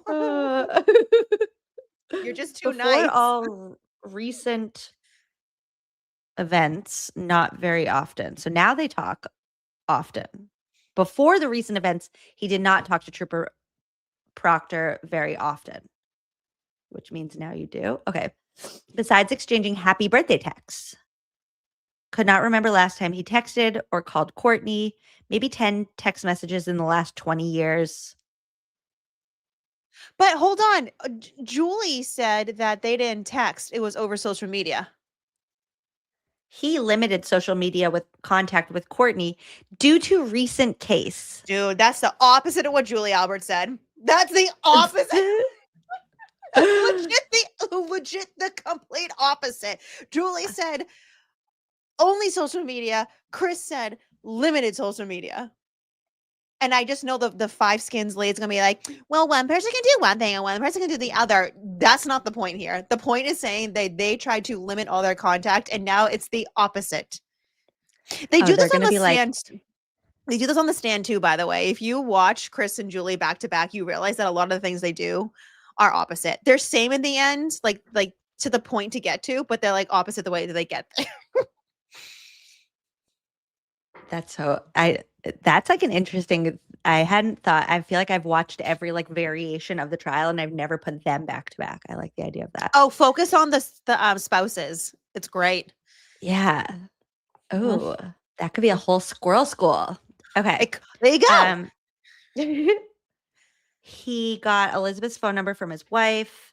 Only time he's been in a personal setting with Trooper Proctor is at Trooper Proctor's father's house or Courtney's house. So two different houses then. Yeah. Places he's not friends with Trooper Proctor, an acquaintance at best. Oh, so you admit you're an acquaintance. Thank you for that, Christopher. Thanksgiving at Courtney's house 3 years ago. So that's COVID. Last time he saw Trooper Proctor. That's false. No conversation with him. I don't believe that for 1 second. When you mean that's the last time you saw him, you did an interview with him. Right. And also, like, tell me that Michael Proctor doesn't eat D&E pizza for free, probably. Well, didn't Courtney just say pizza parlor, pizza parlor? Yeah. At social settings with Courtney, but minimized interactions because of Turtle Boy in recent investigations.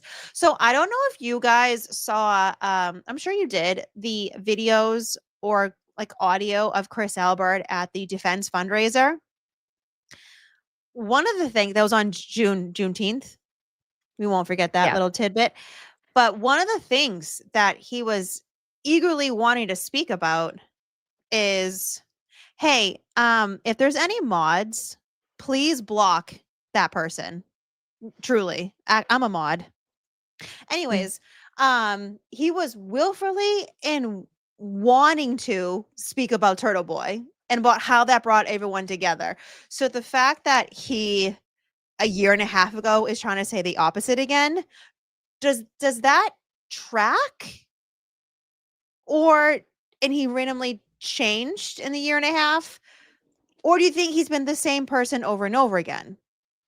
Usually people don't change their patterns, at least not that quickly. Usually. Sam Bendingo would co-sign that. Usually you have a pattern that's built up over your lifetime. So the fact that Chris on Juneteenth 2026 is boasting and promoting how Turtle Boy brought everyone together, but then a year and a half beforehand is saying that he minimizes interaction with Courtney because of Turtle Boy, do we really think that's true?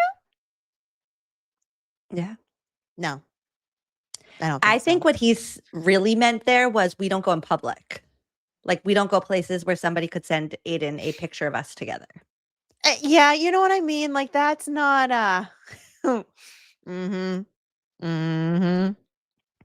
Chat's just wondering who I was talking about. I don't know if it was Emily or someone else took care of them. I got it. It's not a troll, and it's actually not funny. I don't find it funny. Yeah. Went to Courtney's wedding about 13 years ago. Actually, you might have to zoom out or like scroll over to. Yeah, thank you. You're the best. Went to Courtney's wedding about 13 years ago. Did not remember having any conversations with Trooper Proctor. Oh, so now you just don't remember. I don't recall. Probably, again, don't remember, don't recall. Probably was the first time he met Trooper Proctor. Again, you don't remember. Described interactions with Trooper Proctor at social events as nonchalant. Okay, so you did speak. See what I mean? He's so back and forth. He's not a good liar. He's a really shitty liar. It's not. Do you know what makes him like a good liar? It's not the story, but he sounds very dumb, calm. I don't know what, it's somewhere in between there where he's just saying things. So you're kind of like, okay, he doesn't sound like stressed out right now. He doesn't sound like panic. Like it's the tone and the demeanor that he has when he's lying that you're kind of like, okay, I'll go along with you. And then when you actually listen to what he's saying, it's like, none of this makes any sense. He did it on the stand. Yeah, you need to have a little context of what's going on. But then when you actually like look at it back, you go, wait a second. You know what? Actually, a good example of that is when he's trying to explain him walking home from the waterfall that night on January 29th. And then the time frame when Colin got home to when he got home. But then when you actually figure it out, you go, no. That story is so funny to me because it is like, if you're going to lie, like play it out in your mind, make your lie. Like you have time, like you weren't being questioned that day. You had time to make your lie. All they had to say was, oh, like Colin and I got home around the same time. And instead, they made up this whole lie about like Chris was like, yeah, I just like walked in.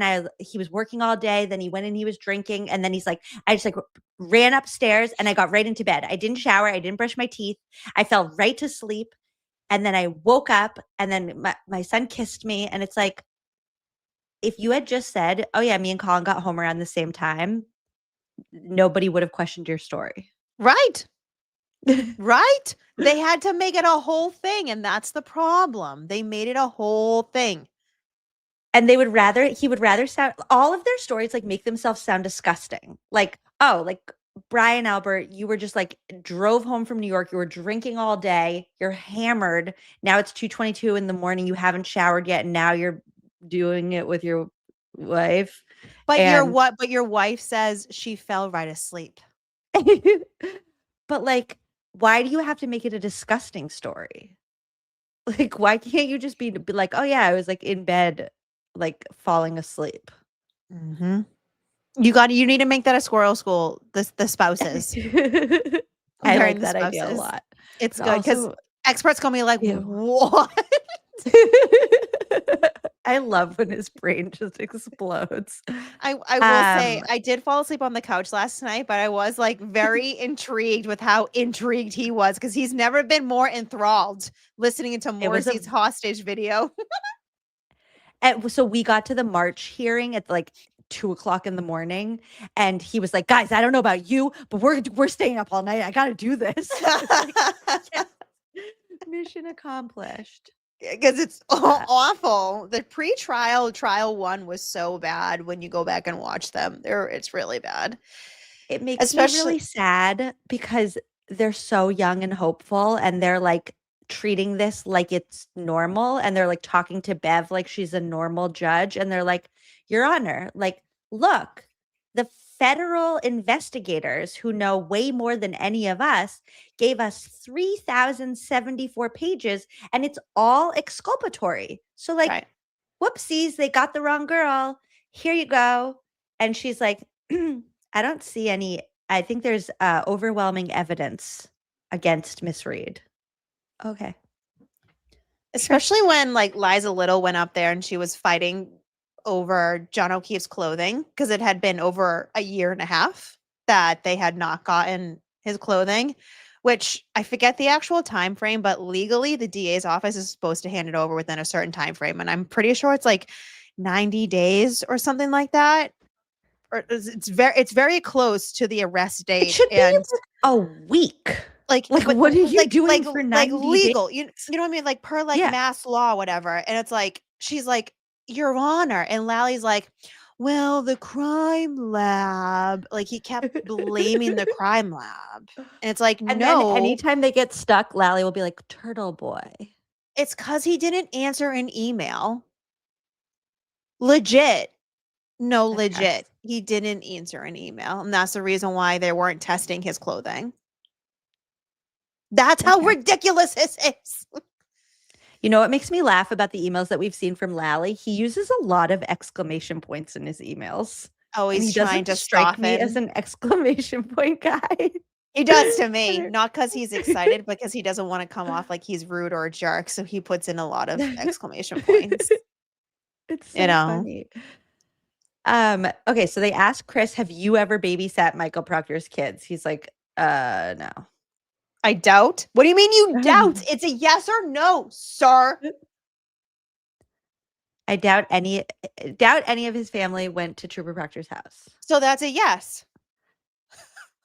Right. And also didn't Courtney say that they were all there together? It's so he bad. learned during open court of his wife was asked to babysit Trooper Proctor's children. What open court? The grand jury? No, this is the one that March hearing where Yannetti says we are outraged. Oh, okay. That's where and it was like a week before this. Gotcha. His wife has watched Courtney's children, but never Trooper Proctor's.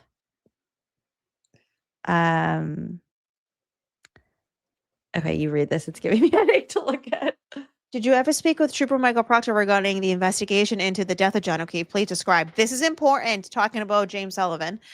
During interview, and I think Corey went to bed, AF, those are actual like notated redactions. So we could get more of a context if we know what A and F is. Like C is like contact information, but not a general conversation with him. So then how the hell did Chris find out about James Sullivan at CF McCarthy's? I have questions. I'm sorry, my brain's thinking. Answered no, sorry, my brain's thinking. Answered no to private conversations with Trooper Proctor regarding O'Keefe investigation. Lie. Made it a point not to talk to people about it. That's a fucking hello, Kevin Albert, his brother. Kenton Police Department's best detective. You're not going to talk to Kevin Albert, your brother, about this? Brian Albert? You're not going to talk to Brian? Are you? Also, A is code for redaction requirements. So things like social security number, financial accounts, date of birth, or minors. And F Collins is interview. Options for unredacted filing under seal. Collins interview. Yes. There we go.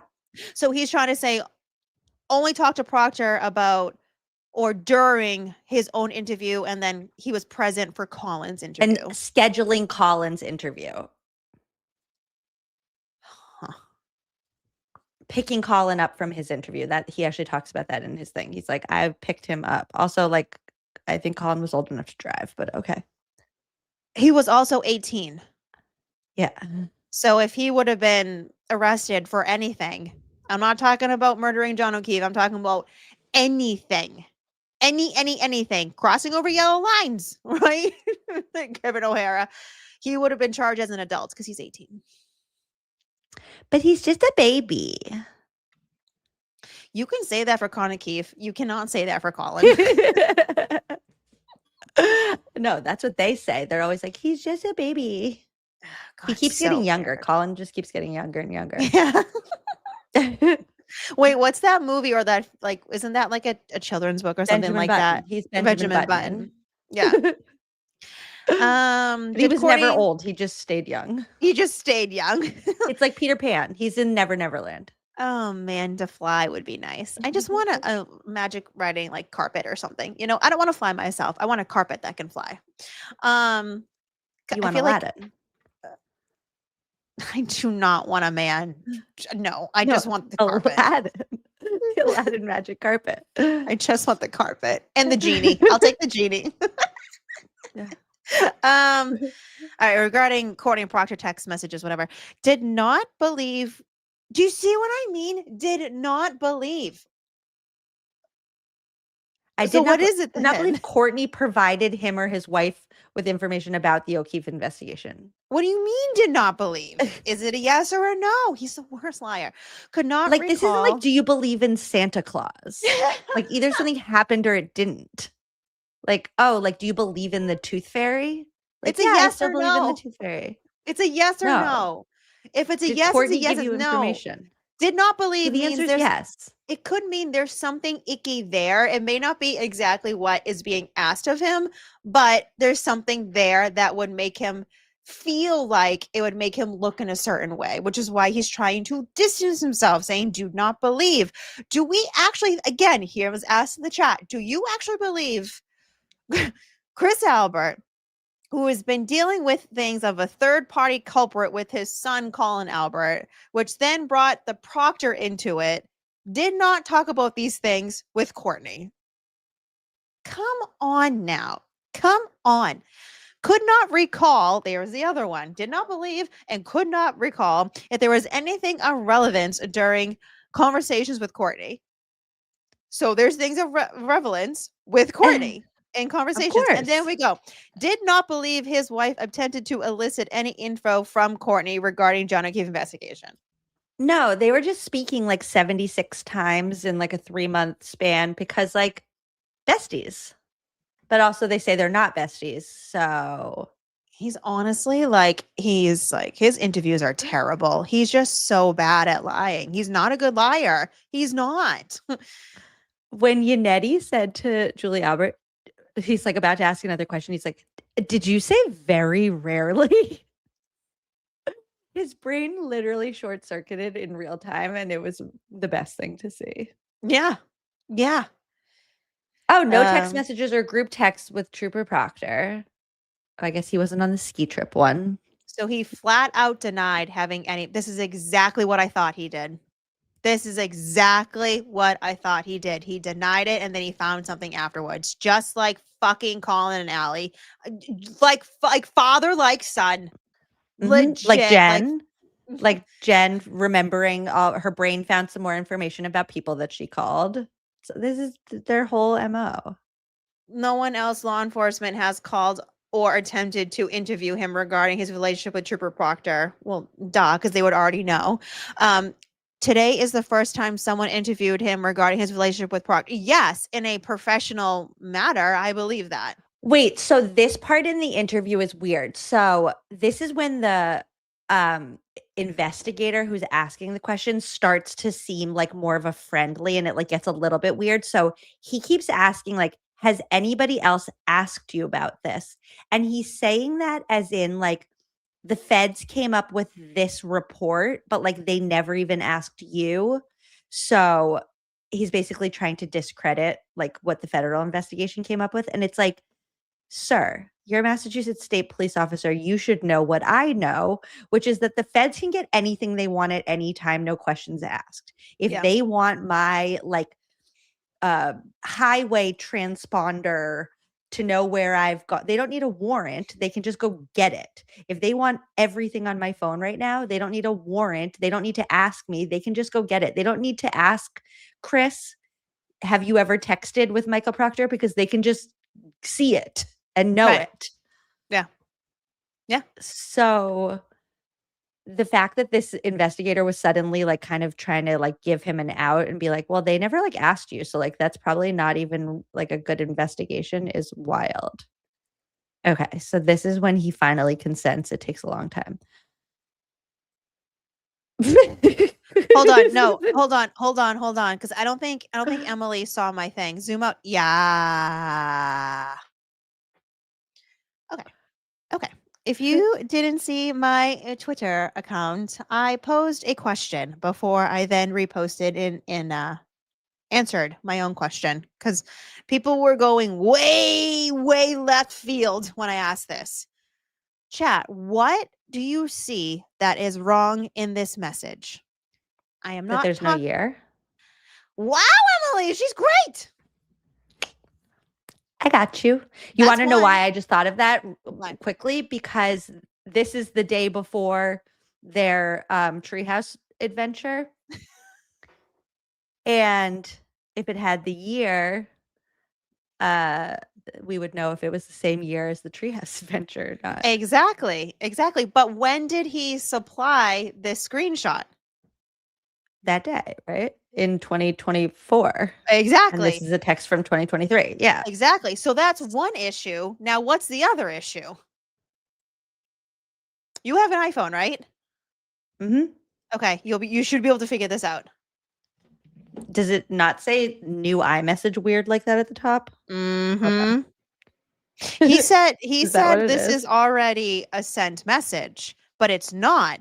It's a screenshot of something that he's sending to someone. Okay, wait. So if I pull you up right now.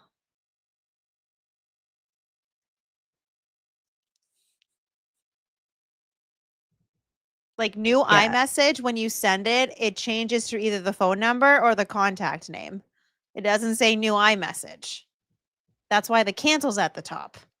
So No, can but you cancel out. can do it. So I just pulled up. So okay, not that I'm always trying to do this, but so what it doesn't say new iMessage, it says new message, but that could have been in the update. I don't know. Yeah. But I didn't search for your name. I just pressed plus, I was going to send a text, and then I typed your name, and it pulls up our text thread, but also still says new message. Actually, I can just because none of this is weird. Her dance emoji. She's like, "Are you here?" She's like, "Are you here?" Oh, also for people who have been here since 9:30, this is what I sent Boozey at 9:35, being like, "Wait, are you coming?" But look, so it says new message. But that's also our 2026 version, not the 2022 version. Or but this would have been 2024. But not if that screenshot would have been from. That would have been. I mean, it's really weird that it doesn't have the year. Hold on, I'm gonna pull up one from an old, somebody I haven't texted since then. I told you I don't delete texts. Yeah, so I just pulled up a text from somebody I haven't texted since 2024, and it says December 26, 2024. Right. At 9:23 p.m. Right. So now the question is, who did he screenshot that message for and then send that to? Because it was also, done before. Did it ever say iMessage weird like this? Hold on. Well, so the I text don't remember my phone ever. The text is from 2023, July 18th, 2023. And supposedly this is when it's allegedly about when Collins was done with his interview with Proctor. Right. But we don't have any context of the messages before this or a phone call before this. How did this happen? How did Colin get pulled in for the interview? Who messaged who? Who called who? And why is there no clarity on that? Right. And also, why are you bringing your 20-year-old son, dropping him off at he can drive.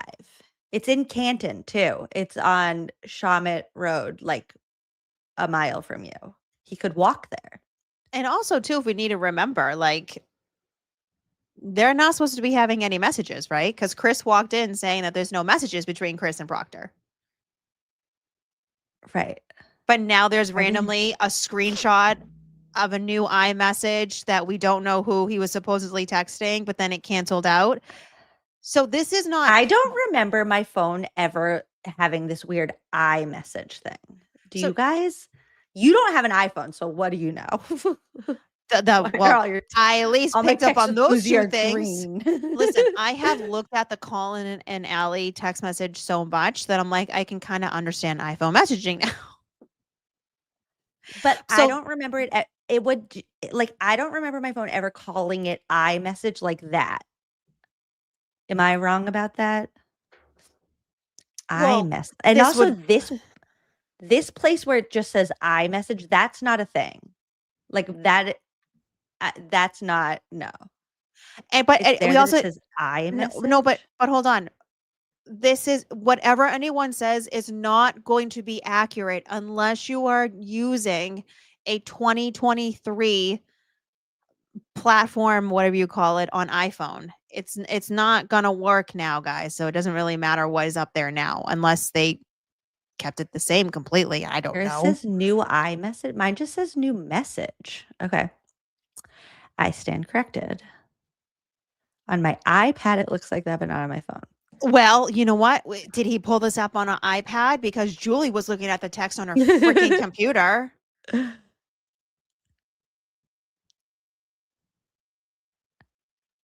And then this is them scheduling.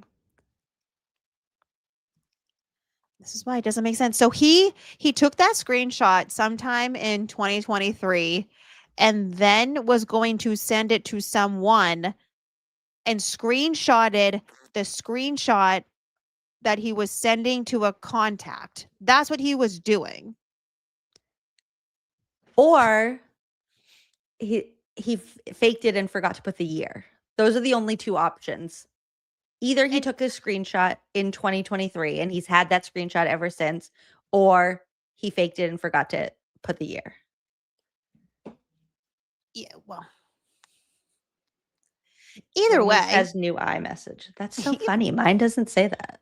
Either way, Chris walked into this interview asking beforehand, is this about internal affairs investigation? A, how'd you know about that? And then B, you walked in and said, there's no messages. Oh, wait, no, actually there is. And then suddenly there's. But it's not an actual message. It's a screenshot of a message that I'm then sending to someone else. It's a screenshot of a screenshot. A screenshot from 2023 that I just took now. But you didn't just take now because the year is not on the screenshot. So you took it in 2023 and now you're randomly just putting it in because now you're being questioned about you and Proctor's relationship. This. Liliana says they're all so bad at crime. So bad. So that's what I mean. But here's the thing. The worst liar is Chris out of all of them. Here's the thing. I have forever been told that Chris Albert, this is what I've been told, that he was always the poker. I love the lore. Like the shit stirrer, right? Poke, poke, poke, poke, poke. Would always cause fights. Always do the things, whatever. And then once people started poking back, he would then call upon his pig brothers. That is what I was always told. And now he's like the kid who's like, I'm not touching you. I'm not touching you. I'm not touching you. I'm not. Yes. He's touching me. A clear example of this is right after the federal hearing, Grant was outside. Now, everyone knows Grant at one point was welcomed with open arms by them.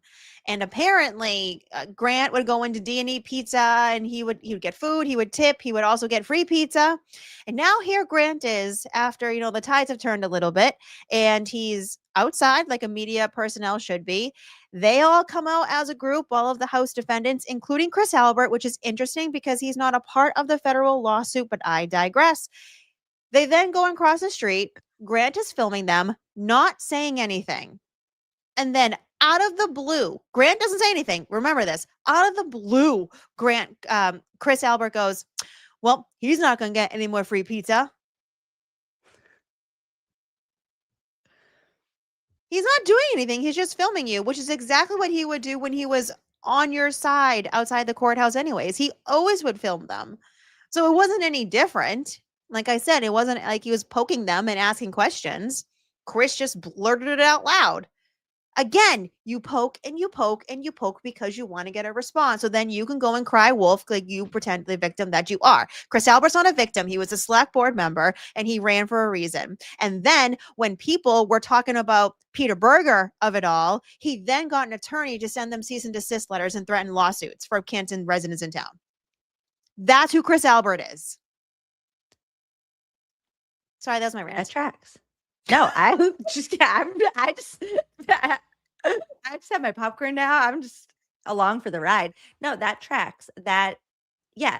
And I feel like the type of person like that is very good at kind of being like, no, like, I don't know what I wasn't even like ever doing any, like you've developed a skill of being able to be like, No, like I'm not a part of that. I never did anything, and that came in handy here.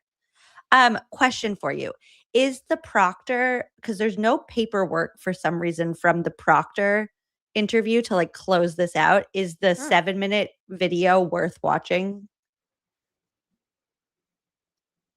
I mean, I would, even just for like the end of it all, because it's like it's such a but now they all have your phone extraction. Right. So let's do that. Also, I need to go get a new seltzer because I finished mine, and that will give me a second to do that. But it doesn't track enough for a cat. Jenny, what are you still awake for? Do you have your pockets full of nuggets? Did you go to McDonald's and get all of the dipping sauces to fit in your pockets? The rest of the chat's like, what are you talking about? It's Jenny, no pockets. Asterisk, asterisk. That's all you need to know, chat. Oh my God. I need to download the new Fervent song too. Okay. You know what you could do? Why don't you put it on like 1.5 or something? It's because it's not really that interesting until like towards the like halfway through.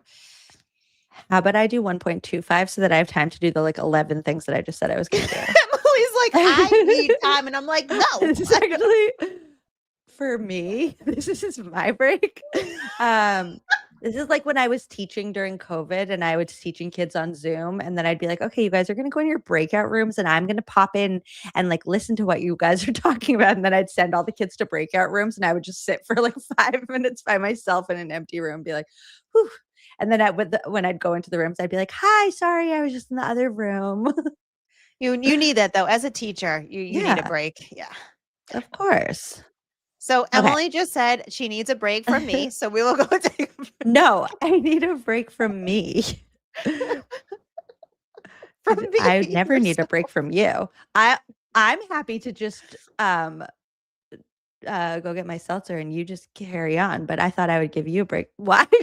I don't know. You weren't even doing the thumbs up. You were just itching. Like, I don't know.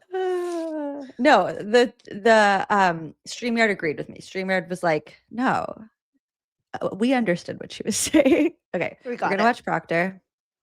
We're gonna do it from Trial Files. If you are not following yet, Trial Channels. Baby channel trial files. It's actually really cool. Let me explain what I mean when I say baby channel. Courtney looked rough. I clearly have only watched the Proctor one. Oh God, she looks rough. Chris looked like he dressed to impress because he knew he was going to be on camera. Just to explain the difference between Trial Files, where am I going? Trial Files and Trial Channel. So Trial Channel is just devoted to trial footage, and she cuts out the sidebars and cuts out all the dead air, and it's fantastic and the best way to watch. If you're not following Trial Channel, like why are you even here?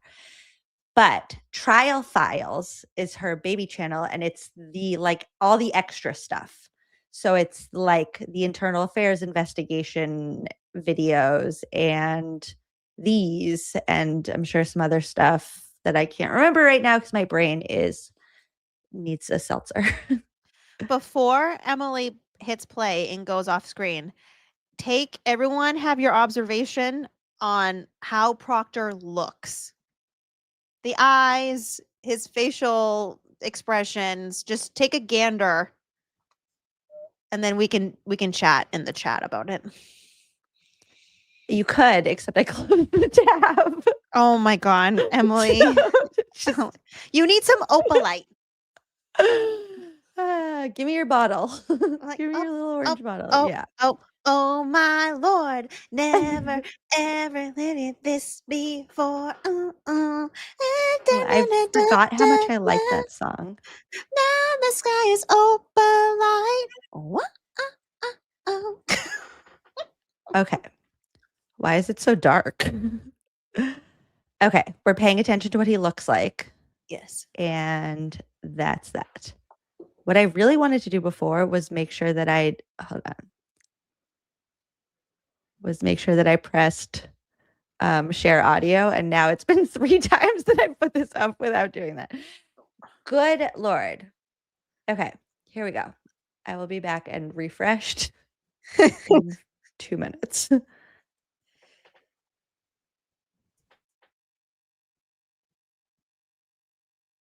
I don't hear anything. It takes a second because of the body cam. Okay, it's not. Monday, April 8th, 2024, 11:09 a.m. We are inside a conference room located within the law offices of Todd and Weld, located at 1 Federal Street in Boston. I'm Detective Captain Eric Benson with the Massachusetts State Police. I'm joined here today by... Good morning, Captain George Barris, Mass State Police. Conducting an audio and a video recorded interview with, can you please say your name? Trooper Michael Proctor, PROCTOR. And you're joined today by your attorney. Can you please identify yourself? Sure. Michael DiStefano, DISTEFANO. Thank you. And so just to sort of be clear, this it was explained to you by your attorney that this is a voluntary interview. This is not a compulsory interview. We're not compelling you to be here or to talk to us through a personnel investigation mechanism. That's correct, sir. It's just voluntary. Okay, thank you.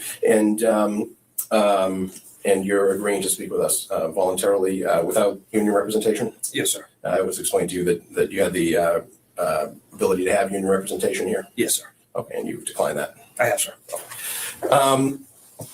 All right. Do you have any questions? Well, actually, before we get to that, have we ever had any extensive interaction throughout our careers that you're aware of? No, sir.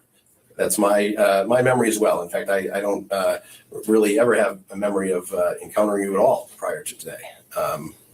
Yeah, am I wrong there? No, this is the first time we've met, sir. Okay. And Captain Barrios? Yes, likewise. This is the first time I'm meeting Trooper Proctor as well. Perfect. We're here today because we were asked by the Norfolk County District Attorney's Office to inquire or investigate your relationship with Julie and Christopher Albert. And that ask, to the best of my understanding, was in the furtherance of the DA's office's obligation to fully disclose any exculpatory evidence or any evidence that could be considered to be exculpatory to defense counsel in advance of the trial of in the matter of Commonwealth v. Karen Reed. So that's why we're here. And we've conducted a few interviews of various people in furtherance of that ask prior to today, and we're sitting down with you today for that purpose. This is not, as we indicated, in furtherance of any personnel investigation or internal affairs investigation, but this interview is going to be provided to the district attorney's office and to defense counsel, and anything in that sphere can be provided to internal affairs. Do you understand that? I do, sir, yes. Any questions about any of that by either of you before we... No, sir. Okay, no. So we'll get into it. Have you ever provided a recorded or transcribed account of your relationship with Julie and Christopher Albert in any judicial proceeding or to any prosecutor, member of law enforcement, defense attorney, or private investigator? Yes, sir. And when was that? When I testified at the federal grand jury. And when was that? February 2nd? February of this year? Yes, sir. 2024. Okay. And did that testimony generally include questions about how long you've known Julie and Christopher Albert? Yes, sir.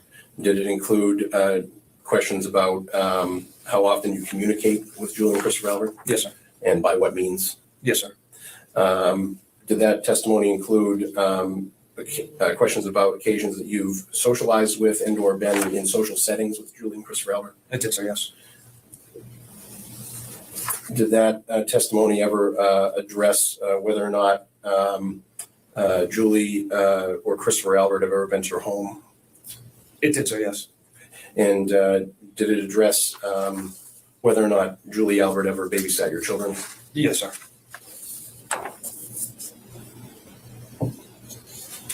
And did it involve whether or not Julie Albert ever purchased a gift for you or your wife? It did, sir, yes. And did it involve questions regarding whether or not you provided Julie or Christopher Albert with information regarding the death of John O'Keefe? It did, sir, yes. Okay. Is there anything you'd like to add or clarify about your federal grand jury testimony regarding your relationship with Julie or Christopher Albert at this time? No, sir. I don't have anything else to add from my statements and testimony from the federal grand jury. Okay, thank you.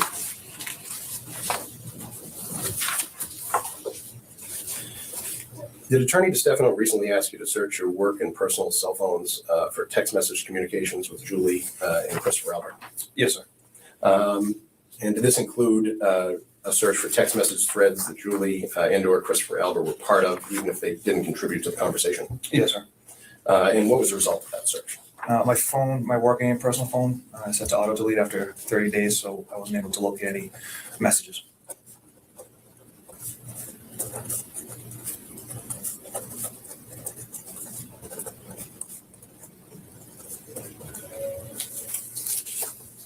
Captain Darius, I have no questions. do you have anything further that you'd like to add, or any questions at all? I don't, sir. No, thank you. Okay, if there are no further questions, we'll conclude the interview. The time now is 11:16 a.m. Monday, April 8th, 2024. That's it? That's the whole thing? Yep. Exactly. What? Exactly. That was just for show. That was not any kind of investigation. You have so many, what, 5 individuals? Julie, Chris, Courtney, Mike, 4 individuals, all saying conflicting statements, providing text messages after the fact. Oh, now I realize there's something. Oh no, my phone's just on auto delete. What? I'm telling you, that's what I mean. That is a clear-cut case of when you see an internal affairs investigation open up in regards to a Massachusetts State Police officer, and then all the things against them get sustained, found quote-unquote not guilty. That is a clear-cut example of the bullshit system that is the internal affairs of the Massachusetts State Police. I'm like in shock right now. I like literally. Also, can we zoom in on his face though? Hold on. Like, where are his eyes? Where did his eyes go? Hold on. It's 11 a.m. on a Monday. Do you know when my eyes are that puffy outside of allergies? Because obviously allergies are a thing. But you know when usually my eyes are that puffy like that? When? Usually when I don't sleep or when I've been bawling my eyes out. Yeah. Homie got no sleep. Why was he so stressed out and not sleeping about this interview, about his relationship with Chris Albert and Julie Albert? I wonder if like current Michael Proctor could go back and talk to this Michael Proctor if he would do things differently. No, because he thinks he's a victim. Truly. I know. Like in hindsight now, think about how he's been acting about his deposition and getting so desperate that they then send a text to Judge Gilday, who then takes it and then it realizes it's not that, and then Judge Gilday but then moves the goalpost and says something about that, and then they say, well, discovery is paused. Oh, but I didn't mean the deposition, so can he be deposed or not? Oh, and then the day after, now he can be deposed. It's already the day after of a second day of deposition, Judge Gilday. It's a little too late.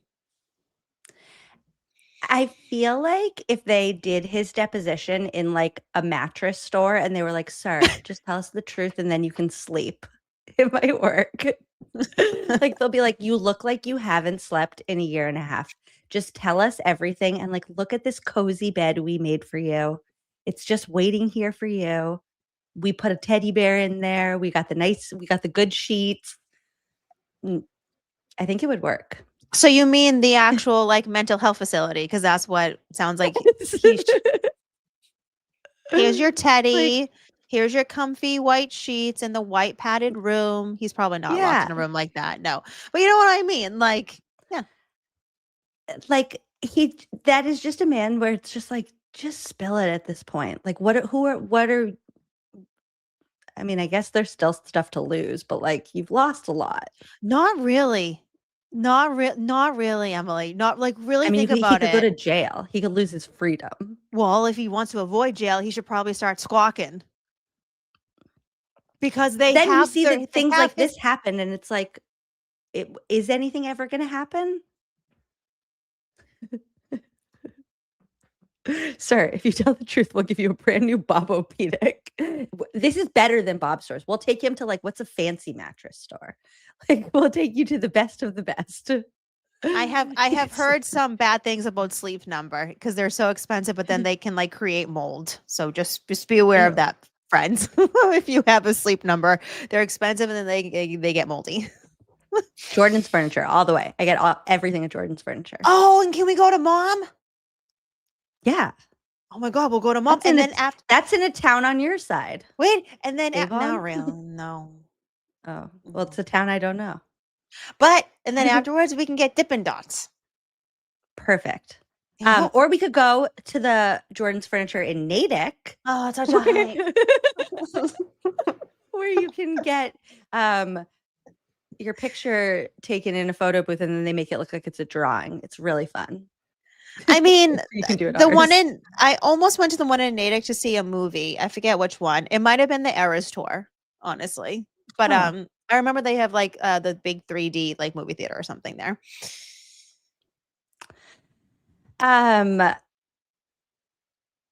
Okay. Is that all the FOIA we're doing? We don't have to finish, but I just want to make sure we're not like missing anything. Like, is there anything else that we should like? What do you mean? Pull up? What do you mean? It's been 3 and we're not getting through all that. We would be here until 7 a.m. if we were going to go through everything. That's a lot. Yeah. I just wanted to make sure there wasn't anything else that we were like itching to get through. Think so. I think I have some questions, but nothing like jumps out like, I guess, Sally Port videos or something of it all. Okay, well, that's good. I didn't do anything on the FOIA site like I said I was going to, so that's good.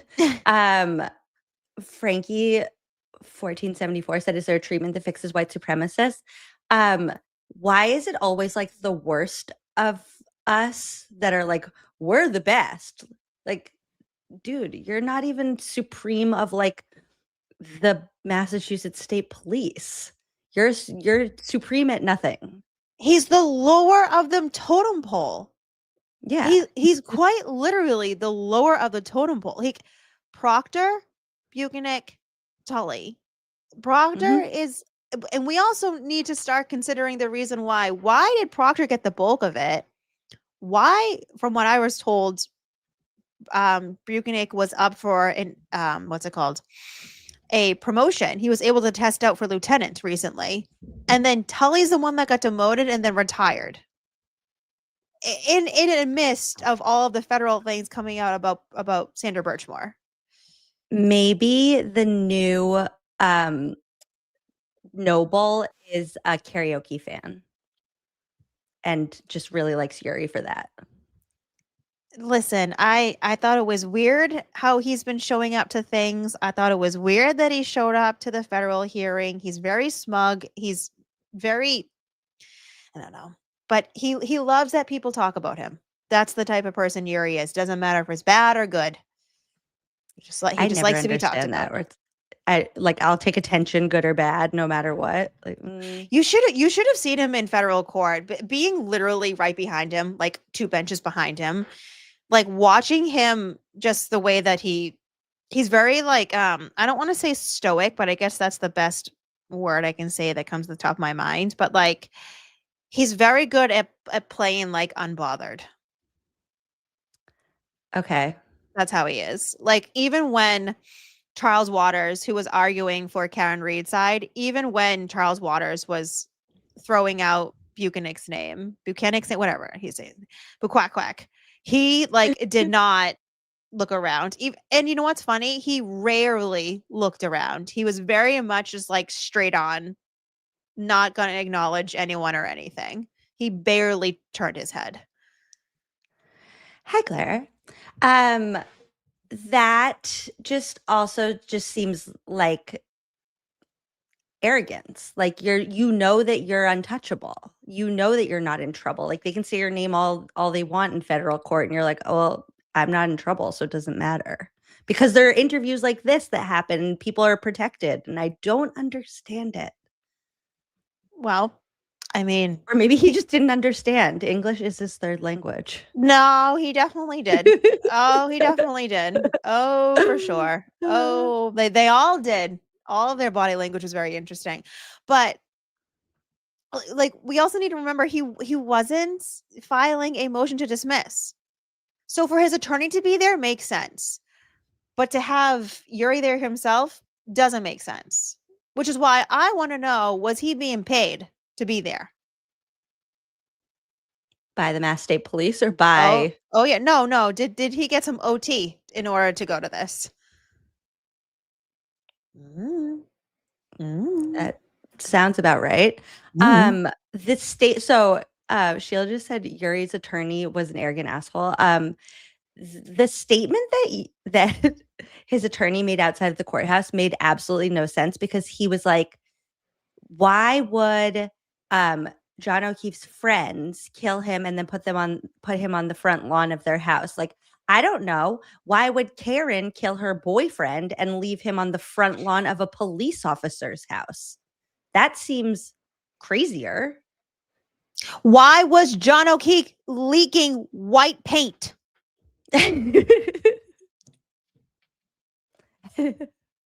Why did he turn invisible from midnight until 6 a.m.?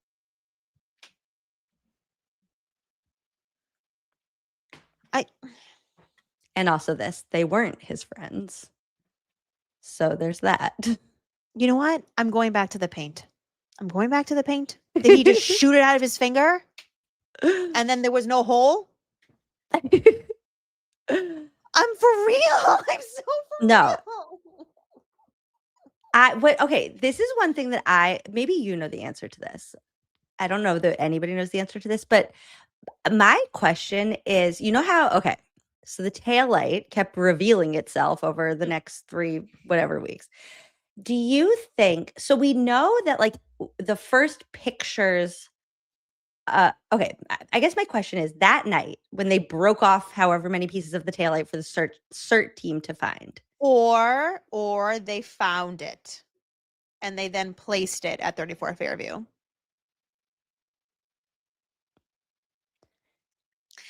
But then it wouldn't have been the diffuser.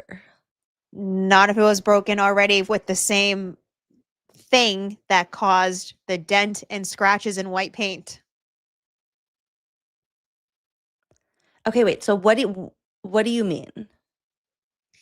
If whatever caused the initial damage to the taillight, because we know now from all the video footage that we have before the vehicle, or even when the vehicle is entering the Sally Port, that damage does not match the damage that is then photographed by Maureen Hartnett. What was it, February 1st, 2 days later? We know it was damaged somehow. I have always been the one to say it doesn't make sense that a diffuser would break from Karen running into John's vehicle. There wasn't enough force there. Right. But if that initial damage, which was essentially over like the blinker and then into the initial red portion, which then could have messed up the diffuser.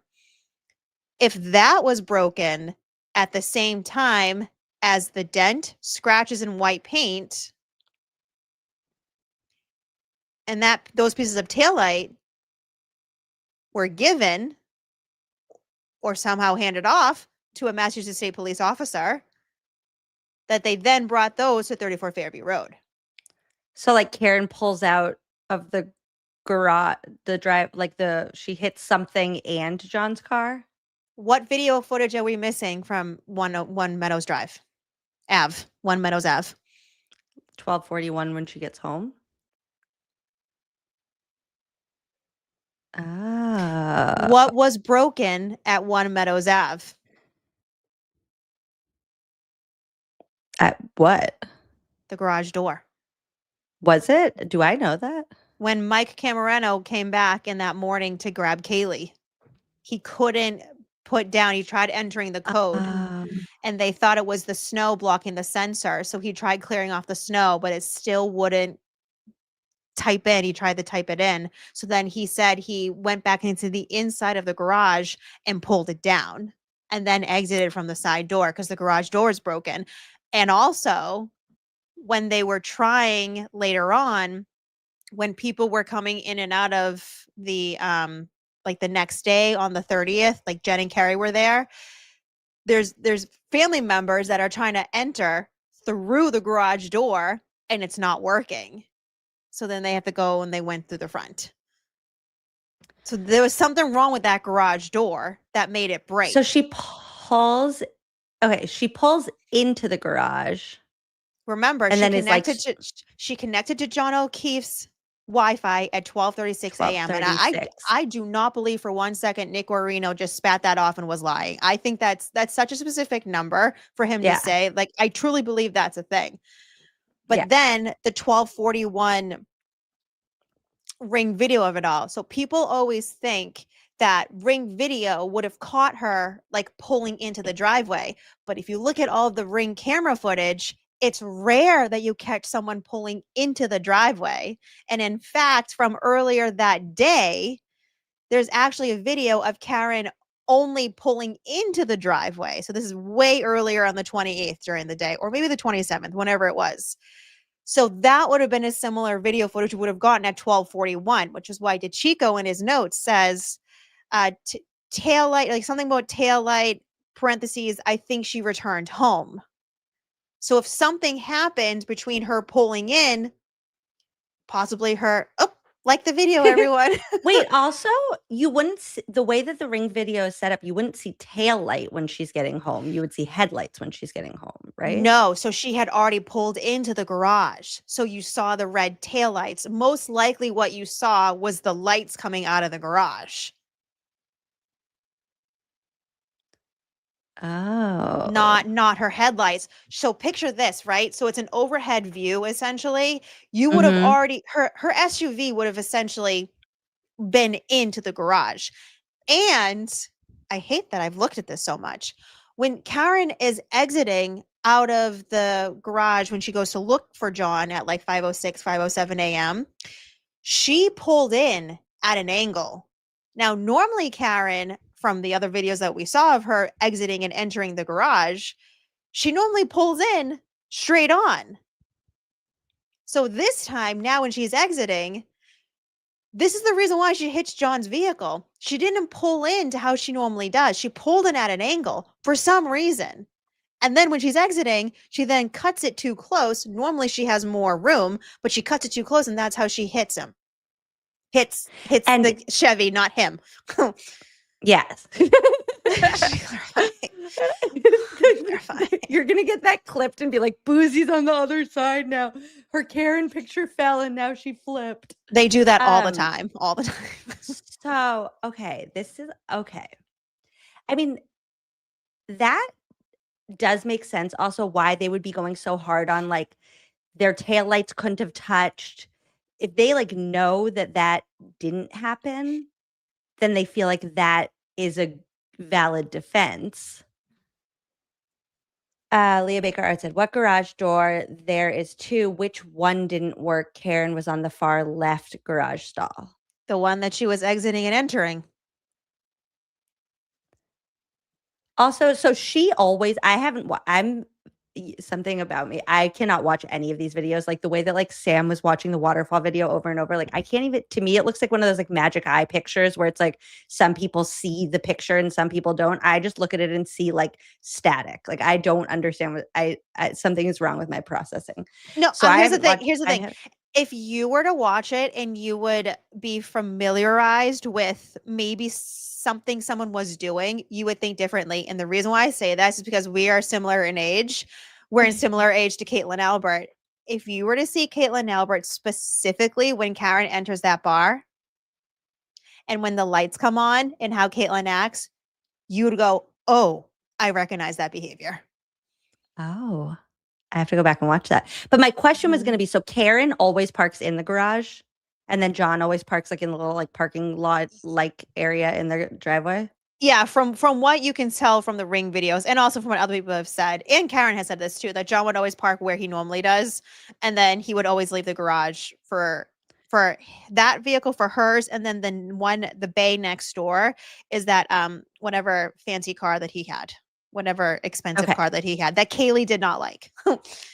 So, Kaylee said she didn't just like to be that vehicle. clear, the reason why I just wanted to clarify that is for all the people who are like, John didn't like Karen, like he wanted to break up. No, it is snowing outside and he saved the spot in the garage for his girlfriend so she didn't have to clean off her car because he cared about it. That's what you do for somebody that you care about. You say like, babe, like the garage is yours. Like I'll clean off my car in the morning. Oh, he also moved his vehicle before him and Mike left to go to see if McCarthy's, because it was originally parked closer to the garage. So we asked Mike to pull out so that he can go and then pull back in and get closer to the fence, where you then obviously see it later on where she runs into the car. That's what you do for somebody that you care about. That's not what you do. Like, if that's not what you do for somebody that you're like, I want to break up with them. I hate them. I can't stand. No. He was expecting Karen to come and for Karen to sleep over. Yeah. Yeah. But also to remember this, when Karen left at 5:07, the garage door was left open. Remember that? Because the garage door was broken. It wouldn't go back down. All of a sudden, randomly, now Karen is exiting. And now that the garage just randomly flukes and doesn't want to close or open. Also, that would make sense if she's distracted by the fact that the garage door isn't like if she's like pressing the button, the garage door isn't closing and she's not really paying attention to where she's backing up. That would make sense why she would back into John's car. And then the bumpers touched. Exactly. I was about to say something else with the stupid garage. Oh. And then when Evan Brent went to the magical scene of 34 Fairview Road to take the pictures of the straw and the hat and the taillight that Emily likes to talk about so much, that search. They then went to One Meadows to go photograph John's Chevy. And also they took like 10 pictures of that garage door. Oh, no, they took like, I thought you were going to say of the car. No, of his garage. Why would you take a picture of the garage? Okay. I'm telling you, I'm not here to convince. I'm just saying there's something weird about that dent and the scratches and the paint. It does not make sense.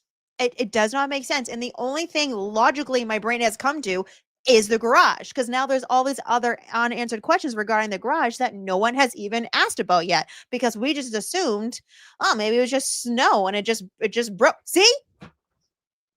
And I have these at the ready because I have so many thoughts about Zach Clark and Evan Brent, because I feel like, so they did the same job. They both came there to do the same job, but I feel like Zach Clark didn't give them the vibe that he would like go along with this. So then they had Evan Brent come 2 days later and do the same thing that they had already asked Zach Clark to do. And Evan Brent was like on board and was like,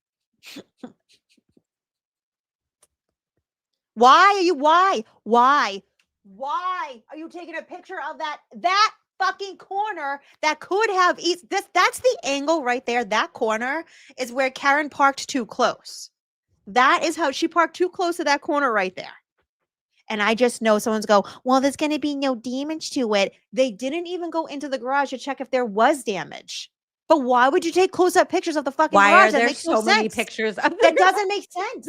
Why would you take pictures of the fucking garage? There's nothing took there. More pictures of this garage than they did at the scene the morning that John was found. It's almost like something happened at the garage doors and they don't actually want to talk about it.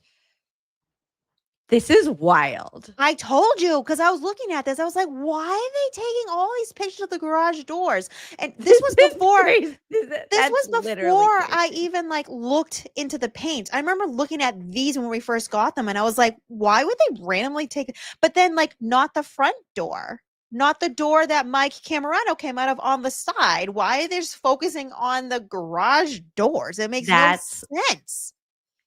Bananas. Unless there was something there that they were initially investigating and then they chose not to use later on.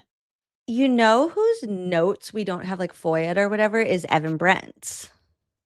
Like we have his report, but we don't have his like notes. I wonder if he wrote anything about the garage. Actually, I wonder if is there anything in his report? Have you done that about the garage? Like, is there a reason why he says he took so many pictures of the garage? I'm pretty sure I could be totally wrong, but I'm almost positive it was like a nothing burger where he just said, and Trooper Proctor told me to do XYZ. I don't think there was any more. I think he literally was just like, I'm taking these pictures because Proctor told me to take these pictures. Okay. You want me to prove to you why my Zach Clark, Evan Brent theory is correct? Is because Zach Clark's crime scene report. Wait, where's his other one? He wrote like a whole thing. I don't have that. But even this is longer. Like what? Okay. At 8:30, I responded to Canton. The scene was documented as requested. Upon completion, we went to Meadows. Oh, yeah. Because Proctor told me to do it. Proctor was a lead investigator, so I took the pictures that he told me to take. This is crazy. So this is not me saying Evan Brent knew something. Absolutely not. Proctor knew something. Proctor knew something. Yeah. And this was on February 3rd. He would have already had the videos. If he didn't have the videos yet, again, if there was taillight damage done at 1 Meadows Ave, and then that they do, because what was the day that he interviews Kaylee and gets the password to John's phone? That is before this. January 30th. That's January 30th. Yeah, so he does have the videos already. Sorry, keep going. That was it. But that's what I mean. Because so when I start like logically looking at these things, I'm like, how can I be wrong? What is wrong in my brain? And then I try to look for all the things that could be wrong. And I'm like, I just keep finding more and more things that are more suspicious that we don't have questions, we don't have answers to, because they like sidestepped this evidence. It doesn't make sense. This is crazy. I know. Oh my God. Like, why are these shit stains the people who are in charge of investigating and not you? Like, if I ever have an emergency or like something bad happens in my family, I'm not even calling the police. I'm just going to call you to be like, figure this out. Well, I remember months ago, when I first looked at these images, this was before I even looked into the scratches, just the white paint. I was talking to someone and I was like, well, could it be John's garage? Like, that's the only thing I can think of. Because the other thing I was thinking about was, you know, when you enter and exit a parking garage that has like those poles that go up and down like that. That was like the only other thing I could think of, because there's no damage to the bumper. You know what? Because so if she would think if she ran back or like into something, then there would also be damage to the bumper because the bumper sticks out. So then how does it line up? Cuzco Wright is asking, how does it line up? I am not a physics person, but if I had to guess, this is just me thinking out loud. Is it possible that potentially she pushed a button and the fucking thing like lifted up at the same time as the door going down? I don't know. Is it possible she parked at that angle? It was too close to the edge of the door. The door went to go down and just ran into it, because it looks, you know what I mean? Like the scratches are all in different directions. Because my other thought was, did someone throw something at the back of her vehicle? That was my other thought process. Like somehow did someone? And did you make an air cannon to test it? Man, well, that's the other thing ARCA could do. Shit, you know, like that's the other thing they could do. But like, so the other theories of it happening at Canton PD, they don't line up. Again, running into something doesn't make sense. The only two things that make sense is someone throwing something into it, or somehow the hatch lifting up and something hitting it somehow. And again, the most common sense would be a garage door. So if it wasn't John O'Keefe's garage door, was it at the Sally Port? But here's the thing: you already need to have a broken taillight.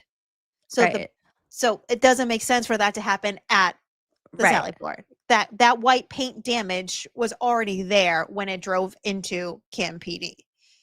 Yeah. I don't mean to be a paint person. It's just the things that I have seen that like I like I said, I look for one thing and then I find something else. Wait, I've always said, like, you know how, like, Aiden will, like, get mad at somebody in the middle of one of his shows and be like, I'm just going to call them right now. He's like, hello? Like, Colin Albert, blah, blah, blah. Like, what if we just did the opposite of that where we're like, hi, Dr. Wolf, we have a physics question. Really need you to come back here. I really want to know. Just like, can you just tell us the angle that this car would have to be at in order? He would be like, oh, like 64 degrees. Like, he would just look at the picture and know. But also, if we are thinking that it may have happened at One Meadows, my also thought process is this. Did someone find taillight at John's house and then made a call to a trooper? And then that trooper retrieved said taillight. And if that's the case, then who at One Meadows found this taillight and then gave it to a police officer? There's a certain connection between a certain member of the O'Keefes and one of the investigators. I wonder if chat knows this. You should know this if you don't. Wait, the O'Keefe's Tully and the football thing? Okay. Mm-hmm. But then that one's hard. Like, I feel like the O'Keefe's got, like, bamboozled, not like they. Well, you need to remember, Peg came back and immediately thought Karen ran into John. Immediately. Right. How And did so that click in her the head? like motive for something like that would be, we know she did it. Now here's more evidence to, like, prove it. I mean, the other option is, did someone come by One Meadows before or after Canton PD did? Before the O'Keefes came back and found something? What if Jen saw taillight when they went to look for John in the morning? Like, if she saw pieces on the ground and, like, told anybody in the family meeting. That's another option. They did spend time in the garage taking off their shoes. Do you see what I Karen, mean? the killer, just left her shoes on. And then when Peg said, we don't take, or wait, was it Peg who said that, or Carrie, that we don't take our shoes off now? It's like, oh, way to honor John's memory. John would have killed We just, you like, all. we just, like, trump mud all over his house now. He legit had a cleaner, like, via the text messages we've seen. He legit had a cleaner for his house. He liked a well-kept house. Almost like he would take his shoes off when he went to a stranger's house to be polite, because he would want people to do the same thing for him, which means you might not find his shoes on him immediately, and then you might just find a shoe later that they forgot. This is why I think it's really weird that their family living room with the television didn't have carpet or a rug. I found that really fucking odd. I was like, you have a dog and a gaggle of kids, and you don't have a rug or carpet where, like, the most foot traffic is. That also leads to your porch outside. So you're not going to have any rugs? I also feel like the layout of that house is odd. Like, I have a lot of friends that, like, that style of house is very traditional, like, around here, right? Mhm. But usually you don't walk, like, from usually it goes, like, that what they call the breezeway door goes into, like, a mud room. Right. Like, everybody I know that has that style of house, it's like the breezeway door goes into the mud room, and then, like, the front door goes into, like, it's not a room. Like, it's like a random area that then it's like you go left to the living room or right to the family room and straight to the kitchen. Right. But theirs is not like that, and it confuses me every time I, like, picture their house. It's like, why are we walking directly into, like, foot traffic places? Well, we also don't have an image from looking from the porch to that door either. So we don't know, like, what kind of hooks, or, like, if they had a doormat or something. But like you said, that's not a mud room. That's just right. To me, it sounds like more the front door had more of an area to, like, put their shoes versus that side door. which again makes me question why they don't have a rug or a carpet. Hello, that's what you do. You have your coffee table, you have your couches, your TV, and in between all of that, what's that? A carpet or a rug? And you have one of those like 4-in-1 things where it's like hooks at the top, then like a bench in the middle, and then like a shoe rack at the bottom. Mm-hmm. Like, where are all your shoes? Well, that's why I think They're that's just on their feet. They never take them off. Well, that's why I think because they all never of got hit like by a car. well, there's like a version of that at the front door, not at the living room breezeway door. Because they also had a coat closet right there, which Yannetti first thought was the downstairs door, but it's not. That's a coat closet. The downstairs door is underneath the stairs, closer to the kitchen. But like, you have 5 kids. That coat closet is so packed. Nobody's walking into the house and hanging up their coat in a coat closet. Like, when I picture like my childhood home, like we had a coat closet at my front door, but it was like it was like storage. It was like all our winter coats were in there, and then like the one winter coat that you were wearing that season, you like hung on the banister, like knobby thing. Yeah. Right? I mean, like, I just feel like they had like an old fashioned kind of like, and it was not like a well kept home. I mean, it was well kept. It wasn't like perfect. It wasn't John O'Keefe.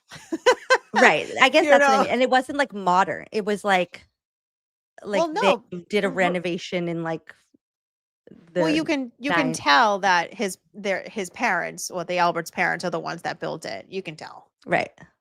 That was meant to be a family home. Like, literally, you sleep here, go off to school, go to work, come back, go back to sleep. Like, that's all that house is supposed to be. I do question, did they have like a basketball court or something? Because you know how in the backyard there's like this huge random tar square, but there's no lines on it. It's just like a tar square, which is so weird. That's where they had to go sleep when they were bad.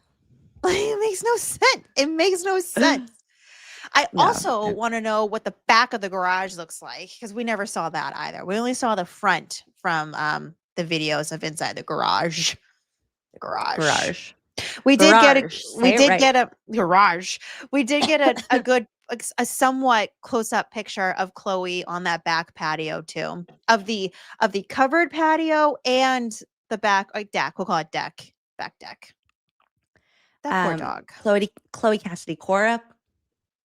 Put some respect on her name. Cassidy? I don't know. Cassidy, Chloe. I just feel really bad for her. I really do.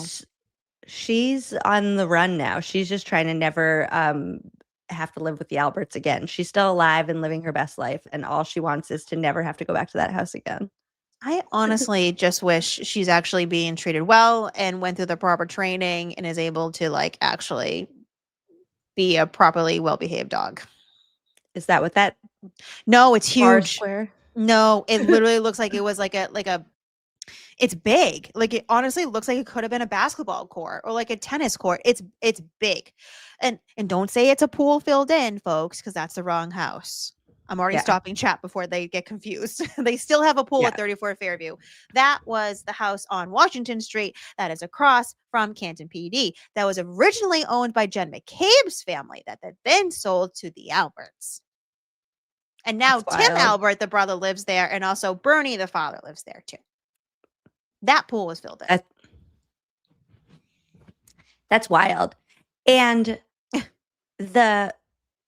also the fact that the family built that house, it's like they built that expecting 34 Fairview to be in their family for generations and generations. And the fact that like Bernie's still around and like is okay with the fact that you just sold it for $50,000 under your asking price and moved into a dumpy little townhouse on Washington Street. Like, you only do that when you're trying to not.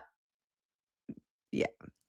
How are you going to get rid of your house, your dog, your job, and your phone in like a year time span?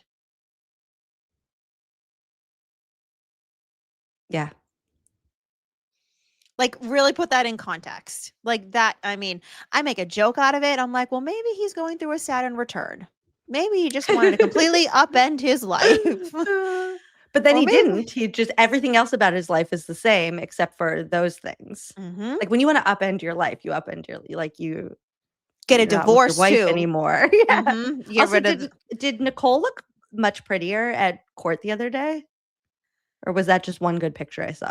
To be completely honest, I was more focused on the way that she was leaning into Brian the entire hearing and not just shoulder to shoulder, but like physically leaning into him. And I was like, this is kind of weird. And then there was another moment, I have it in my notes somewhere, where she like whispered in Brian's ear and she like did this face like the scrunch nose type of thing. And I was like, oh, that bothered her. Like, and then Brian She's like, you didn't even notice my highlights. well, no, Look, and then I immediately got like highlights. Brian like looked around, or he looked over to the left, and then over to the left actually was Grant. I don't know if he was looking at Grant, but it was another woman, Grant, and then another guy. So Interesting. I don't know. I don't know. That's so interesting. It's so interesting. I found it really funny how the moment Charles Waters, for the very first time at this hearing, mentioned the allegations and like specifics, like the very first time this hearing, and seeing all 5 of them get very uncomfortable, like visibly, like crouching forward, shoulders in their ears, like touching themselves, like looking around, all 5 of them in their own way, all did things. It was interesting. It was very interesting. Because I don't even think they knew I was there, because I had just snuck in at like the last minute and they were already in the front bench looking forward. So That's the way to do it.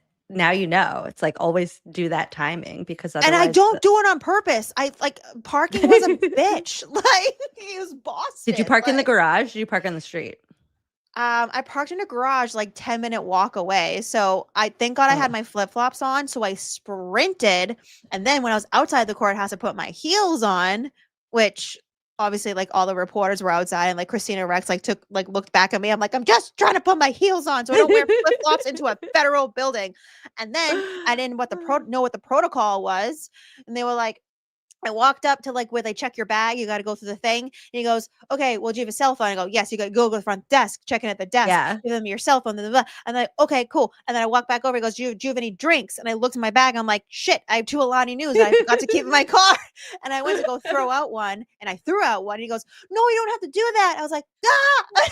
She's like, this isn't an airport. This is a shit show. I was like, I'm late already. Like when I showed up, he was like, are you press? And I was like, no. And then I was like, oh, I should have just said yes. Well, do they check that? Do they ask for your badge or whatever? He just asked it like I was like, if I had said yes, he would have been like, oh, like do X, Y, and Z. But I was like, no. Damn. And then he was like, oh, then you can't have your cell phone. And I was like, oh, well, I left it in the car. You need a specific type of badge. I don't think, whereas in other courthouses, like state, they may actually you might find a court officer that wouldn't do that. I feel like federal, they're very much like, no. I mean, I wasn't trying to like break the rules in federal court. I don't consider you a rule breaker. I don't see you being like a big, not wanting to follow the rules. Okay. My thing is like, I will break a rule if it doesn't make sense. Like I get very frustrated when there are rules that like, it's like, there's no reason for this. So like, why are you asking me to do this? That's gotten me in trouble in my life. But if it's a rule that like, it makes sense, or a rule that like, I'll actually get in trouble for breaking, then I won't break it. Yeah. Yeah. Makes sense. Someone said you don't need a badge, but the people that I saw with cell phones and things in that room all had proper badges. Like actually like hanging, from their things. And also too, one of the other media people, I forget his name, one of the bigger reporters that we know. His name is not Ted Daniels, the other one that we know that covered Karen Reed a lot. He did not come in with a press badge or a cell phone. He just came in with the notepad. Because becoming press for federal courts is quite a pain, to be honest. Like I can't do all that. Yeah.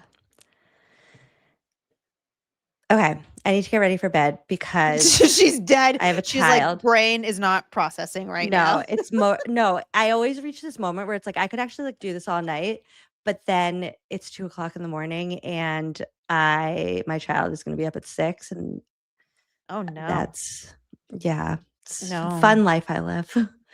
We went swimming today. That was fun. Maybe we'll do that again tomorrow. Oh no, it's Fun gonna life. rain. We have like thunderstorms tomorrow. We do? Today in a couple hours. Yeah. No, I don't want it. No, I know, not thunderstorms. My dogs bark at loud noises, clearly. Well, there won't be fireworks now. There'll be thunderstorms. So that's fun. Great. I love this.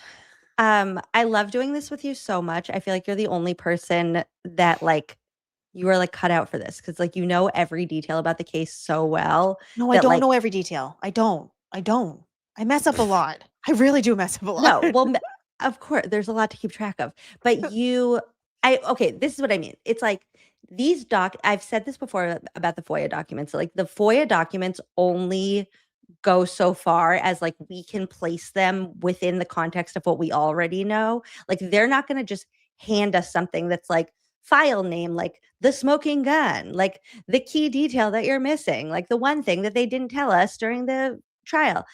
We have to be able to like know what gaps we already have, know what we're looking for, know what was said in testimony, see how that differs from their interviews. And like you are made for this because you know the lore and not just the trial, but the lore and the extra stuff too so well. So I just have so much fun doing this with you. There's a lot more, babe. And there's a lot more anybody's that we don't gonna know. get to the bottom of it. It's you, it's Corey, it's Sam. It's like we're getting there. We're getting there. And once I do have full faith that eventually things will start to crack. And then I think once we get a couple of cracks, the whole thing's gonna come down like dominoes. And I just hope once we get the answer to the white paint that you all think of me. If I am not alive, whenever that happens, I feel like if we it's already 100 got years the from now. answer. I feel like we just got the answer tonight. No, but here's the thing. I could be totally wrong. That's what I mean. It's what I'm not saying. This is what happens because I don't know. But that's the only These are the frustrating things where it's like Karen would actually like have the answer to that if she remembered. I Does don't she know. remember? That's what I mean.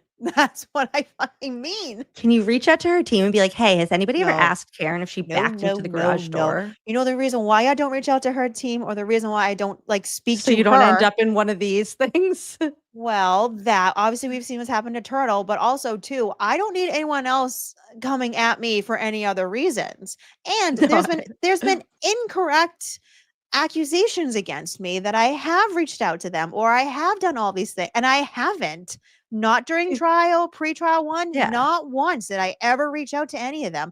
First of all, because I don't want to feel like I'm a fucking annoying little pest, because that's immediately where I go. I immediately go like, No. I'm annoying you, or like I'm a burden. You know what I mean? Like that's my lifelong trauma, FYI. Or it's that like I feel like I'm a you would reach burden. out and be like, yeah, like you would reach out and be like, hey, have you guys done this? And they're like, yeah, like 1,000 years ago, catch up. Exactly. And I'm not trying to be that person. Like, so it's like, Yeah. if I figure out shit or I look through things, I'm putting it out publicly. And if any of the sides want to do whatever, shoo me off, cool. I don't care. Call me annoying, cool. Or am I making you think a different way? I also don't put that much, emphasis or credence on myself either. I just think these are my thoughts. This is what I'm looking at. And then that's that. I would never. I'm not that person unless it is something so important, very important, that I would not put out to the public, and then I would tell them. Have I come across anything like that yet? No. All the things that I know, Karen and her team guarantee you already know. And just because they haven't spoken about publicly does not mean they don't know. You know what I mean? Yeah. So like, no. Well, I think what you're doing is perfect. It's making all of us think. It is just like growing our understanding of like this whole universe, and we appreciate you for it. And I need to go to bed now, otherwise I'm going to do this all night. Now you can call me the white paint. You can call me the white paint lady, chat. You can call me white paint lady. Perfect. Should I Boozey the white paint lady? It sounds like borderline something that Michael Proctor would say in a text. So maybe we'll workshop that a little bit more. I'm just picturing John O'Keefe instead of Spider-Man with the webs. He's like all white paint. And also he's vomiting, doing skip it vomiting and spinning and pirouetting and all the things because We have been through a journey. It's been a journey today, guys. we did our road trip. Okay, good night, everybody. Boozey, you're the best. I will see you all very soon. Good night. If you need a place to breathe, some stress to just relieve, then come watch Emily see, where we keep it drama free. We want justice for John O'Keefe, Aiden and Kelsey, waved bye bye to Morrissey. Let's clean up Norfolk County. Emily C, the one we need, reading sidebars with Corey, writing hate diaries, giving the people what they need. It's my pleasure to entertain, keeping you laughing makes my day. Positivity all the way. Why don't we tell Satan not today? And now it's time to say goodbye. But before we say goodnight, just keep one thing in mind. Please like, comment, subscribe.